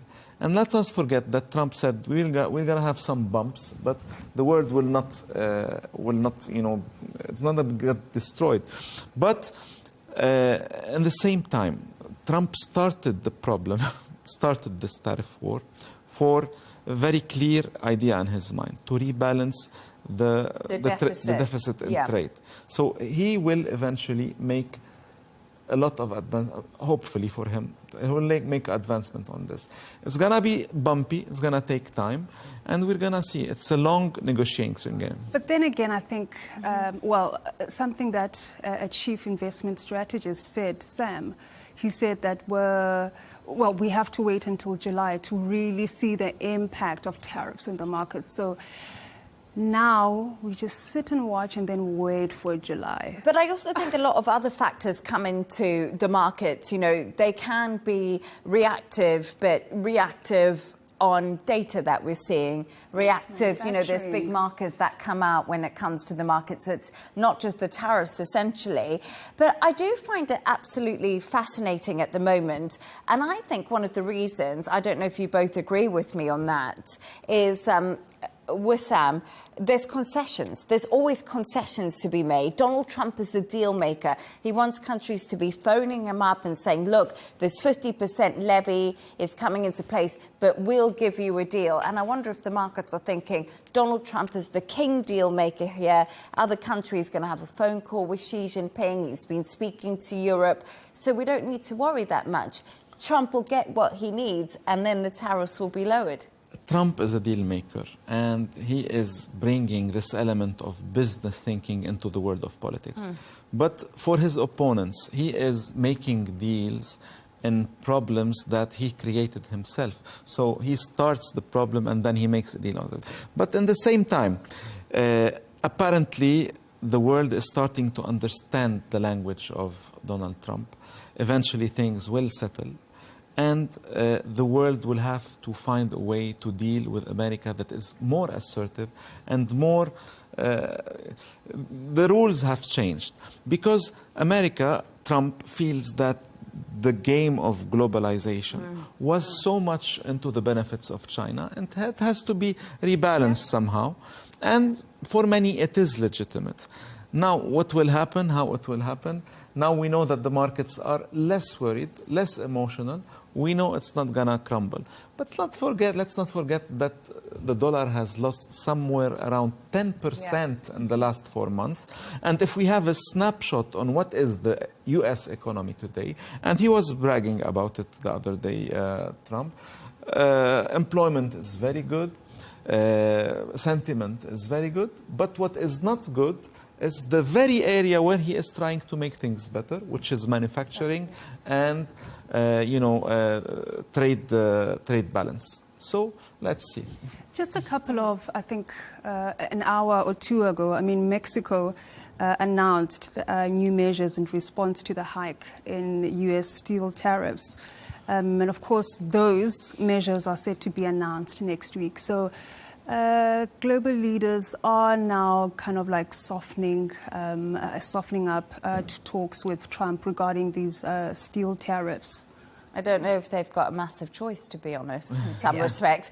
But, you know, Donald Trump elected on making America great again, the Cap Sea Wall, we cannot forget that. As you said, US steelmakers really on the up because they're going to get a lot more business in their mind. But let's see how this all pans out, because it's been a really interesting ride for markets. And still, we can't forget, even though markets are ticking higher, there's always a little bit of uncertainty. And finally, Wissam and Wandi, we've come to the favourite part of my show, where you've come up with a couple of fabulous, quirky stories. And Wandi, I absolutely love the story. The world of gaming is becoming more popular amongst pensioners. I can't believe they can play games. Not that that's... I can't. You know? Well, in England, old school traditional video gaming stores are now coming back. Wow, So you have senior citizens who are looking for entertainment, but obviously, you know, they want to reminisce about the good old days, you know, when they were young. So obviously there's a market for it because, I mean, these stores, these video game stores are opening up. So I think it's quite interesting that, you know, at that age... Are they playing Tetris? So did you remember those... I'm very young, so I don't really remember What's games. that? It's basically one of those video game... I don't know what they call them. Pac-Man? Yeah. Oh, like the... Yeah, but you know, the flip of the story, and I love your story, really, is that somehow... we have always associated video gaming with young people. Oh, yeah, absolutely. And with people who are hip and young. And suddenly we discovered that the first generation of those who went into video gaming are now old people somehow. And they are in their pensions. And this is the very, you know, unfortunate side of how time passes. Yeah. Once I said... You think you are novelty, and then you discover you became nostalgia. And this is what's happening. The first generation of video gamers are now in their, pension. Look, I love the idea. I think for me, when I'm a pensioner, I think, well, I would want jumping castles to be installed at certain events, you know, just to bring out... Oh, just so you can jump on the castle. Yeah. Oh, that's I relate a good to idea. that more. Yeah, as long as you don't fall off. And break my bones. Yeah. No, but you won't, as long as they've got the thing. But I'll tell you something that I like about this story, is that it's a place where older people can come together, because we know often they may live on their own or away from family. So, you know, reuniting around doing something like this is just really positive for that generation, you know, and it will probably bring them a lot of purpose. And Wissam, I love your stories, because it seems to always be about aliens. They really could exist on a so-called super Earth planet. And we've spoken about this before. I know we have, and I definitely believe in aliens. So where can I go and visit aliens? If you want to go see where all those aliens are hiding, you have to believe the Chinese scientists who just discovered this amazing planet that is called Kepler 725c. It is very catchy. It is 2,400 light years away from us. So if you travel today with the speed of light, you would reach there after 2,400 years. And it is 10 times the volume of Earth, but it has the perfect combination of environment that will let life flourish there. It has the right distance from its star. It has the right, conditions to make water and, eventually to have oxygen and to live. But my question, why are we so desperate to find a place where we could move and we can't really move there? Let's make this place better. I can answer that question, obviously, with everything that's happening, with all these wars. Look at what's happening in Gaza. I think this is the right time to actually migrate. Flee the planet. But, yeah, maybe. But I just absolutely, I always find space so fascinating and how they're discovering more and more and more. And I do think the more we learn about it, one day we can't deny that we're not alone. Yeah. I don't know if you agree with that. I don't really believe in aliens. I believe in aliens. I'll repeat it one more time. We are the aliens. if you believe in aliens, do you believe in ghosts? Maybe. I don't know. Because to me, it's the same thing. Aliens are hypothetically the name we give for the very strong possibility and probability of having life somewhere else in this world. Because scientifically, probability tells us that the possibility of having life somewhere else is almost certain. But we haven't seen it first, and then we haven't found the way to go there. If we only break this very simple barrier of traveling very fast, that will open all the possibilities. Or Wissam of getting into Area 51. Yeah. One of those two. But I just, For me, Yen, are we going to pay tax? There or tariffs? Oh, tax or tariffs. But I would then consider moving if we discover that we are not alone. Does it really make us not alone, Leigh Ann? I don't know. We are alone at the end, whether with aliens or without aliens. Yeah, that's true. But one day you'll be travelling, as Wissam said, 24,000 light years away. So maybe when you get there, eventually you can play your video game. Yeah. Who knows? So you might be a pensioner. Or you'll need it on the way, at least. I just want to say thanks to today's guests, Al Arabiya English journalist Wandi Intentengo and Al Arabiya editor Wissam Kirous. And that's all from us on W News Extra. Don't forget to subscribe to our YouTube channel and also follow us on X. GNT with Tom Burges Watson is coming up next. Goodbye and thank you for joining us.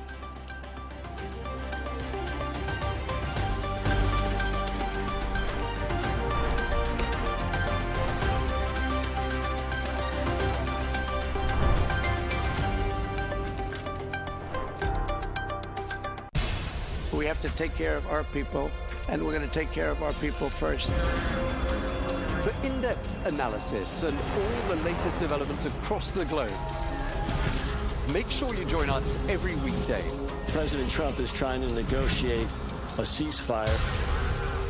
With so much happening, so much information, and so much noise, international law will have no part in his administration. It can be hard to keep track. Tariffs will just fuel inflation. We're going to fight these tariffs. But you can count on us to tell you what you need to know. We stand by your side. Join me, Tom Burges Watson, for Global News Today, right here on Al Arabiya News.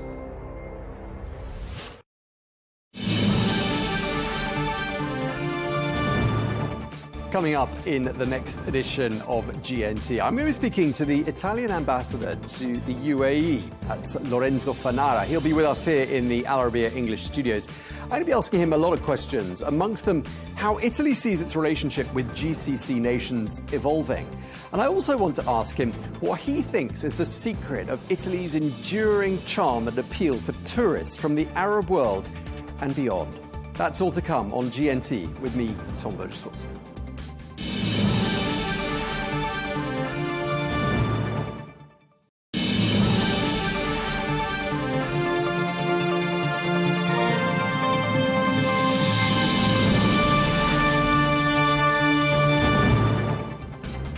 Hello Hello and welcome to Global News Today, bringing you exclusive interviews with leading experts every weekday here on Arabiya English. I'm Tom Burges Watson, and coming up on today's programme, we're going to be firmly focused on the latest deadly violence in Gaza, where the US and Israeli-backed group operating aid sites, that's the Gaza Humanitarian Foundation, announced the temporary closure of facilities today. This follows a series of deadly incidents near their distribution sites. We'll get the latest on the ground from UNICEF spokesperson James Elder. Plus, we're going to be speaking to the Italian ambassador to the UAE, that's Lorenzo Fanara. I'll be asking him about Italy's position on the situation in Gaza, as well as what appears to be Italy's newly restored confidence on the world stage.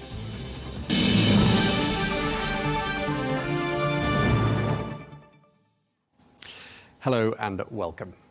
Gaza's humanitarian crisis is deepening by the day.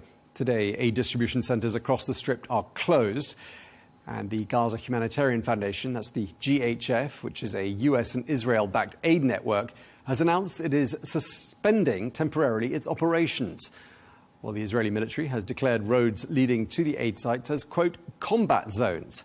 This comes after the Israeli army reportedly opened fire near a humanitarian aid distribution site in the southern Gaza city of Rafah. Well, large crowds had gathered there to receive essential supplies. Well, at least 27 Palestinians have reportedly been killed in the past 3 days. Well, the Red Cross has described the situation in Gaza as, quote, worse than hell on earth.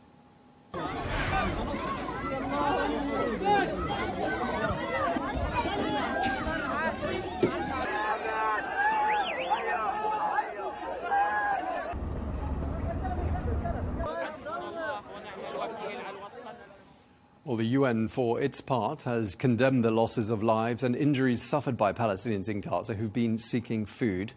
The 10 elected members of the UN Security Council called for an immediate, unimpeded humanitarian aid access to the Strip. They also renewed calls for the release of all hostages being held by Hamas and for an immediate, lasting and sustainable ceasefire. Let's get more now. We can speak to James Elder, spokesperson for UNICEF, who joins us from Khan Yunis in Gaza. James, thank you very much indeed for taking the time to speak to us, what I'm sure is a difficult and very busy time for you. Just first of all, tell us what's going on around where you are right now. Well, Tom, weaponry. I don't have the military expertise, but consistent heavy weaponry. Only back in the Gaza Strip for 24 hours. It's my fifth time since October 7, but 24 hours, I've met a lot of people who are desperately hungry. I'm seeing again that universal symbol of hand to mouth, but just in the north that I've seen before, but in the south, in the middle area and so on. I've been to Al-Aqsa Hospital where there are 3 drone strikes today. We've had children killed in Khan Yunis. Again, met a little boy in a hospital who his home was bombed in a safe zone, and he was the only surviving member with his father. This is in less than 24 hours, so there is a level of despair and despondency, particularly, I think, Tom, particularly around the lack of food for everyone across the Strip, north to south, east to west. It is the one unifying thing that people speak about, spending their days, how do I get food, or how do I get anything resembling nutrition? OK, so clearly you paint a picture of widespread desperation, malnutrition. Clearly this is having a particular impact on children and the most vulnerable segments of the population. Just tell us a little bit more about that. Yeah, I spoke recently to a colleague who's a nutritional expert who made it very clear to me this situation continues, and by that I mean a continued blockage of aid, not allowing the amount that is required, the amount that we got working through ceasefire, showing what can be done. If this blockade continues, then he said, we will see a famine. And once we see a famine, it's too late.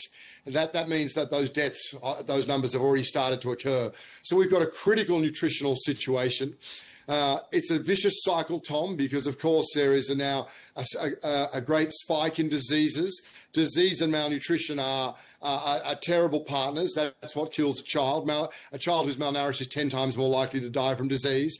A grave lack of fresh water. So all these things, but these are all man-made. These are all enforced. There's thousands of trucks across the border ready to go. And of course, as everyone knows, all of this within a theatre of relentless bombardments, of a continued war. Well, I hesitate to use the word war. In fairness, wars have laws. This is the destruction of a society, brick by brick, child by child. Some aid was being distributed earlier on in the week. It was suspended today. We gather it may continue tomorrow, being distributed by the Gaza Humanitarian Foundation. I'd like to ask you why the distribution process by them has been quite as chaotic and as violent as it appears to have been. It's a good question in its most simple sense, and this is not with hindsight. The United Nations, every single arm of the United Nations, those people who've been doing this for 50 years across the world in dozens of conflict zones, made it very clear this is not a humanitarian organisation. It is a militarised, politicised setup with a very simple design of pushing people, forcibly displacing people from the north to the south. At the same time, a veneer of humanitarian aid to try and quell that pressure that we increasingly see from Western countries about those increasing cases of starvation. So because of that, there is no experience. These are people with guns. There are 2 or 3 distribution points. During the ceasefire, the United Nations and brave partners on the ground had 400. Because, Tom, humanitarian aid is about going to where people need it. You don't ask a mum to leave her children and walk 15 kilometres. You don't ask a grandmother. You don't ask an amputee. This demands it. If you want aid, you go there. More so showing the level of desperation because humanitarian agencies are being blocked to distribute aid at scale. There's been 2 massacres in that site, around that area. It doesn't matter whether they're in that site or not in that site. You bring people to an area, you have a responsibility, a legal responsibility to protect them. But again, that would be under humanitarian law. This is not functioning as that. So the great danger always was that you weaponize aid and you have the risk not only of not reaching all people, we knew that was never going to happen, but you get these things. You are bringing civilians into a heavily militarized zone. That's terrifying for Gazans. And yet still last night, Tom, I saw large numbers of people heading that way. They knew there'd been 2 massacres. Imagine the level of desperation that you are willing to risk another massacre in the hope of feeding your family. Or as those people have said to me, their son went to a site to try and get food and never came back, simply because they tried to feed themselves. It's very important we explain what that is, because it is a veneer and is not humanitarian aid. It has a very clear political military purpose, and at the same time, it has a very clear aim to restrict humanitarian aid doing what it should do, which is getting aid impartially to everyone across the Gaza Strip. It's great that you're there, because I want to ask you for some specific evidence. We're being told by people in Israel that we speak to on this channel that the reports of famine being widespread, or that hunger being widespread, are vastly exaggerated. How do you counter that argument being made by Israel? It's very simple to counter it. It's very important because we do need evidence. And that's what the United Nations deals with. That's why we are impartial and neutral. And so the world's most prestigious nutritional body, which is called the IPC, which has a range of partners, UN workers, doctors, trained people across the Gaza Strip to monitor, to do monitorings of children, to do monitorings of adults, to check the nutritional status. From that very, very detailed study that is globally accepted, that was given the catastrophic warnings, showing the level of deprivation here. So, the evidence is overwhelming because the evidence is done by an impartial body, and the most recent findings show that there are areas under that risk of famine, shows the entirety of the Gaza Strip is food insecure. That sounds, like a technical term. I can speak to that. As I say, I've been to Gaza before, and I've seen that level of hunger in the north. I've never seen it before in the south, in the middle area in Deribala, here in the south as well. So it is important we deal with facts. It's all we've been dealing with the whole time. It's a similar argument around something like the looting of supply or aid diversion by Hamas. Again, there is just no evidence of that. That's used as a reason to create this militarized zone, but there's no evidence, and there's been no evidence. In fact, we've heard that from a former humanitarian advisor to the previous president of the United States. No evidence given by Israel. So facts matter very, very greatly here. And it is troubling. There are so many humanitarians on the ground and very brave Palestinian journalists who paid the ultimate price. The international press must, of course, still ask why, after 20 months, are international journalists banned from bearing witness to this, sharing the truth when it comes to humanitarian aid, potentially preventing some of the atrocities that keep hitting civilians. So in terms of what you're actually seeing on a day-to-day basis, I mean, just some very basic question. I mean, do people look extremely emaciated? Has it reached the stage that the majority of people you encounter walking down a street there in Khan Yunis, where you are now, or perhaps in another part of Gaza, look like they're malnourished and extremely hungry? Is that what it looks like?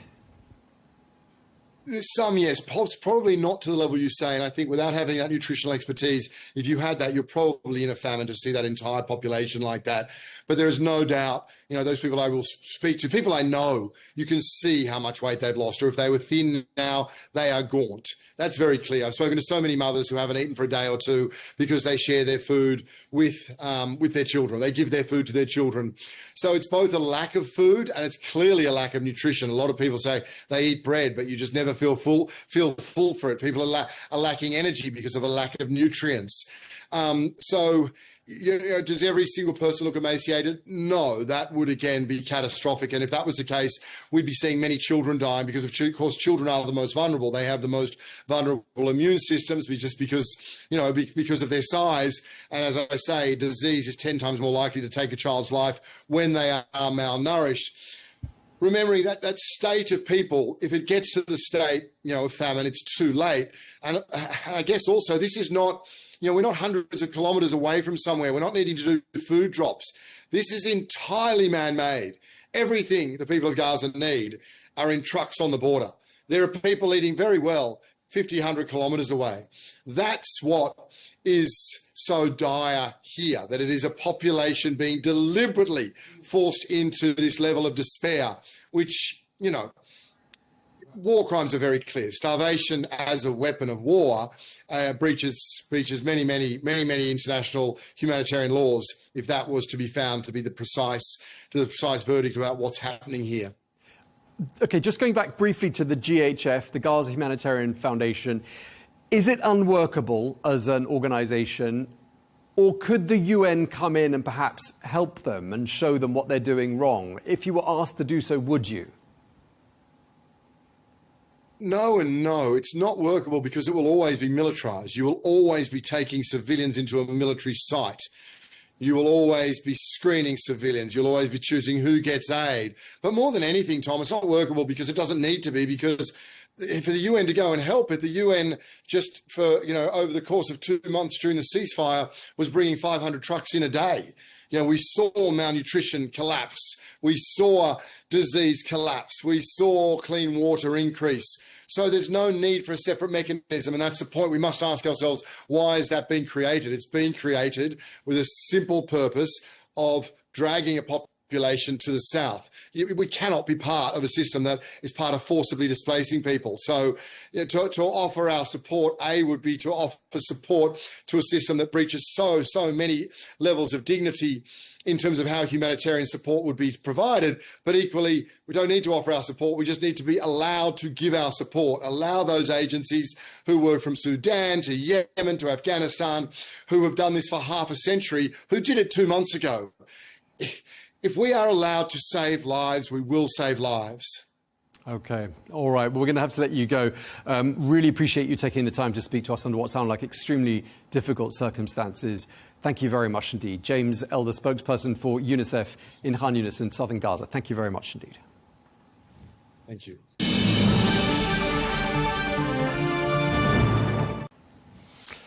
Meanwhile, Israeli authorities and the Gaza Humanitarian Foundation, which uses contracted US security, are continuing to deny allegations that the Israeli army opened fire on civilians who'd rushed to collect aid packages. While aid distribution has been suspended, Israeli bombardment has continued across the Strip, killing at least 16 people in a single strike on a tent that was sheltering displaced families. That's according to the local authorities.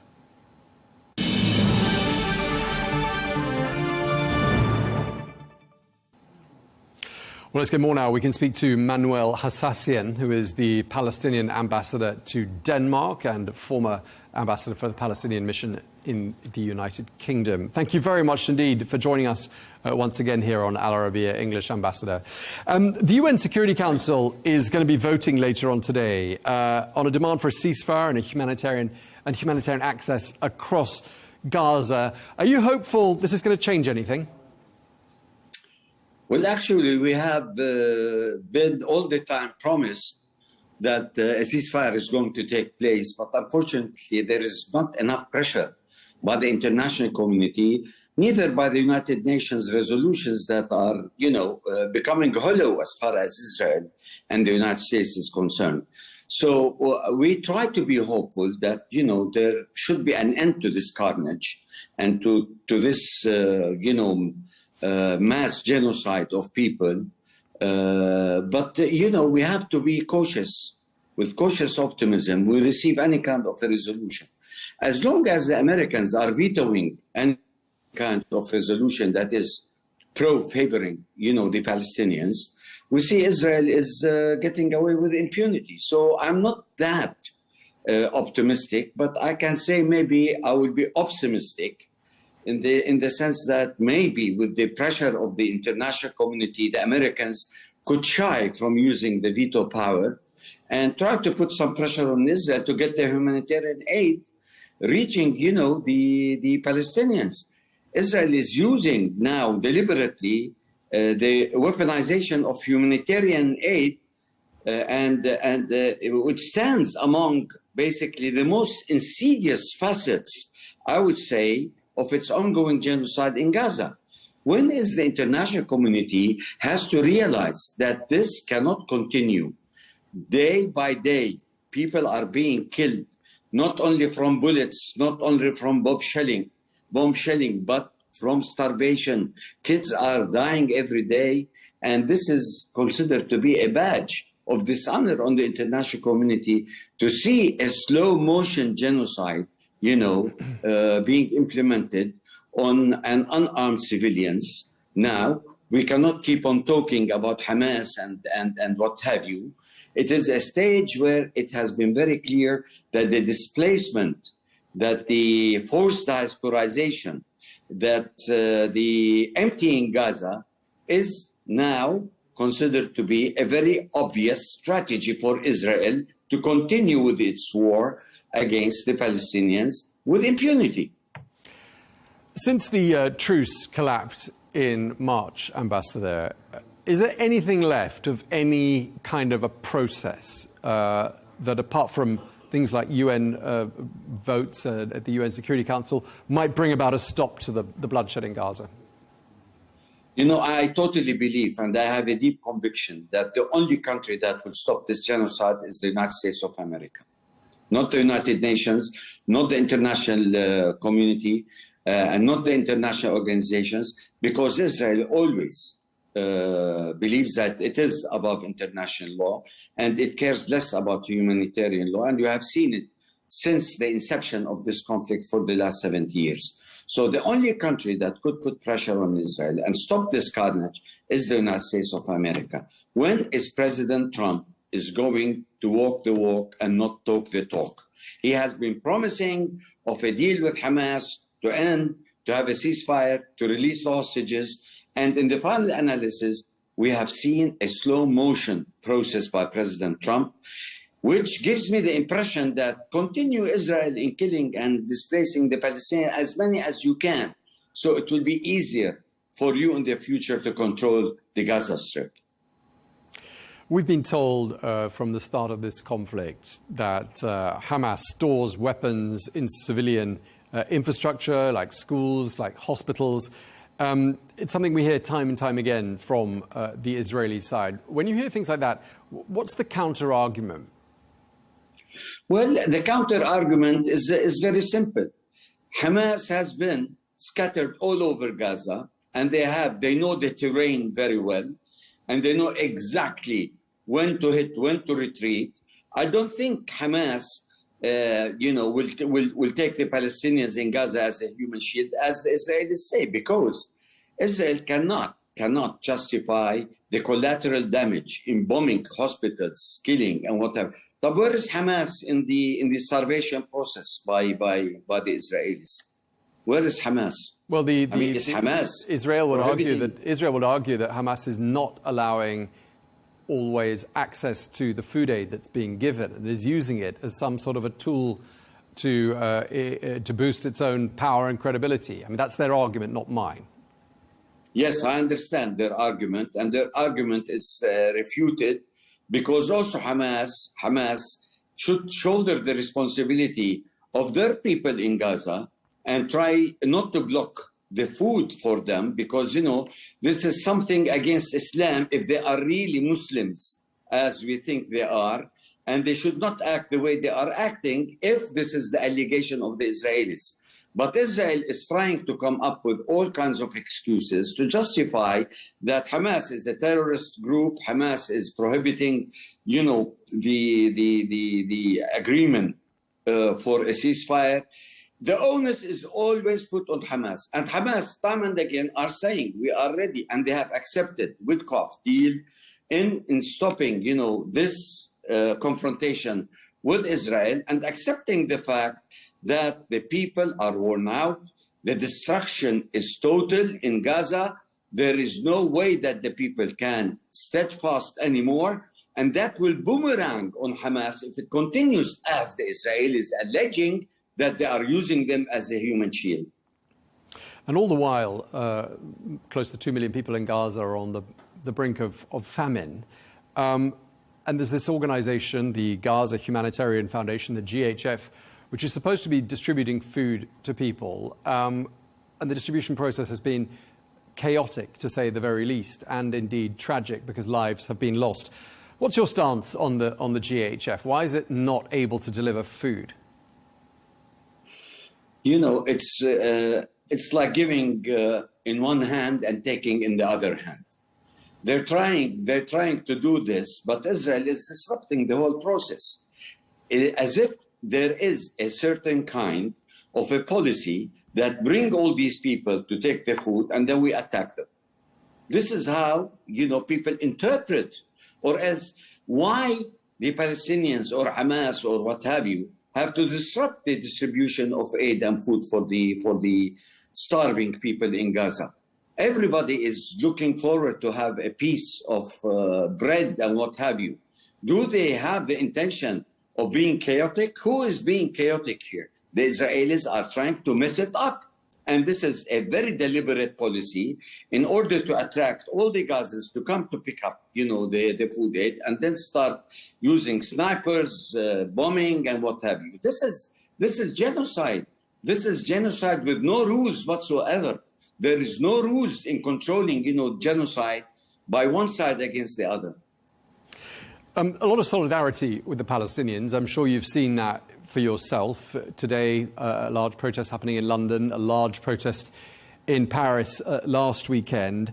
And there's a boat sailing from Sicily to Gaza. It's called the Freedom Flotilla Coalition, and on board is the environmental activist Greta Thunberg. What's your reaction to that sort of activity? Well, these activities, I must say that they have a certain kind of an impact. It raises more awareness in the international community, and it means that these people are very serious in trying to end the blockade and end the war by their, contributions through flotillas and what have you.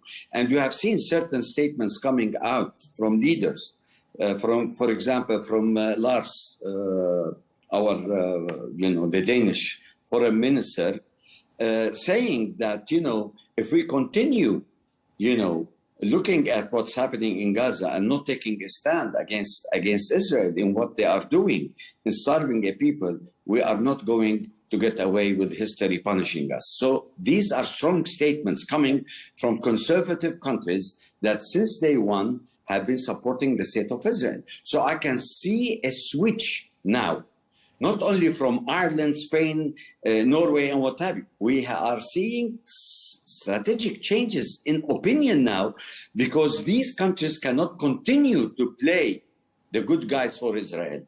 Now things are out of hand, and the concept of starvation, killing, collective punishment through starvation is something humanity cannot really accept. So there should be a point where, this has to stop. So the voices of such leaders are becoming more vociferous. And let alone that, our diplomats all over the policies of Israel and its mass murder is echoing now with more and more people going to the streets and asking for free Palestine. And that in itself is a sort of pressure on the United States that it has to come up with a solution and not with crisis management. The question is not promising food as much as stopping the carnage with a ceasefire that could make these people breathe the air and look forward for a better life while they are, most of them, under the rubble now. When you hear the head of the ICRC, the International Committee of the Red Cross, warning that the consequences of this conflict could be felt right around the globe if action is not taken, what do you think she's suggesting here? What's she implying here, do you think? She is implying that the international community should move on, that the situation is serious and this crisis is becoming beyond control and that people are dying from hunger. And this is something, it's a tool of oppression. This is a tool of violence that Israel now is using.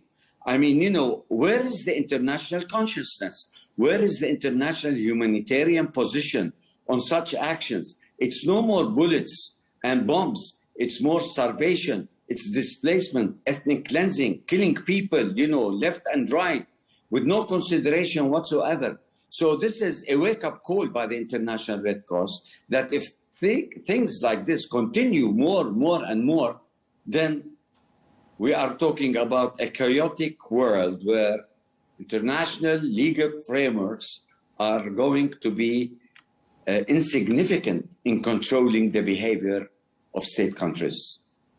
Okay, well, on that note, we're going to wrap up. We're out of time. Thank you very much indeed for taking the time to speak to us. It's my pleasure, sir. Manuel Hassassian, the Palestinian ambassador to Denmark. Thank you very much indeed for your time, sir.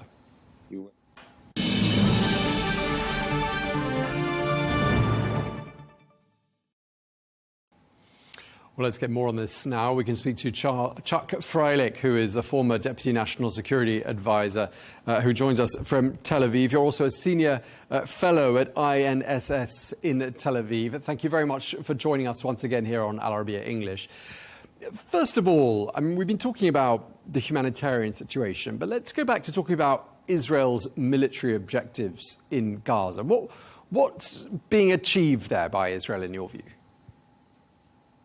Well, let me just step back and say that when the war broke out, Israel announced three primary objectives. One was, of course, Hamas's military defeat. The second was its unseating politically, or to topple it as the governing body in Gaza. And the third objective was, of course, the return of the hostages.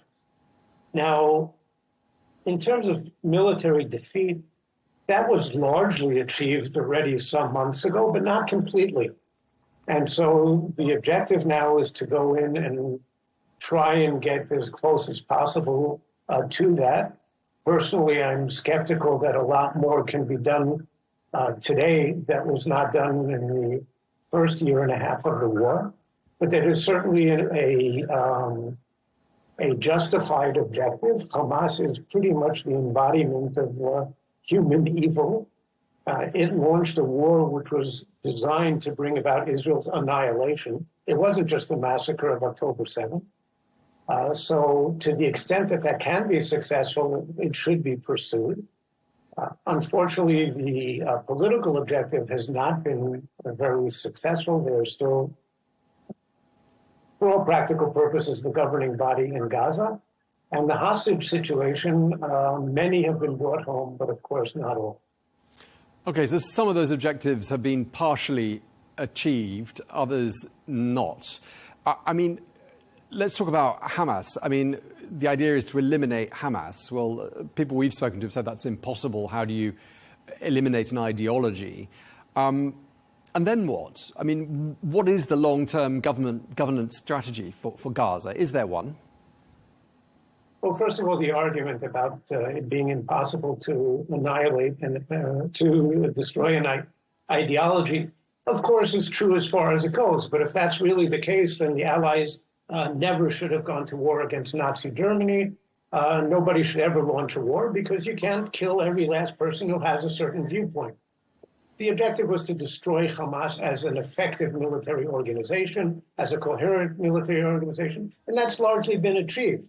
The problem is that Israel withdrew from most of Gaza a number of times, and Hamas then went and reconstituted in those areas, or has begun reconstituting. And of course, if we give them another year or two or three, then we'll be back to where we were October 7th. So there has to be an approach which is based on a longer-term control of the territory, or an alternative political and military force to take over. And here is where I think the Netanyahu government's biggest mistake in the war has been, and by the way, there are no good answers here, but in trying at least to formulate a vision for a post-war Gaza.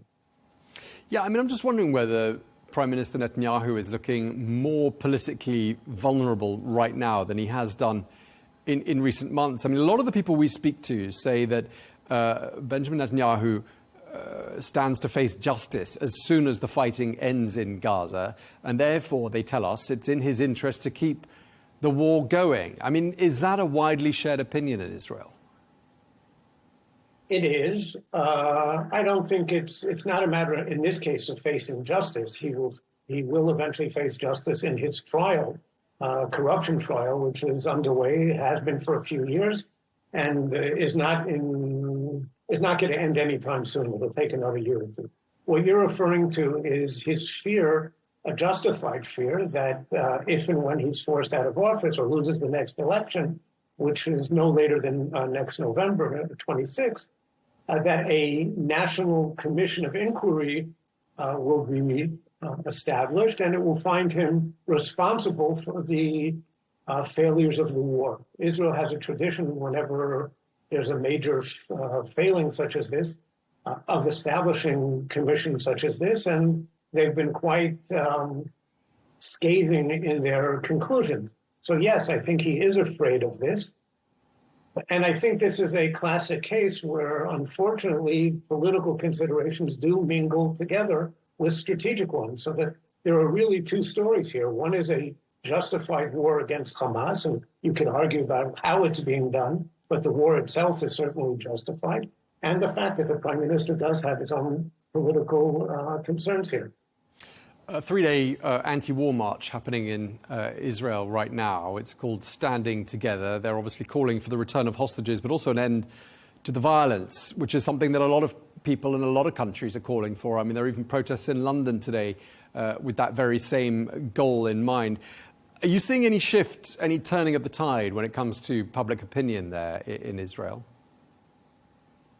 It's not an anti-war protest. I mean, I don't know the specific demonstration today. I didn't hear about it. But I mean, all the demonstrations, which I've also personally participated in many of them, it's not an anti-war protest. It's an attempt to get the government to make further concessions to bring the hostages home, with people being willing to pay the price of ending the war. There is very strong support in Israel for the three objectives that I explained before: destroying Hamas, toppling them as the governing body, and bringing the hostages home. There are, to my way of thinking, there are good good arguments on both sides.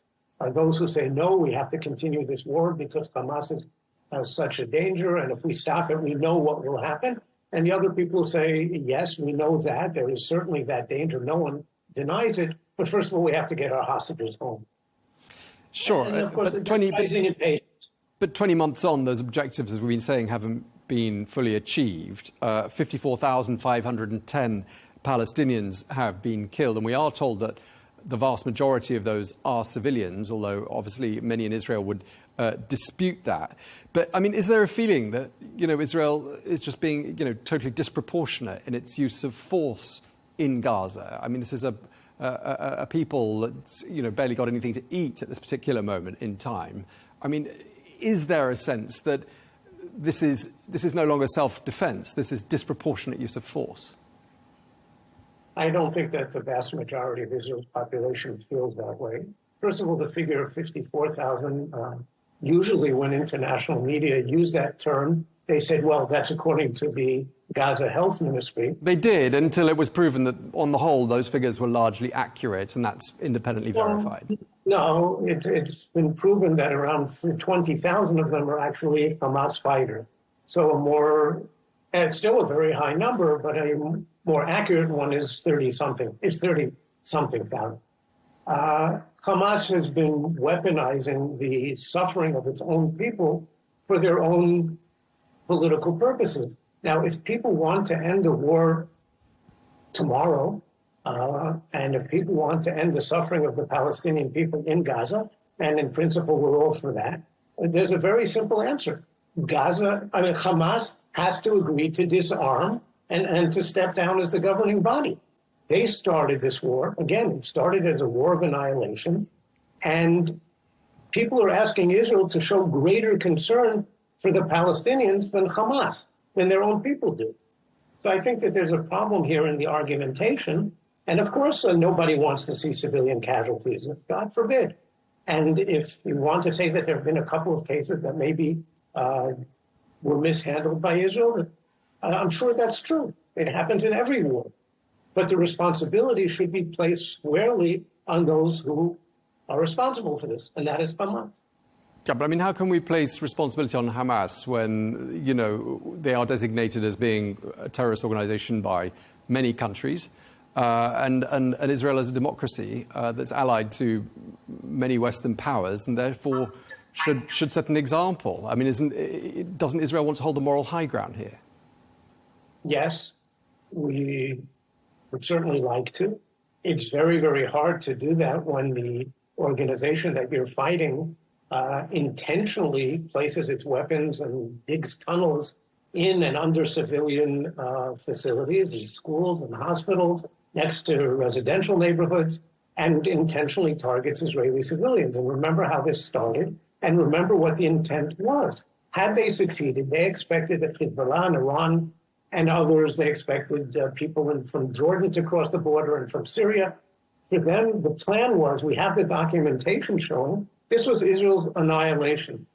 So is it an ugly war? Yes.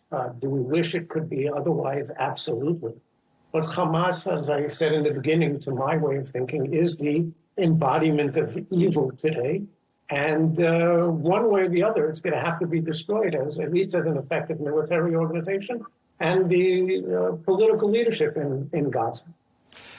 Malnutrition is widespread in Gaza. We've been hearing that from people on the ground. Famine-like conditions persist. 20, 30 trucks sometimes coming in when, in fact, 600 a day are needed to sustain the people in an adequate fashion. I mean, what is the reaction in Israel to the collective suffering of some 2 million people? And let's not forget, we've seen pictures on our screens of emaciated children who were born well after the 7th of October, and clearly, even if they had been born, would have played absolutely no part in what happened on the 7th of October. What's the reaction to all of this? Well, first of all, I would again place the blame on Hamas. If people really care about the Palestinians and Gazan civilians, then Hamas should end the fighting. And they've also been offered the right of free passage out of Gaza for the Hamas leadership. Excuse me. First of all, again, a lot of the figures are just so wildly incorrect. Hamas says starvation, and so the international media pick it up and echo it again and again and again. I can't argue with specific cases that you may have seen. Sometimes, by the way, you can argue with what's really behind it. Because, for example, we know that earlier this week when they claimed that Israel had killed 20-something soldiers, civilians on one of the days, it turns out that it wasn't Israeli soldiers who were firing on them, it was Hamas fighters who were doing so. 1.7 million tons of food have gone into Gaza since the war began. It works out to approximately 100,000 trucks. So Israel isn't pursuing a policy of starvation here. And there is a new system in place. It's problematical so far. There's startup problems, and there's been violence when thousands of people have, maybe I understand them because they're hungry, but they've stormed the distribution centers, and soldiers have felt that their lives were in danger. Okay, hopefully that is just the very unfortunate price of the startup. And it will become an effective humanitarian effort. Yeah, I mean, we're not really just looking at sort of isolated media reports, though, here. I mean, there are some strong words coming from some major global organizations. I mean, the UN Secretary General talking about the deaths of people seeking food aid is unacceptable. Attacks on civilians are a war crime. I mean, these are very strong words. Today we had the British Foreign Secretary, Hamish Faulkner, saying, "I'm appalled by the repeated actions of mass casualty incidents in Gaza." And he condemned the GHF, that's the Gaza Humanitarian Foundation, calling it inhumane and saying it fosters desperation and endangers civilians. I mean, these are really strong words. I mean, the like of which I don't expect people in Israel are used to hearing from their allies, are they? Well, maybe from our allies, not that often. From the UN, I expect nothing other than the harshest and most baseless words. Anyone who believes in what the UN says is invited to move to La La Land. I mean, really, they are, as far as I'm concerned, a totally uncredible organization. In humanitarian organizations, some of them are certainly quite credible, but they all have a vested interest. They are humanitarian organizations, so they always see the worst. And again, I believe that people are being, maybe including the British Foreign Secretary, being fed at least partly by inaccurate information. We tend to believe the UN when they report on humanitarian crises around the world, whether it's in Sudan. You're free to believe whoever you wish, I don't. Why would the UN want to invent stories about the humanitarian situation in Gaza? What's their vested interest? Because you seem to be implying they have one. Well, I think all you have to do is look at the UN's record, at the number of votes against Israel in the General Assembly, the number of attempted votes, at least in the Security Council, many of which were blocked by the U.S., to understand that the UN is a grossly biased organization. And when I say La La Land, I mean, I think if you've ever been at the UN, I've worked there for a while, it's a different reality. And it's a reality which is led by many third world states by a large undemocratic majority, by a number of states that are extraordinarily hostile to Israel, and the various UN agencies, not all of them. The IAEA, for example, is a professional organization, but many of them have been deeply, deeply invested or taken over, so to speak, by people who have an extreme position towards it.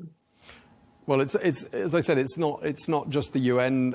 Again, the British Prime Minister has spoken out. He's been even more explicit than his Foreign Secretary. I mean, it does feel like it's Israel with one set of opinions, and pretty much every other country we can think of with another set of opinions when it comes to the humanitarian situation in Gaza, which is what we're talking about. We're talking about people. We're talking about people dying of starvation. I mean, there needs to be some humanity here, doesn't there? I agree completely. There does need to be, and that's why Israel, as I said, has allowed in 100,000 trucks since the war began. As a matter of fact, it's even more than in the pre-war period, if you break it down. There is a horrible situation in Gaza. No one denies that. It's certainly not a pleasant place to live in today. But there is a price to be paid for beginning war. Civilians suffer in every war. People did not ask the questions that you're asking about the war against Germany in World War II and in various other wars, and in almost any other war. Israel is being held to a different standard here. Again, I'm not saying that everything that we've done has been perfect and that some things couldn't be done differently. As a matter of fact, if you ask me, my own personal opinion was that Israel should have taken ownership, so to speak, of the humanitarian issue the day the war began. We didn't do that. But at the same time, I do think that the reports are very one-sided, and we see people such as Mr. Starmer and the Foreign Secretary, and yes, other responsible people around the world who come out with strong and very unfortunate statements that certainly no one in Israel wants to be in a situation of isolation such as this. Yeah, I mean, the bottom line is there isn't another comparable situation in the world where you have 2 million people who are entirely blockaded. I mean, I can't think of one. Can you? When did the blockade on Gaza start? It started after Israel withdrew from Gaza in 2005, unilaterally withdrew from Gaza to the very last inch, and was met literally a day later, or it may have been 48 hours later, by the first barrage of Hamas rockets into Israeli territory against Israeli civilians. And it then became thousands and thousands of rockets over the years from an area that Israel had withdrawn from. So we have very, very deep security considerations at stake here. And I don't think any other country would behave very differently from what Israel was doing. Now, can you imagine if West London was firing rockets at East London? Or if people in one part of Dubai were firing rockets at another part of Dubai? Remember, Gaza literally abuts Israel and Israeli civilian communities. Israel has to defend itself against this. There can be an argument. There is an argument about just how you go about doing it. If you look at the civilian casualty ratio in this war compared to most previous wars that are in any way comparable, actually the civilian casualty rate is quite low. OK, well, that is all we have time for. Thank you very much indeed to our guest, Charles Fryik, former Deputy National Security Advisor and Senior Fellow at INSS in Tel Aviv. Thanks again.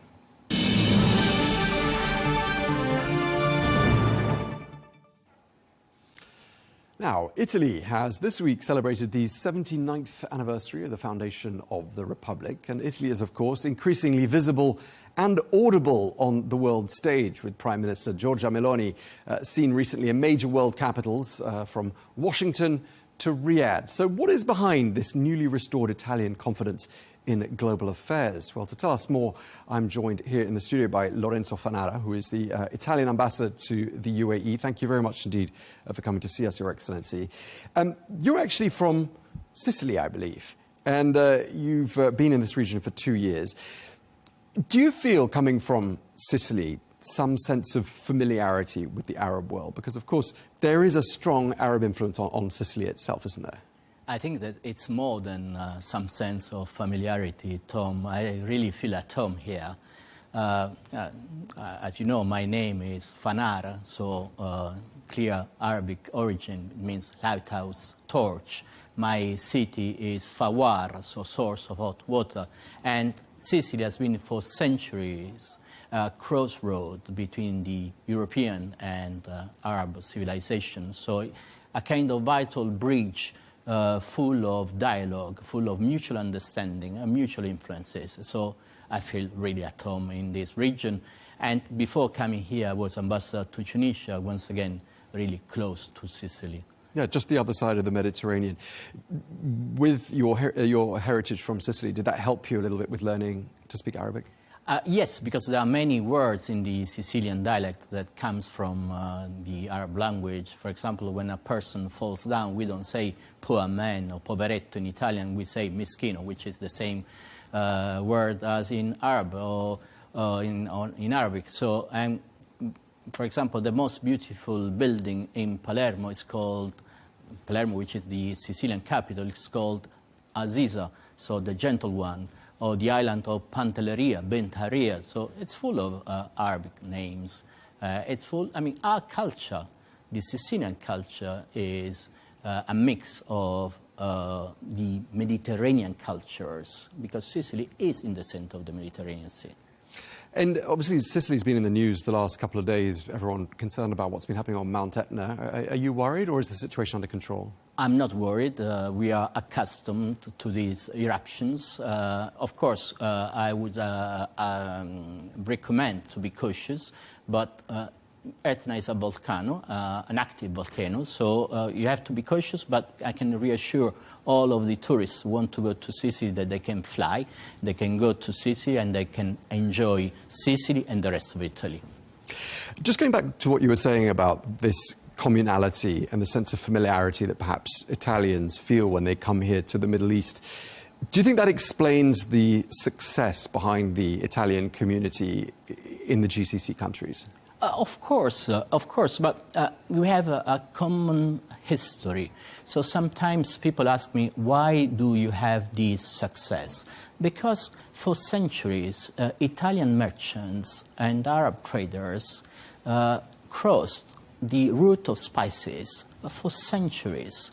And that route of spices was crossed by these people when there were no insurance trades mechanisms, when there were no SWIFT codes, when there was just one fundamental reason to cross this route was business and trust. And I think that after centuries and centuries of exchanges, of trade, of mutual and common understanding, of compromise, the two cultures have understood each other well, and now they are able to exploit this trust in order to do something more important, which is expand their business, expand their investment, expand their trade. So it is no surprise for me, for example, that Italy was the first European country which kindly asked the European Commission to start free trade agreement negotiations with UAE. And now these negotiations have been launched, and we hope that they will be finalized soon. So nothing really surprised you when you arrived on the Arabian Peninsula? You presumably felt well prepared for the job, and coming from Tunisia, you had some linguistic familiarity as well. I think that what really surprised me, if I have to be honest, is the dynamism, the ambition, and the great capacity to innovate in this peninsula, and especially in the UAE. So I was aware of the vision of this leadership, but really it is surprising the capacity to implement this vision day by day. Italy's deepened ties in this region of the world, as you've been saying, over the years. Where are you seeing the most momentum? Are you seeing it in economic field? Are you seeing it in culture, political relations? Where are you seeing the strongest momentum? I have to say that, I mean, of course, I'm the ambassador to the UAE. I have to say that the great momentum is with the relationship with the UAE in political relationship, because there is an excellent chemistry between the Italian Prime Minister and the Emirati President, His Highness Sheikh Mohammed. And for the first time in the history of our bilateral relationship, we organized a state visit of an Emirati president to Rome, where we signed 40 agreements and where the Emirati leadership committed to invest up to $40 billion in the Italian market. And your Prime Minister, Giorgia Meloni, was in Riyadh as well earlier on this year. So clearly Saudi Arabia, a major focus as well for the Italian government. Of course, Saudi Arabia and all the region, because this is the Gulf moment, let's be clear. This is the Gulf moment, this is the place to be, and this is the place where things are happening at a very swift pace. We were talking about bridges earlier on in the context of Italy and the Arab world. But there's another bridge that looks like it's being built at the moment, which is that your Prime Minister, Giorgia Meloni, seems to have a good relationship with the US President Donald Trump. And she's also in the European Union. And I'm just wondering whether you see her role as being something of an interlocutor, kind of a bridge builder between Washington and Brussels. Is that kind of an extension of the job of the current Prime Minister of Italy? Tom, Italy has always invested in the transatlantic relationship. I mean, the Italian Republic is founded on two pillars, the relationship with Brussels and the relationship with Washington. These are the main pillars of our foreign policy. So once again, it's normal, it's natural, it's logical that the Italian Prime Minister wants to have a dialogue, and profitable and honest dialogue with President Trump, and I think she's managing very well.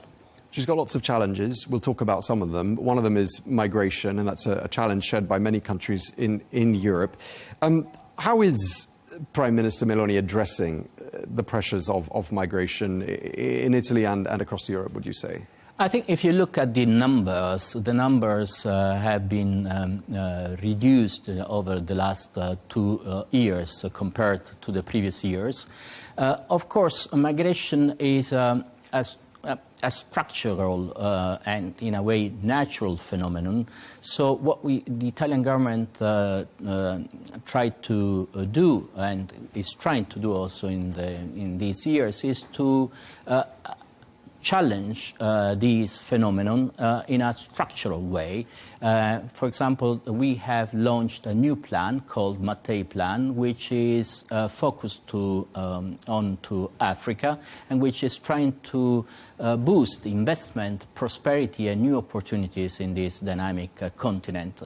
And we are very well also aware of the fact that migration is a phenomenon which has to be tackled in a comprehensive way, not just on security. So it's important to cooperate also with the countries of origin and countries that are especially on the Mediterranean Sea. So it's important, for example, our cooperation with Tunisia, with Egypt, and we are trying also to cooperate with the UAE, where especially the Emirati president was present in Rome when we launched a conference on migration and development 2 years ago. Let's turn our attention to Gaza. Italy has obviously called for an end to the humanitarian crisis there. What is Italy's position, if you don't mind clarifying it for us, on the current situation in Gaza? I think Italy's position is very clear. We understood the legitimate reaction of Israel after the 7th of October, when a terrible massacre was perpetrated by Hamas. But the suffering of the Palestinian population, the civilians in Gaza, and especially the sick, the children, the elderly, has gone for too long. So the Minister of Foreign Affairs has asked for the bombings to stop and for the resumption of the humanitarian law and especially for the resumption of humanitarian aid. Italy has been fully engaged with a program in favor of the civilians in Gaza, which is called Food for Gaza. We have also welcomed many sick people and many children. In a way, we are trying to give some lights of hope to the civilians in Gaza and, to be honest, to humanity, because it's a way to express our humanity towards people who are suffering. But there is just one way to restore humanity. It is to stop the bombings. So that's the immediate priority. What's the sort of Italy's vision of the longer-term solution to the crisis? The long-term solution has never changed. So we feel that the solution should be a two-state solution. But also we feel that the Gaza and the Palestinian issue is so complex that we have to rely on the Arabs, on the Arab governments. So we support the plan put forward by the Arab governments, and we are ready to do our utmost to support it in terms of financial support, cooperation support, also security support.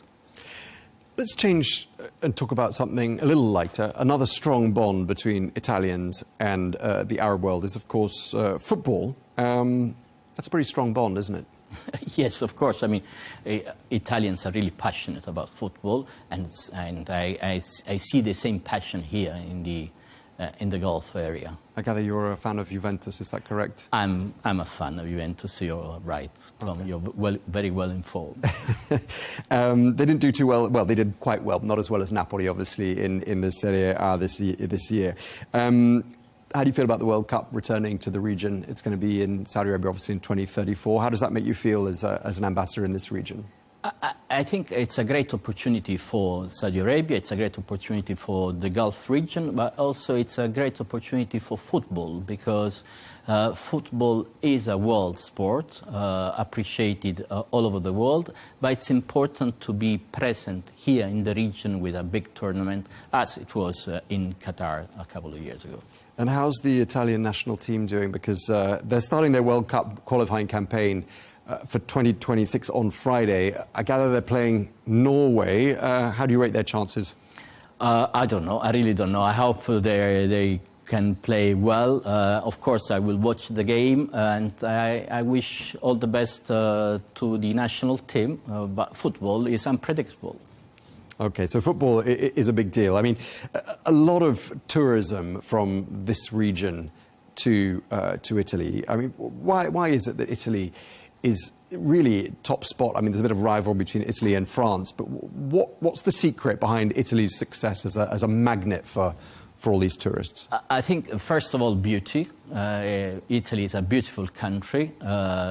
Second, I think Italy is one of the best countries in terms of cultural heritage, so you can enjoy cultural heritage everywhere, not just in one city, but everywhere.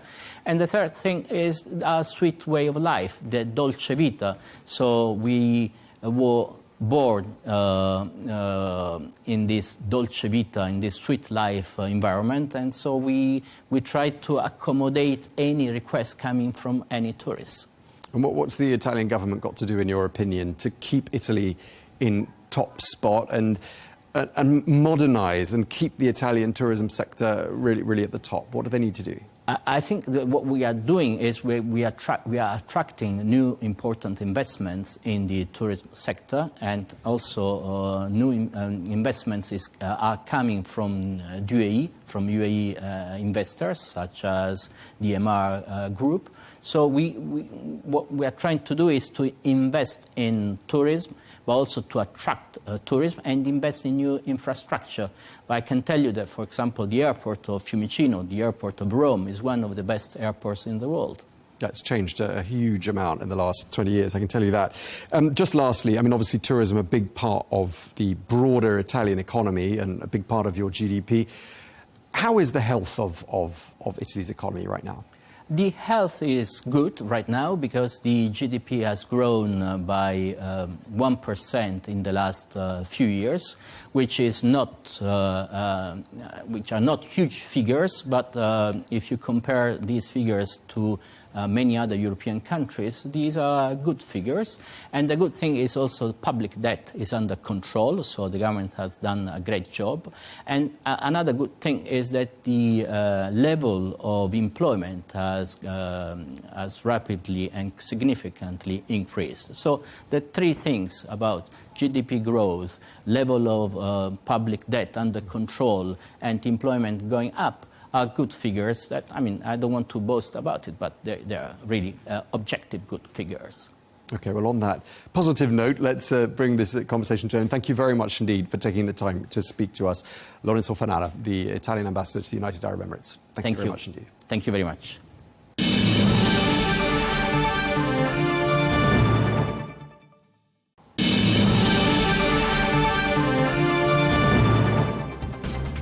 Well, that is all we have time for on Global News today. We've heard there from the Italian ambassador to the UAE, telling us about Italy's place on the world stage, also Italy's opinions and Italy's position with regards to the situation in Gaza. We've had the latest on the ground in Gaza and all the latest on efforts to distribute humanitarian aid there, which was suspended throughout the course of today. We'll bring you up to date tomorrow if we find out there's been any development on any of those fronts.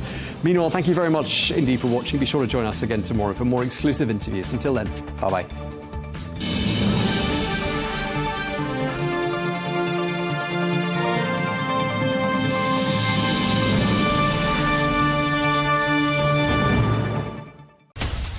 From the White House to Gaza, Kyiv to Beijing, elections, economics and the environment compete with conflicts and other complex issues for our attention. In an age of fake news, deep fake and artificial intelligence, they've got to have a vote and a say. It's important to look beyond the loudest voice to understand the truth. From newsmakers to groundbreakers. My campaign is going very well. Presidents, prime ministers, princes and peacemakers, and cultural tastemakers. As Arabs, as Middle Eastern, we're too emotional. Join me on the Riz Khan Show for empowering conversation.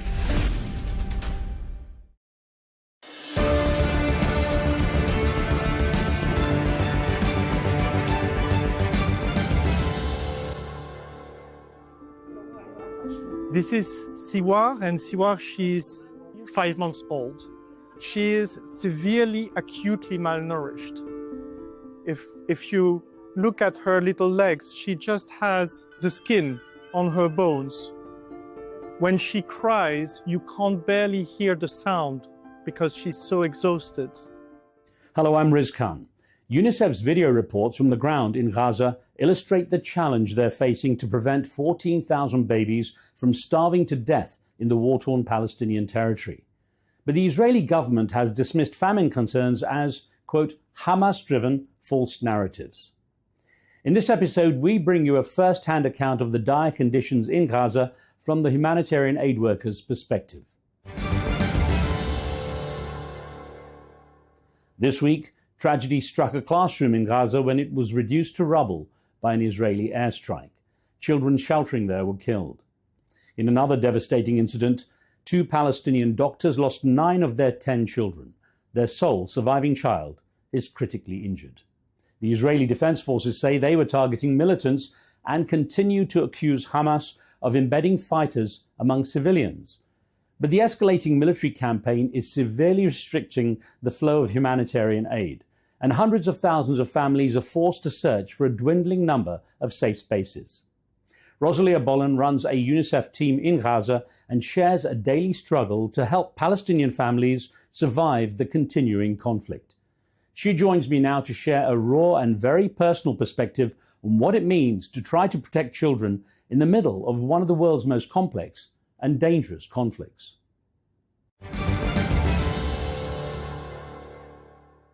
Rosalia, it's good to have you on the show. Let's start with the tragic story of the 2 Palestinian doctors who lost 9 of their children in a bombing. The son who survived is not in good shape either, and it's said that maybe even the father might be in a very critical condition. What's been the reaction in Gaza, and how do moments like this affect the wider conversation on the conflict? Oh, you know, this is an extremely tragic story in itself, but what's maybe even more tragic is that it's not a unique case. In fact, children continue to be killed on a daily basis. Tents are being hit, schools turned into shelters, and sometimes entire families are killed at once, like in the case of this doctor who's working in central Gaza. People are exhausted. They're exhausted physically. They're exhausted mentally. And these bombardments that continue mean that children and their parents are stuck in a permanent state of stress. I exited Gaza a short while ago, and I've just felt it firsthand. You know, you hear the buzzing of the planes, you hear planes approaching, and you're just constantly on edge because you know a bomb is going to fall. You don't know where, you wonder if it'll be close to you, and then you just wait for that explosion, and those few seconds until the explosion, they seem like an eternity. It's absolutely terrifying, and the attacks have been intensifying over the past couple of days. There's a very morbid child casualty toll that we keep track of since the resumption of the military operations on March 18th. At least 1,230 children have been reported killed. That was up to 23 May, and thousands more have been injured. I actually think personally that the term injured isn't adequate enough. The children that I've come across during my time in Gaza, some have very severe burns, including over the entirety of their bodies. They have shrapnel lodged in their tiny bodies, bullets that doctors find difficult to extract. كنت قاعدة في الخيمة كنت نايمة أجا الشظايا عليا بعدين أجا أسعفوني وأخذوني إنه أعيش وإيدي تتحسن وأصير ألعب فيها. They have fractures, they've had to be amputated from limbs. So we're talking about children who will carry the consequences of these attacks with them for the rest of their lifetime. The numbers are overwhelming. The latest child fatality count for the entirety of the war is at least 16,500 children who've been reported killed. And those are children who've been killed in airstrikes, in explosions. There's also lots of children who have died sort of as a secondary consequence of this war. I, for instance, have interviewed countless children who were severely ill, including an 11-year-old boy with leukemia. And after I interview these children, a couple of days or weeks later, I usually check in with the parents to see how the child is doing, and also what type of support they've been receiving from UNICEF. In Islam's case, I interviewed him end of October, and when I checked in mid-November, turned out that he had passed away because of care not being available inside the Gaza Strip. So the suffering, the deaths go beyond the bombs and the bullets. Children are also dying as a result of the living conditions. I fondly hope that there will be action taken. We're entering the 20th month of this war. It's unconscionable that this continues on a daily basis. And when people feel overwhelmed around the world, they should remember that these aren't numbers. These are sons and daughters. These are babies. That's what we're talking about. And these children, not only did they do anything to set off this war, not only aren't they responsible for the war, they also don't have the means to get out of the situation that they're in. Of course, when put to the Israeli government, they often deny that those numbers are accurate, because they say these are obviously done with basically an affinity for the Palestinian side, and the aid agencies often get the finger pointed at them. How do you react when you hear that kind of thing? Well, when it comes to, for instance, numbers in relation to malnutrition, UNICEF is present throughout Gaza, and we support something called mid-upper arm circumference measurements. That's jargon for malnutrition screening. So this is a global methodology that is applied everywhere in the world. And in UNICEF-supported malnutrition clinics, treatment clinics around Gaza, we carry out these screenings on a daily basis. So we actually have data from the ground where we can see that there is a significant deterioration. I'm presuming this mid-upper arm circumference measurement you mentioned is a quick and easy one to do, and it's regarded as accurate in terms of malnutrition, yeah? Absolutely. So it's done globally. It's not done specifically in Gaza. And the people who the health professionals who carry out these screenings have been trained on the protocols to carry out this type of measurement. There are some who call this a genocide. Others push back on that term, of course. Based on what you've seen, how do you tend to describe it? I mean, I'm always getting a little bit desperate when I hear these type of debates, because what we see on the ground is children being killed, children being mutilated, children being starved, children dying because of a lack of medical care that is available to them. All the while, life-saving aid is ready to be brought into Gaza immediately if humanitarian organizations were allowed to do so. UNICEF alone has the equivalent of 1,000 trucks in life-saving aid ready to be moved into Gaza immediately if we get green light.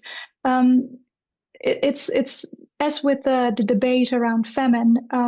I think what is important here is that this is happening now.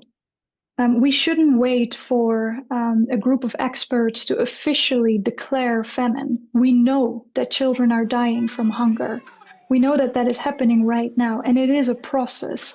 It is literally a process, starvation. You know, the children that we've come across who are acutely malnourished and who are part of sort of the most severe category, severe acute malnutrition, they look like skeletons because first the body eats the fat of the body and then it eats the muscles. And so these children are just bones with skin around it. They're too weak to cry.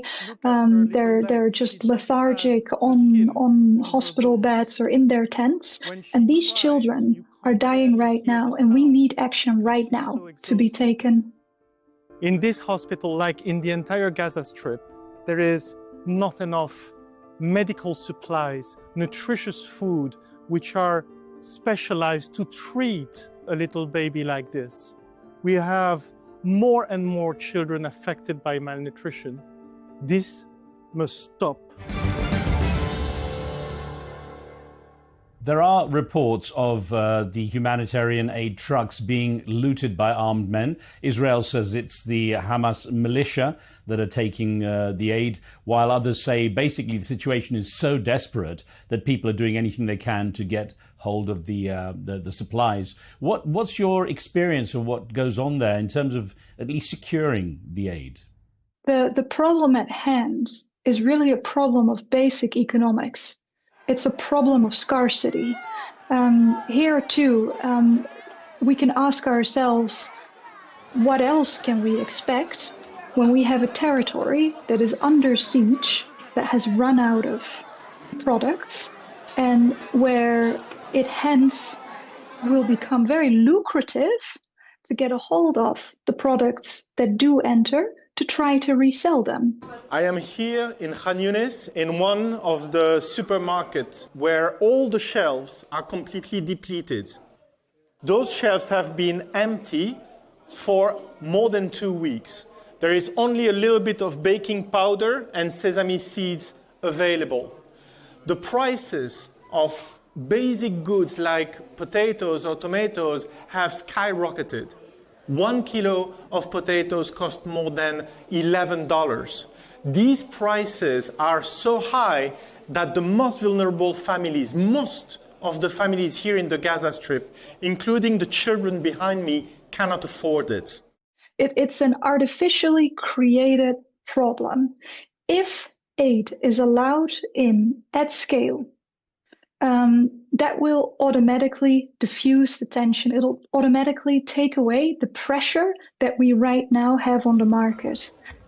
It will reassure families that there is going to be enough for everyone so that they don't feel the desperate need to try and get their hands on aid supplies. Israel claims that its strikes are directly targeted at the Hamas's militia, and it also claims a high degree of accuracy of the strikes to avoid civilian casualties. Now, many people, of course, say that the large death toll, including many women and children, refutes what Israel says. Based on your experience on the ground, how do you assess Israel's claims? The numbers speak for themselves, don't they? Just over the past 2 months, over 1,200 children killed, often in their sleep, in their tents, in schools that have been repurposed as shelters, in hospitals where they were seeking care, which is why the UN and other organizations have been saying throughout this war that no place is safe in Gaza, even more so. So at present, 81% of the territory of the Gaza Strip is either under displacement order or in a militarized zone, in for instance, a buffer zone. So there's only 19% of the Gaza Strip left for people to go to, which is incredible if you realize how small the Gaza Strip is. It's a densely populated territory, but also in that 19% that is left, we also see airstrikes on a daily basis. For instance, in the Rafah al-Mawasi area, where one of the UNICEF guest houses is, in fact, it's the guest house where I stay. We've had airstrikes, Navy shelling, drones, quadcopter strikes on a near daily basis. So there is no safe place in Gaza for children and their parents. There's been a couple of moments where I felt terrified, actually, specifically on the 18th of March, with the resumption of the military operations. We could tell that this time was different. It started with like 20 minutes in the middle of the night of non-stop explosions. Every time the sound of an explosion would die down, I could hear people yelling, screaming for help. I could hear the sound of ambulances arriving. And then after that, those first 20 very intense minutes, on almost minute from minute, there were explosions, including in the near vicinity of the UNICEF guest house. This is the reality of children and their parents in Gaza. There is no respite. They haven't had, apart from the ceasefire, they haven't had a single moment where for a brief period they can let their guard down, and they don't have to be concerned with, am I going to make it through the coming hour? Children speak about death a lot. Something that children are afraid of is dying, but something that terrifies them even more is the thought that their parents will be killed and they will survive. And they will be left on their own. It's abnormal for children to have to think about dying constantly and to be trapped in that permanent state of stress, very toxic stress. There is a sense, that this extended conflict has a really detrimental effect on both sides and just breeds hate and contempt for the other side in each new generation. I wonder, from your perspective and what you've witnessed, how is that going to change? I mean, on the one hand, I do think it's intuitive that this logic of violence begets violence. At the same time, the families that I've interacted with, not a single person, when I speak to them about the war and about the suffering, not a single person talks about revenge or wanting to destroy another group. The way that parents and children articulate their situation and their aspirations for the future is very much in terms of, I had always wanted to be a doctor, a journalist, an artist. I'm so worried. I want to go back to school. I miss school. I miss my home. Why do I have to live in this tent? What did I do? I had a very nice bedroom for myself. I had lots of toys. I've lost it all. Why? What? And so it seems that at this moment, people are very much concerned with sort of daily survival. But on the longer term, this trauma may be passed on from generation to generation, which is why, again, we need to end these hostilities immediately. If you drive through Gaza, regardless of whether it's southern Gaza, central Gaza, or northern Gaza, you're really driving through a moon landscape. There are certain areas, for instance, in the most southern part in Rafah, where not a single building is still standing. There was this campaign about a year ago to save Rafah from the invasion. Today, the city of Rafah no longer exists. It's wiped off the earth. There's certain neighborhoods in Gaza City that are just no longer standing. It's as if a massive earthquake has taken place and destroyed everything. In other areas, there's still buildings standing that seem to defy the laws of gravity. They look like they could collapse pretty imminently. But people live in them, people use them, as we also use them if they've been assessed as relatively safe, as distribution points or as health clinics. So people really carry on as good as they can. But as to these dreams of children to go back to their homes, when I see what's left of Gaza, I'm very pessimistic. Some of the stories I've seen, videos you've done, they're quite striking, and very touching. I want you to tell me a little bit about the 5-year-old boy Saad, who you described in one video, who was hit by a bomb, or at least was in a place that was bombed. It fractured his skull, he got burns over his body, and he lost his eyesight. And he said something regarding the loss of his eyesight that I'd like you to repeat, because it's quite moving. Yeah, so this boy became very severely injured in an airstrike. He had a skull fracture that resulted in the loss of his eyesight. So Saad wasn't born blind, but he became blind as a result of this traumatic injury. I met him on 2 occasions. The first time in a center that is specialized in caring for children with a disability, where he was receiving physiotherapy and mental health support. He was terrified. That first time I met him, it was in the fall of 2024. His mom tried to comfort him, but he was not doing well at all that day.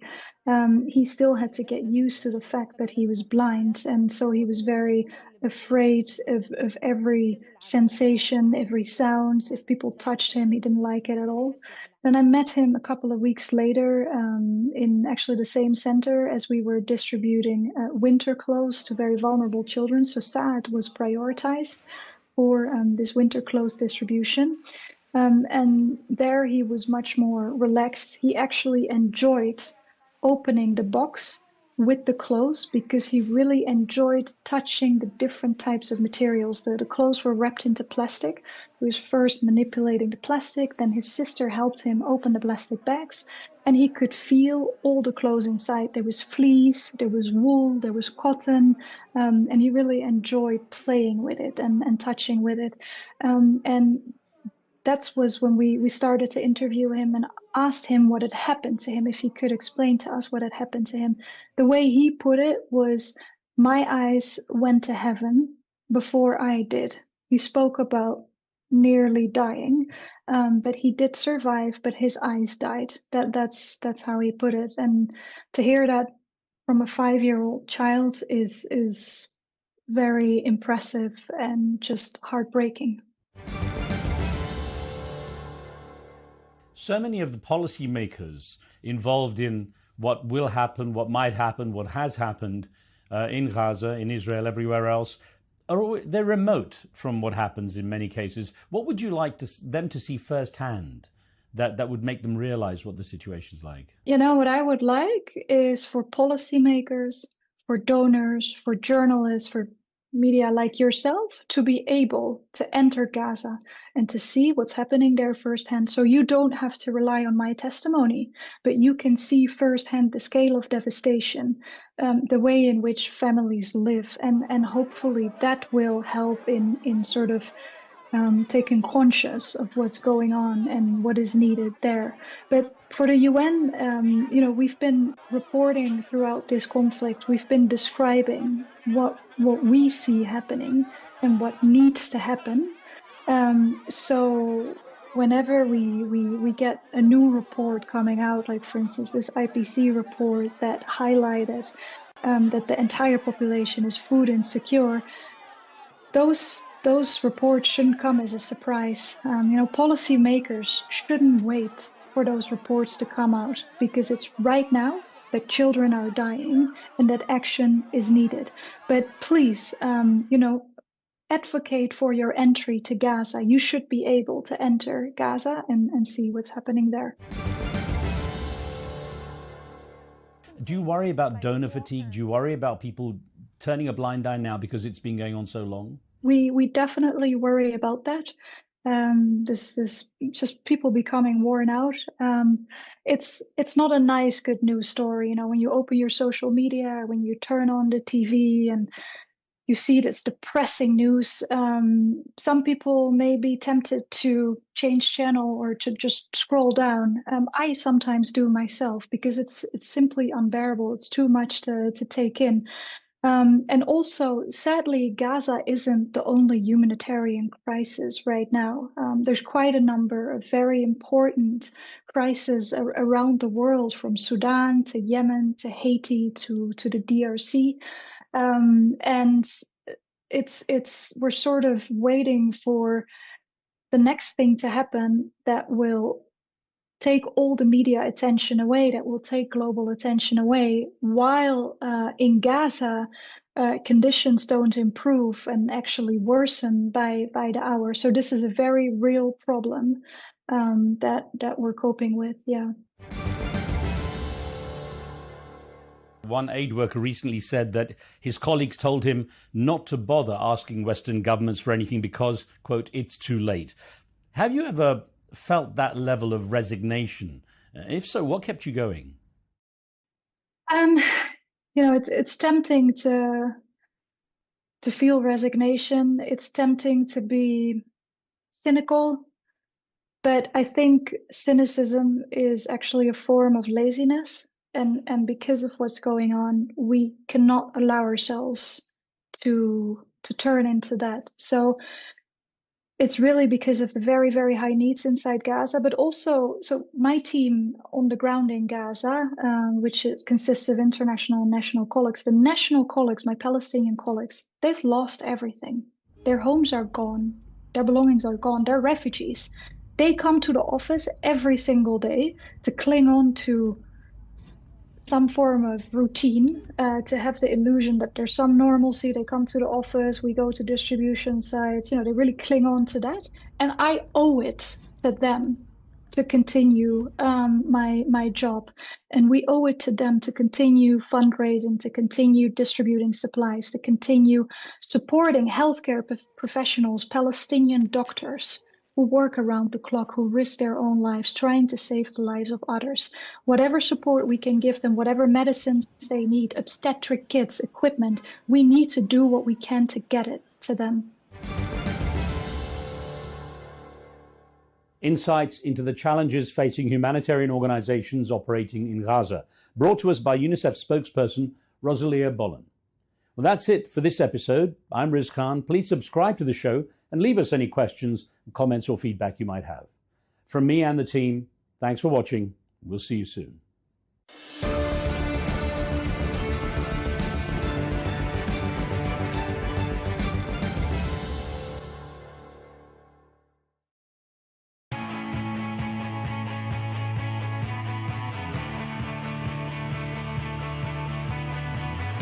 Welcome to the metropolis,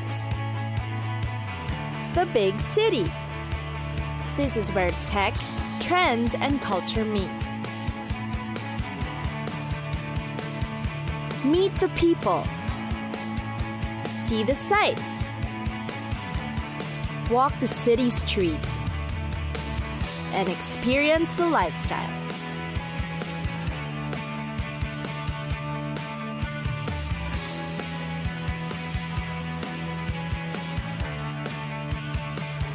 This is your first-class ticket to the cities of the world.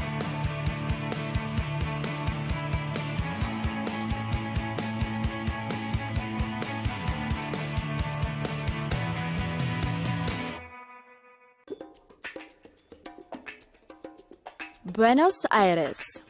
Buenos Aires boasts a generation of designers, soccer players, musicians, and restaurateurs. All of them have enlivened the capital city, pushing it forward to be one of the most talked about travel destinations to date. What it promises is a bittersweet charm, the combination of the old-fashioned sensibility and contemporary revolution. And both are an amazement to visitors and reminiscent too. First order of duty in the city, honor the dead. Yes, one of the popular spots in Buenos Aires is the Recoleta Cemetery. Its architectural style takes inspiration from Art Nouveau to Neo-Gothic. The result? A site with a maze of narrow passageways lined with a marble statuary and decorative mausoleums. And then, of course, there's the stained glass windows, the marble angels, cherubs in stone relief, and poetry etched in granite. You must know also that in Buenos Aires, football isn't just a game. It's a national pastime. So much that city streets are cleared and spectators are all glued to the game, huddled around TV screens if not in stadium crowds. You must definitely witness a match at the La Bombonera, the famed stadium of Club Atlético Boca Juniors. Next up is the true authentic experience of the city. Course through the quaint San Telmo, which exudes faded grandeur and bohemian spirit. What to watch out for? The Belle Epoque architecture that's only elegant, and the crumbling villas that take cues from 19th century design. It's the antique dealers, tango clubs, and restaurants that attract a steady stream of tourists to the city. You should also know that Buenos Aires is called the Paris of the South for another reason: coffee.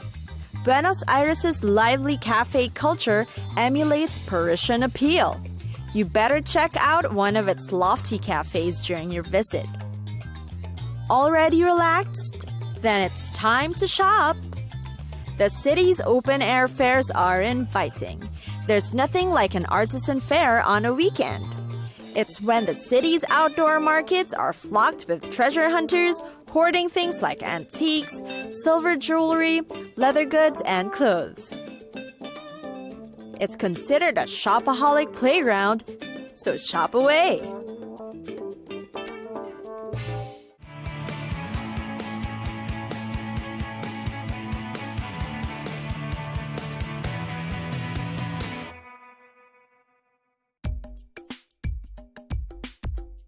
Macau. Macau is known as the city where Eastern and Western cultures meet. The city's charm rests in the contrast between old and new, antiques and fashion, traditional and modern. Macau also has a reputation for being Asia's largest destination for gambling. The city is also a major port for trade between the countries China, Japan, India, and Europe. One of the top destinations in Macau is the Museum of Macau, the biggest one in the region. It's got superb collections of its culture and history, dating back from the Neolithic period up to today. This is the place to be if you want a historic, general idea of what Macau will be all about. Then there's also the Venetian Macau, the largest single-structure hotel building in the entirety of Asia. It's also the second largest building in the world. Located on the Cotai Strip, it is a 6-star hotel and casino resort that will remind you of the romantic Venice and the exciting Vegas. It has about 3,000 suites with exquisite attractions and amenities. With dining, performance, entertainment, shopping, and exhibition feats, you'll surely enjoy your time here. Imagine 35 stylish restaurants, 300 boutiques, and a mix of sports and leisure facilities. Next up is the Largo do Senado, or the Senado Square, known for the hip place for celebrations in Macau. What's attractive about this place is its design. It's got wave-pattern mosaic of colored stones and was also inscribed on UNESCO's World Heritage List as it forms part of the historic center of Macau. An example of the city's rich architectural tradition is St. Dominic's Church and the Lille Senado building. Reflect multicultural dimension of the Macau community. Around it, you'll find the best shopping centers and the traditional Chinese restaurants that tourists frequent. This makes it one of the more popular venues in the city. And lastly, didn't we say Macau is a city for gambling? Bet on horses at the Macau Jockey Club in Taipa Island, which is home to about 1,000 horses and has a race course area that can seat up to 18,000 gamblers. You'll get to experience horse racing and gambling entertainment with tourists and the locals here.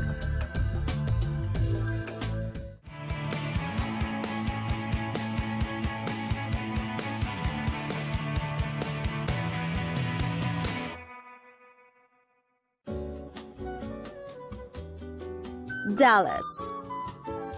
The fourth most populous metropolitan area in the United States.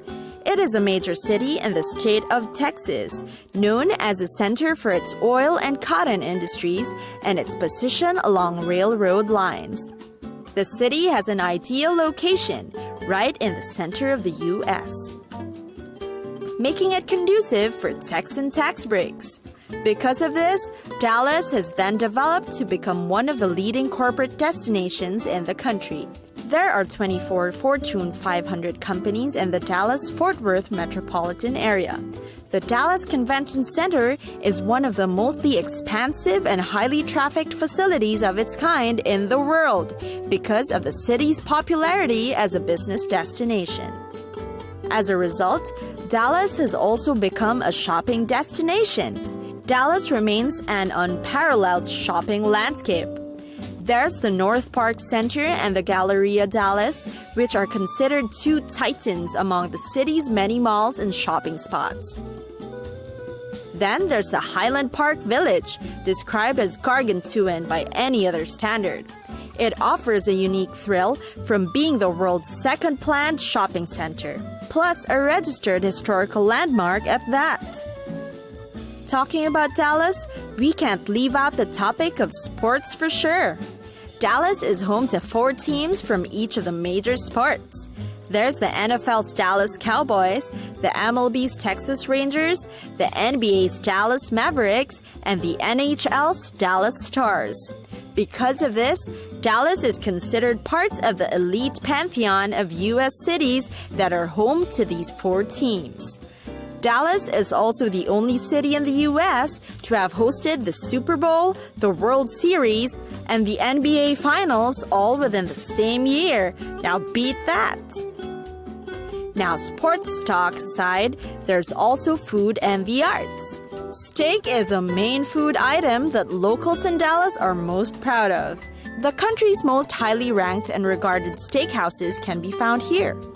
The popular places are Bob's Steak and Chop House. This was ranked first by the USDA Prime Steakhouses chart in 2011. And as for the art scene, there's the Art District in the northern sector of Dallas's downtown. Here you'll find the Dallas Museum of Art, the Morton H. Mayerson Symphony Center, and the impressive Nasher Sculpture Center. From sports, art, food, and everything in between, indeed, the city is filled with surprises and a lot to offer.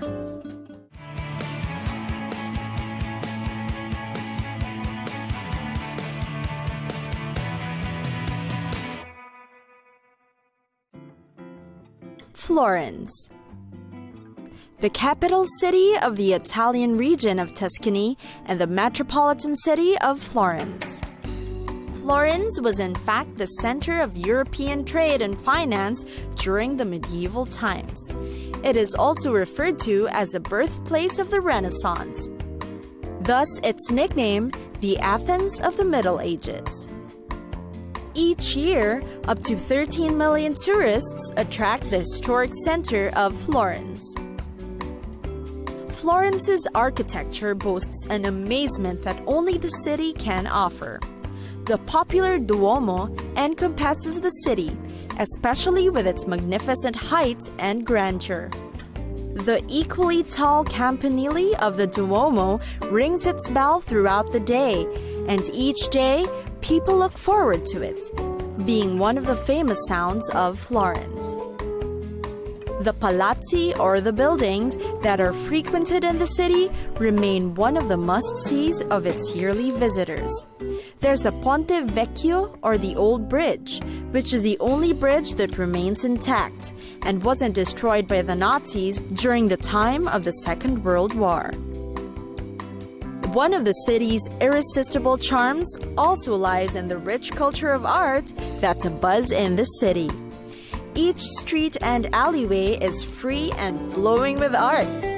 Enter museums to witness sculptures, paintings, drawings, and more that have been made by the very hands of the Renaissance artists. The Uffizi Gallery, Palazzo Pitti, Accademia, and Bargello are the main prime spots for these historic art. There's the Michelangelo that roams the halls of the academia. Discover Uffizi and its most viewed works, like the David Botticelli entices viewers with his Primavera, while Da Vinci is everywhere you look. Now onto the special dishes that you can only be served in and around Tuscany. The pappardelle alla lepre, or jackrabbit, or pappardelle con rago di cinghiale, or wild boar, are two of the most popular ones. The jackrabbit and the wild boar are hunted in the countryside that surrounds Florence. And speaking of pasta, you definitely cannot enjoy it to the fullest without a glass of wine. So thankfully, Florence is a city of wine aplenty. You can rely on the city to serve you the best and a variety of its wines. Wine in Florence is easy to find and not as expensive, and best enjoyed with friends and family.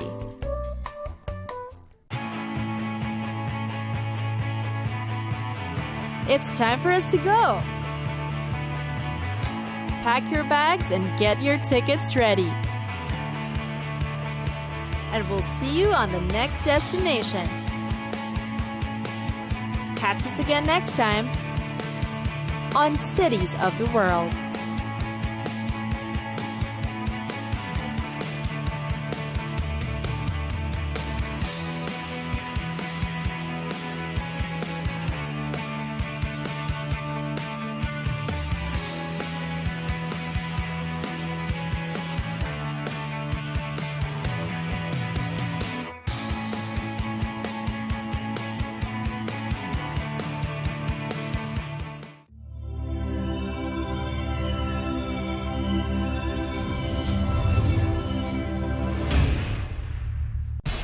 We have to take care of our people, and we're going to take care of our people first. For in-depth analysis and all the latest developments across the globe, make sure you join us every weekday. President Trump is trying to negotiate a ceasefire. With so much happening, so much information, and so much noise, International law will have no part in his administration. it can be hard to keep track. Tariffs will just fuel inflation. We're going to fight these tariffs. But you can count on us to tell you what you need to know. We stand by your side. Join me, Tom Burges Watson, for Global News Today, right here on Al Arabiya News.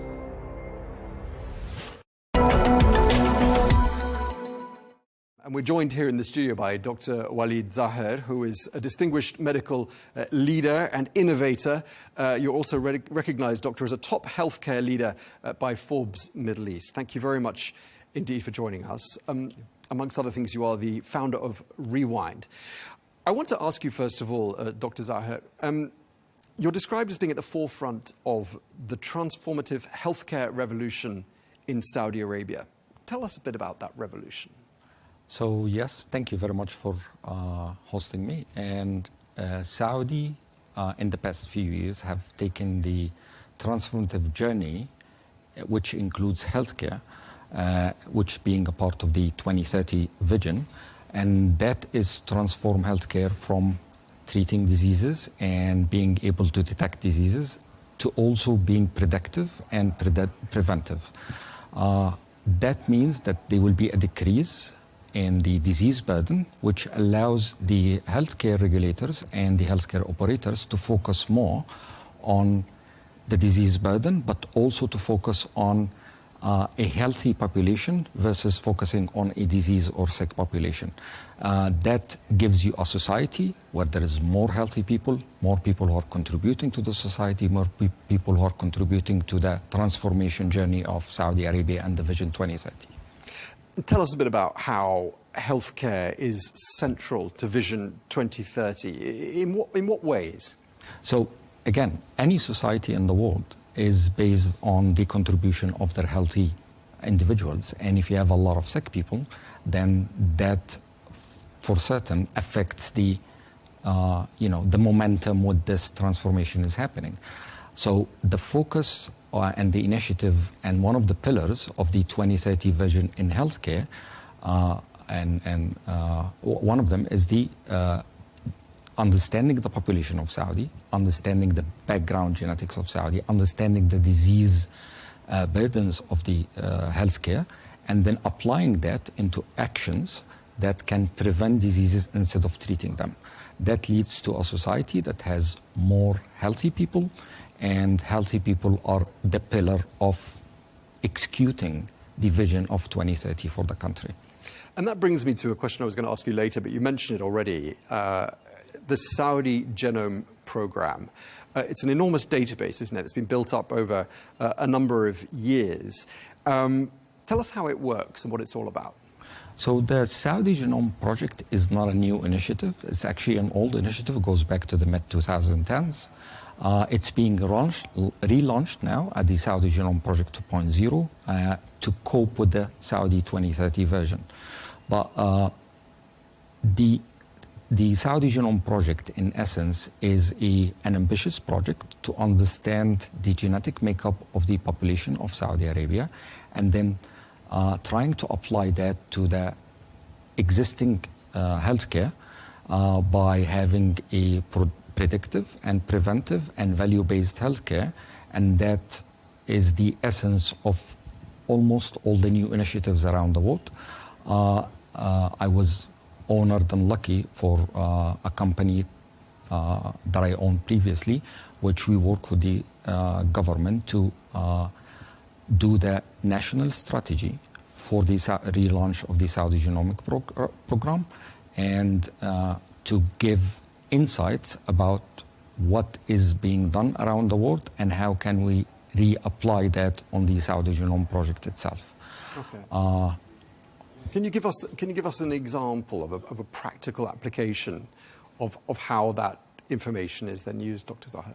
So, for example, let's take the example that you have previously said, cancers. By understanding the genetic makeup of Saudis, we get treatments that are done through clinical trials that are done outside of Saudi most of the time, which means the whole population that the clinical trial and the drug is being tested on are mostly from different people, maybe Caucasian, maybe African, maybe Asians, Europeans, but they're not Saudis, which means that while the clinical trial is positive and it's treating a lot of people, but it doesn't necessarily mean that it has the same efficacy when it comes to treating Saudi people.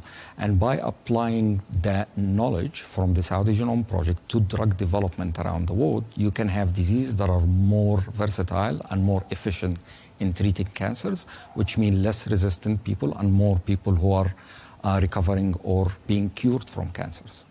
I know you're not sort of so much focused on the business side of things. You are, after all, a medical doctor. But there is a business argument to this, isn't it? That if you have a healthy population, you catch diseases before they become acute or serious. I mean, obviously, everyone's a winner, but there is also a financial advantage to all of this, isn't it? So that public money isn't wasted unnecessarily. Of course, that's what they call the disease burden that a lot of healthcare regulators are going through. So every disease has a cost to be treated, and if you're able to actually detect or prevent or both, then you are decreasing the disease burden, which allows you to have a financial ease in spending this money on other things in the healthcare, let it be prevention or prediction or even keeping the people within a longevity / healthy aging perspective. So it's more personalized for the Saudi population. Can it get more personalized beyond that and perhaps narrow down different segments or different gene pools within Saudi society and perhaps make medical treatment even more targeted than just saying you're Saudi, so this is the treatment protocol. Can you make it more personalized than that? See, genomics is a very new subtype of medicine or science. And yes, while we're talking about a Saudi population, but there is a lot of intertwined genes between Saudi population and their neighboring countries and around the world. So we're not necessarily seeing diseases that are coming from a certain gene within a Saudi population, but maybe more prone.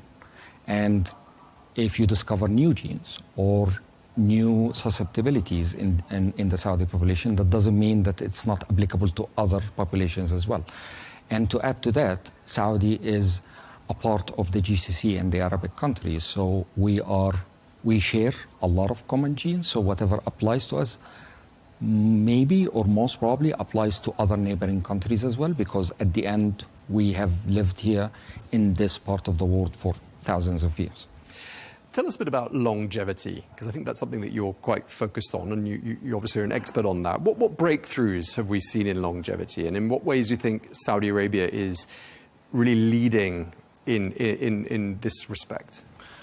So longevity is this new branch where when we studied medicine 30 years ago, it did not exist. Even the word did not exist. It comes now from all the advances in medicine and science being applicable to beyond discovering and treating diseases. How can we keep healthy people healthy? And that's the essence of longevity. Longevity does not, in my humble opinion, is not trying to make people live longer. It's trying to make people live healthier and increase the quality of life versus, increasing the length of life. A person who's 70 years old could be 70 years old with a matching healthy biological clock, or could be having a 50 years old biological clock, which means he's 70, but he's having the healthy of a 40 or a 50 years old. And that's the essence of longevity. We're trying to hold or rewind the healthy aging clock, which is, again, inevitable in any person. We're trying to just hold it or rewind it or make people age, but with better quality of life. That is translated into either preventing diseases or keeping the progression of disease halted at a certain stage. Saudi is one of the first countries in the region that have adopted the longevity notion on a national scale. That, for example, there is the mandate for the establishment of the NGO by His Highness, the Crown Prince of Saudi, which called the Evolution Foundation. This foundation is tackled for now into looking into the advanced sciences and promoting longevity-based practices, longevity-based medicine in Saudi Arabia. We are going to see a lot of changes in the healthcare based on the initiatives that are taken by the Evolution Foundation and other either public or private establishment in the region, and especially in Saudi as well. And what you've just said explains the name Rewind to me in greater clarity. How is society in Saudi Arabia reacting to this? Do you feel like these healthcare and longevity initiatives have captured the imagination of the Saudi public? Do you feel like everyone is on board? Yes and no. Longevity and genomic sciences is because of their nature being new. It's not known to a lot of people. So a part of whatever the governments and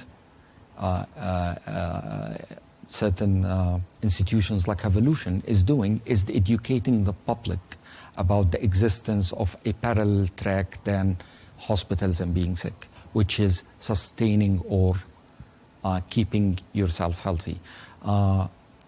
Once you educate people that you don't necessarily have to have a disease because you are aging. You don't necessarily have to. You can improve your lifestyle. You can improve your well-being by adopting certain practices. Of course, people are gonna adopt, these initiatives, but public education is a part of the longevity journey just because it's a new initiative and a new branch of medicine. There is this ambition that Saudi Arabia should be on the map as a health and wellness destination. What's being done to put Saudi Arabia on the map and make sure it stays there as a center for medical and healthcare excellence? I would say that Saudi is already on the map when it comes to, again, excellent healthcare, and that's one of the pillars of having longevity initiatives. You have to start from having an excellent baseline of healthcare, which Saudi already has. Again, I go back to the same example by having initiatives like the Saudi Genome Project or the establishment of Evolution Foundation.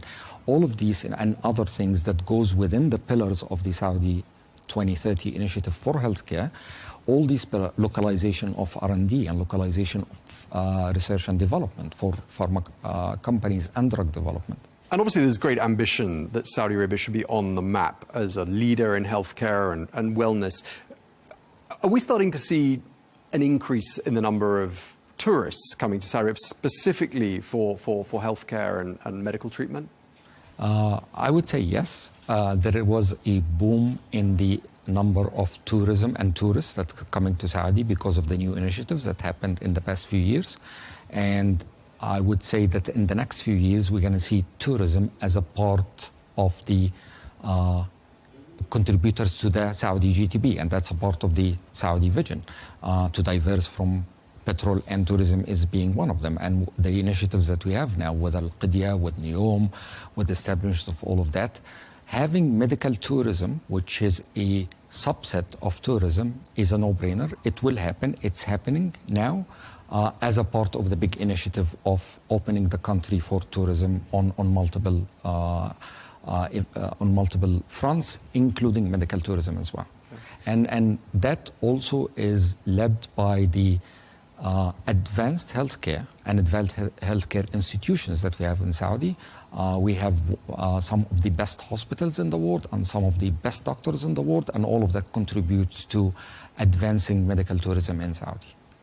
And just lastly, you are, of course, an example of homegrown talent in Saudi Arabia. You did your medical studies initially in Saudi Arabia, your home country.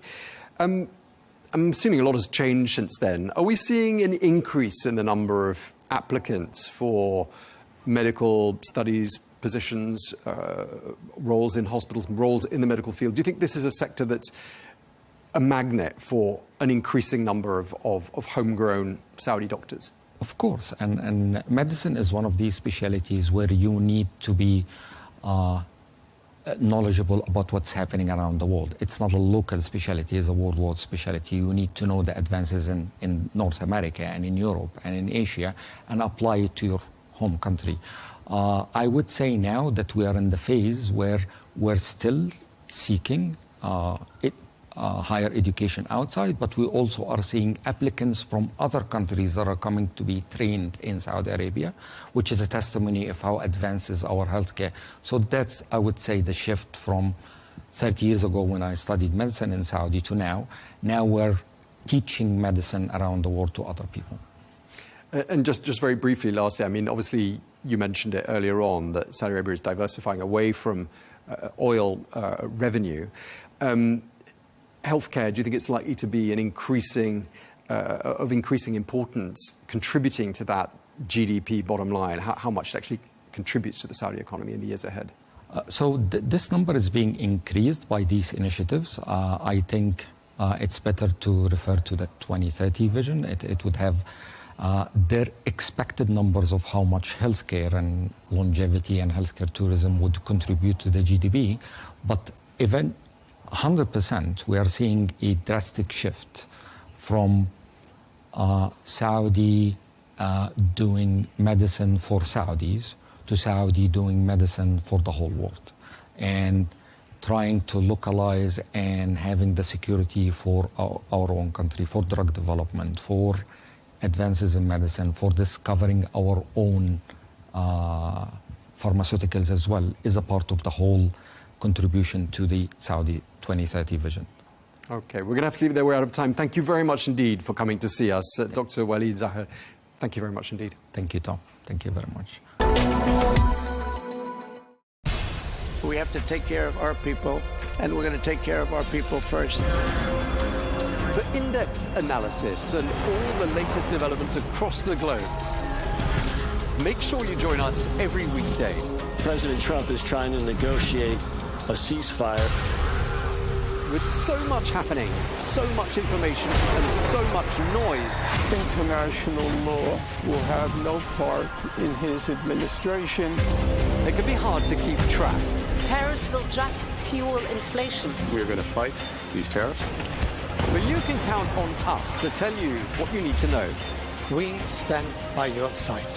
Join me, Tom Burges Watson, for Global News Today, right here on Al Arabiya News.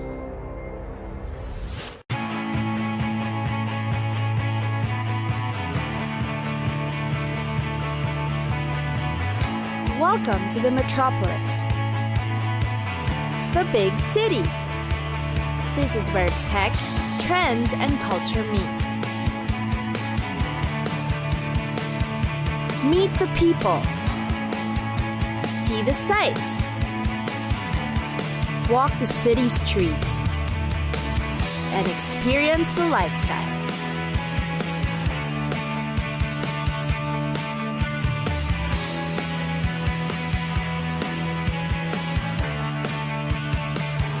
This is your first-class ticket to the cities of the world.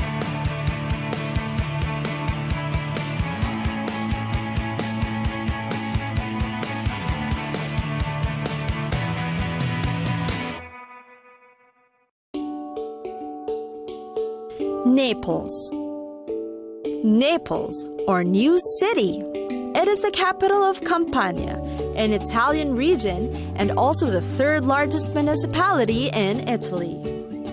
The city has a population of about 4 million or more, one of the largest metropolises on the Mediterranean Sea. It's the 9th most populous urban area in the European Union. Naples is also one of the oldest continuously inhabited cities in the world. Now, what's there to do and see in Naples? First up is to try its great pizzas. It's a must in Naples. The city, after all, is the birthplace of pizza, and the locals take their signature dish very seriously, crafting every pie with love and care and expertise. Make sure you go to a pizzeria that's serving pizza vera napoletana, true Neapolitan pizza, to make your trip to the city worthwhile.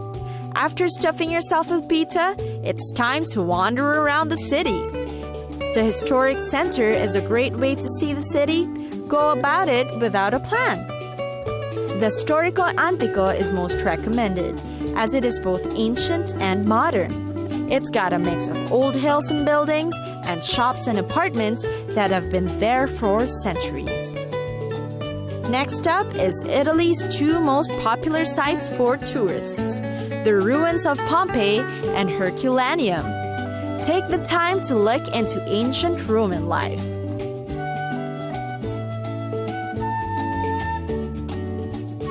Of the two, Pompeii is the more famous archaeological site, while Herculaneum can appear to be the more interesting one due to its smaller size and because it houses more artifacts. After touring, it's time to eat again. Aside from pizza, there's sfogliatelle. Naples' signature sweet pastry is to die for as well. It is layers of flaky pastry dough on the outside, and when you bite into it, you'll taste the dense filling of sweetened ricotta cheese, heavy and indulgent. You may come across 2 varieties called Briccia and Froglia. The former has a flaky exterior and is more difficult to make. The latter has a smooth outer crust and just as great tasting. These are often eaten by the locals for breakfast, but to some, it might be as good as a dessert.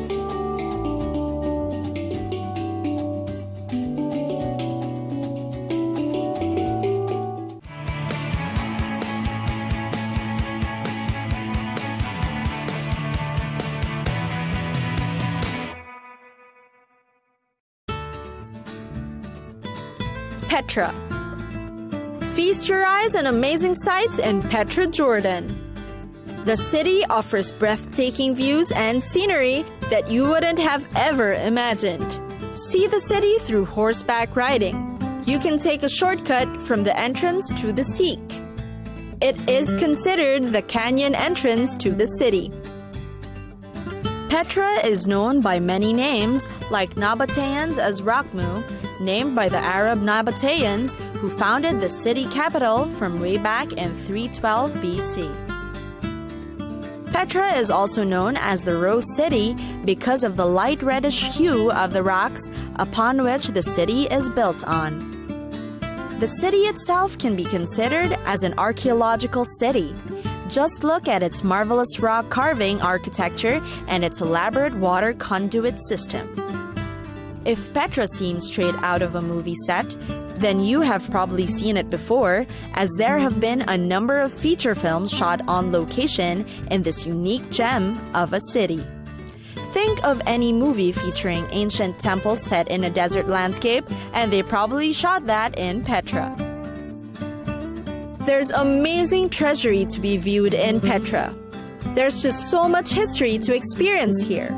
For instance, the small bumps and outcrops in the rock in the Sikh are suddenly transformed into carvings of camels and the remains of elaborate archways. There's also the Petra Archaeological Park that's worth touring. You can also meet the Bedouin men on camels, horses, or donkeys that may take you on a tour around the city. They can bring you to places where the women will be selling souvenirs for your take-home. There are handicrafts and jewelry, as well as postcards and stones. The residents at Petra are also good in the English language, so it'll be easier for you to shop and bargain. You can also visit a spring monastery. The Petra Monastery has over 800 steps. You can climb it yourself or ride a donkey going up. The trip is worth it. You'll see how grand and big the monastery is. The large cave, the colors of the stones, all breathtakingly incredible. At night, the city is amazing too. Go to Petra after sunset and walk through the Sikh lined with candles.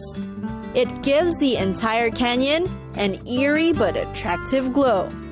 It's also where you can sit and listen to traditional Bedouin music and stories of Bedouin legend.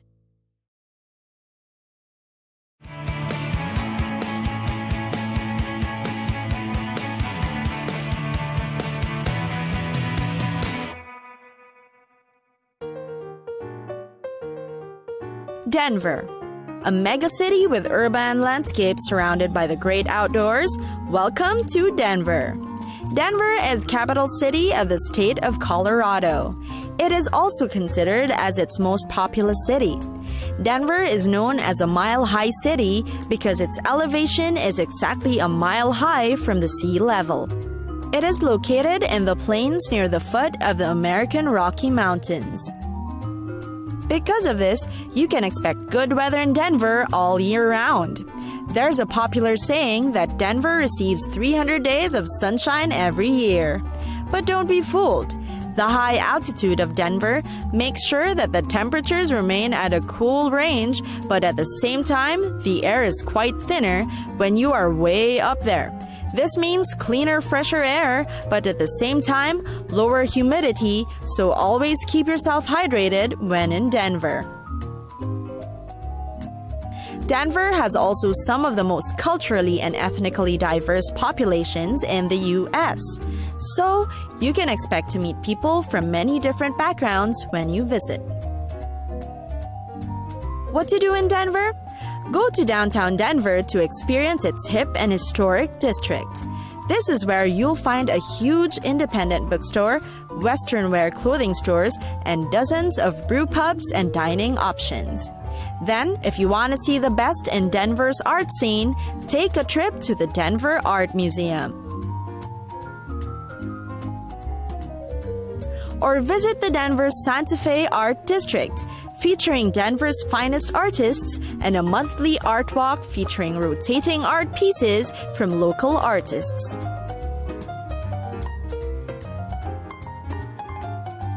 Visit the Uptown, one of Denver's hippest hoods, where you'll find the City Park, the Denver Zoo, as well as the Museum of Nature and Science. Tourists may opt for a tourist pass, which lets you visit most of Denver's museums and tourist spots, all with a single pass at a very affordable price. For food options, look no further. The city has countless food rows in every corner, from homey local diners to chic 5-star restaurants. Denver's diverse culinary palette boasts of a fusion between American, Italian, Mexican, and even Asian cuisines. So if you're looking for a destination in the United States, make sure to stop by in Denver.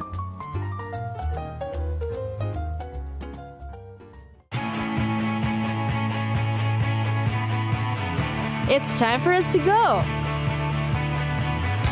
Pack your bags and get your tickets ready. And we'll see you on the next destination.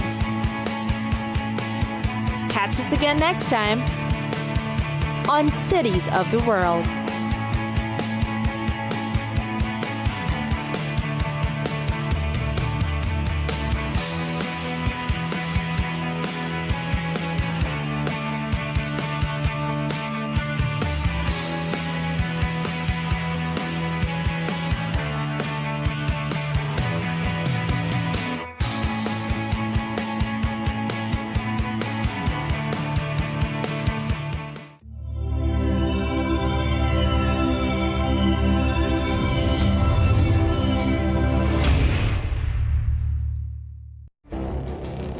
It feels like decades are passing by in a matter of weeks.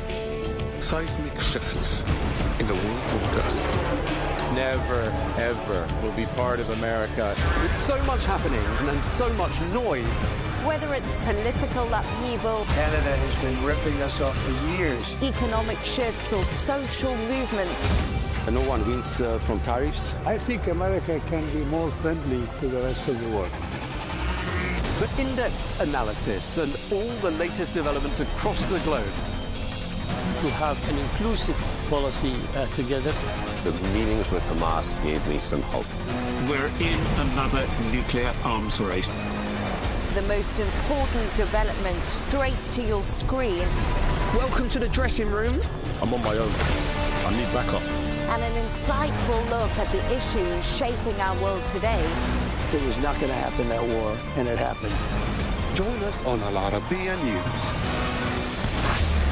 where the world talks.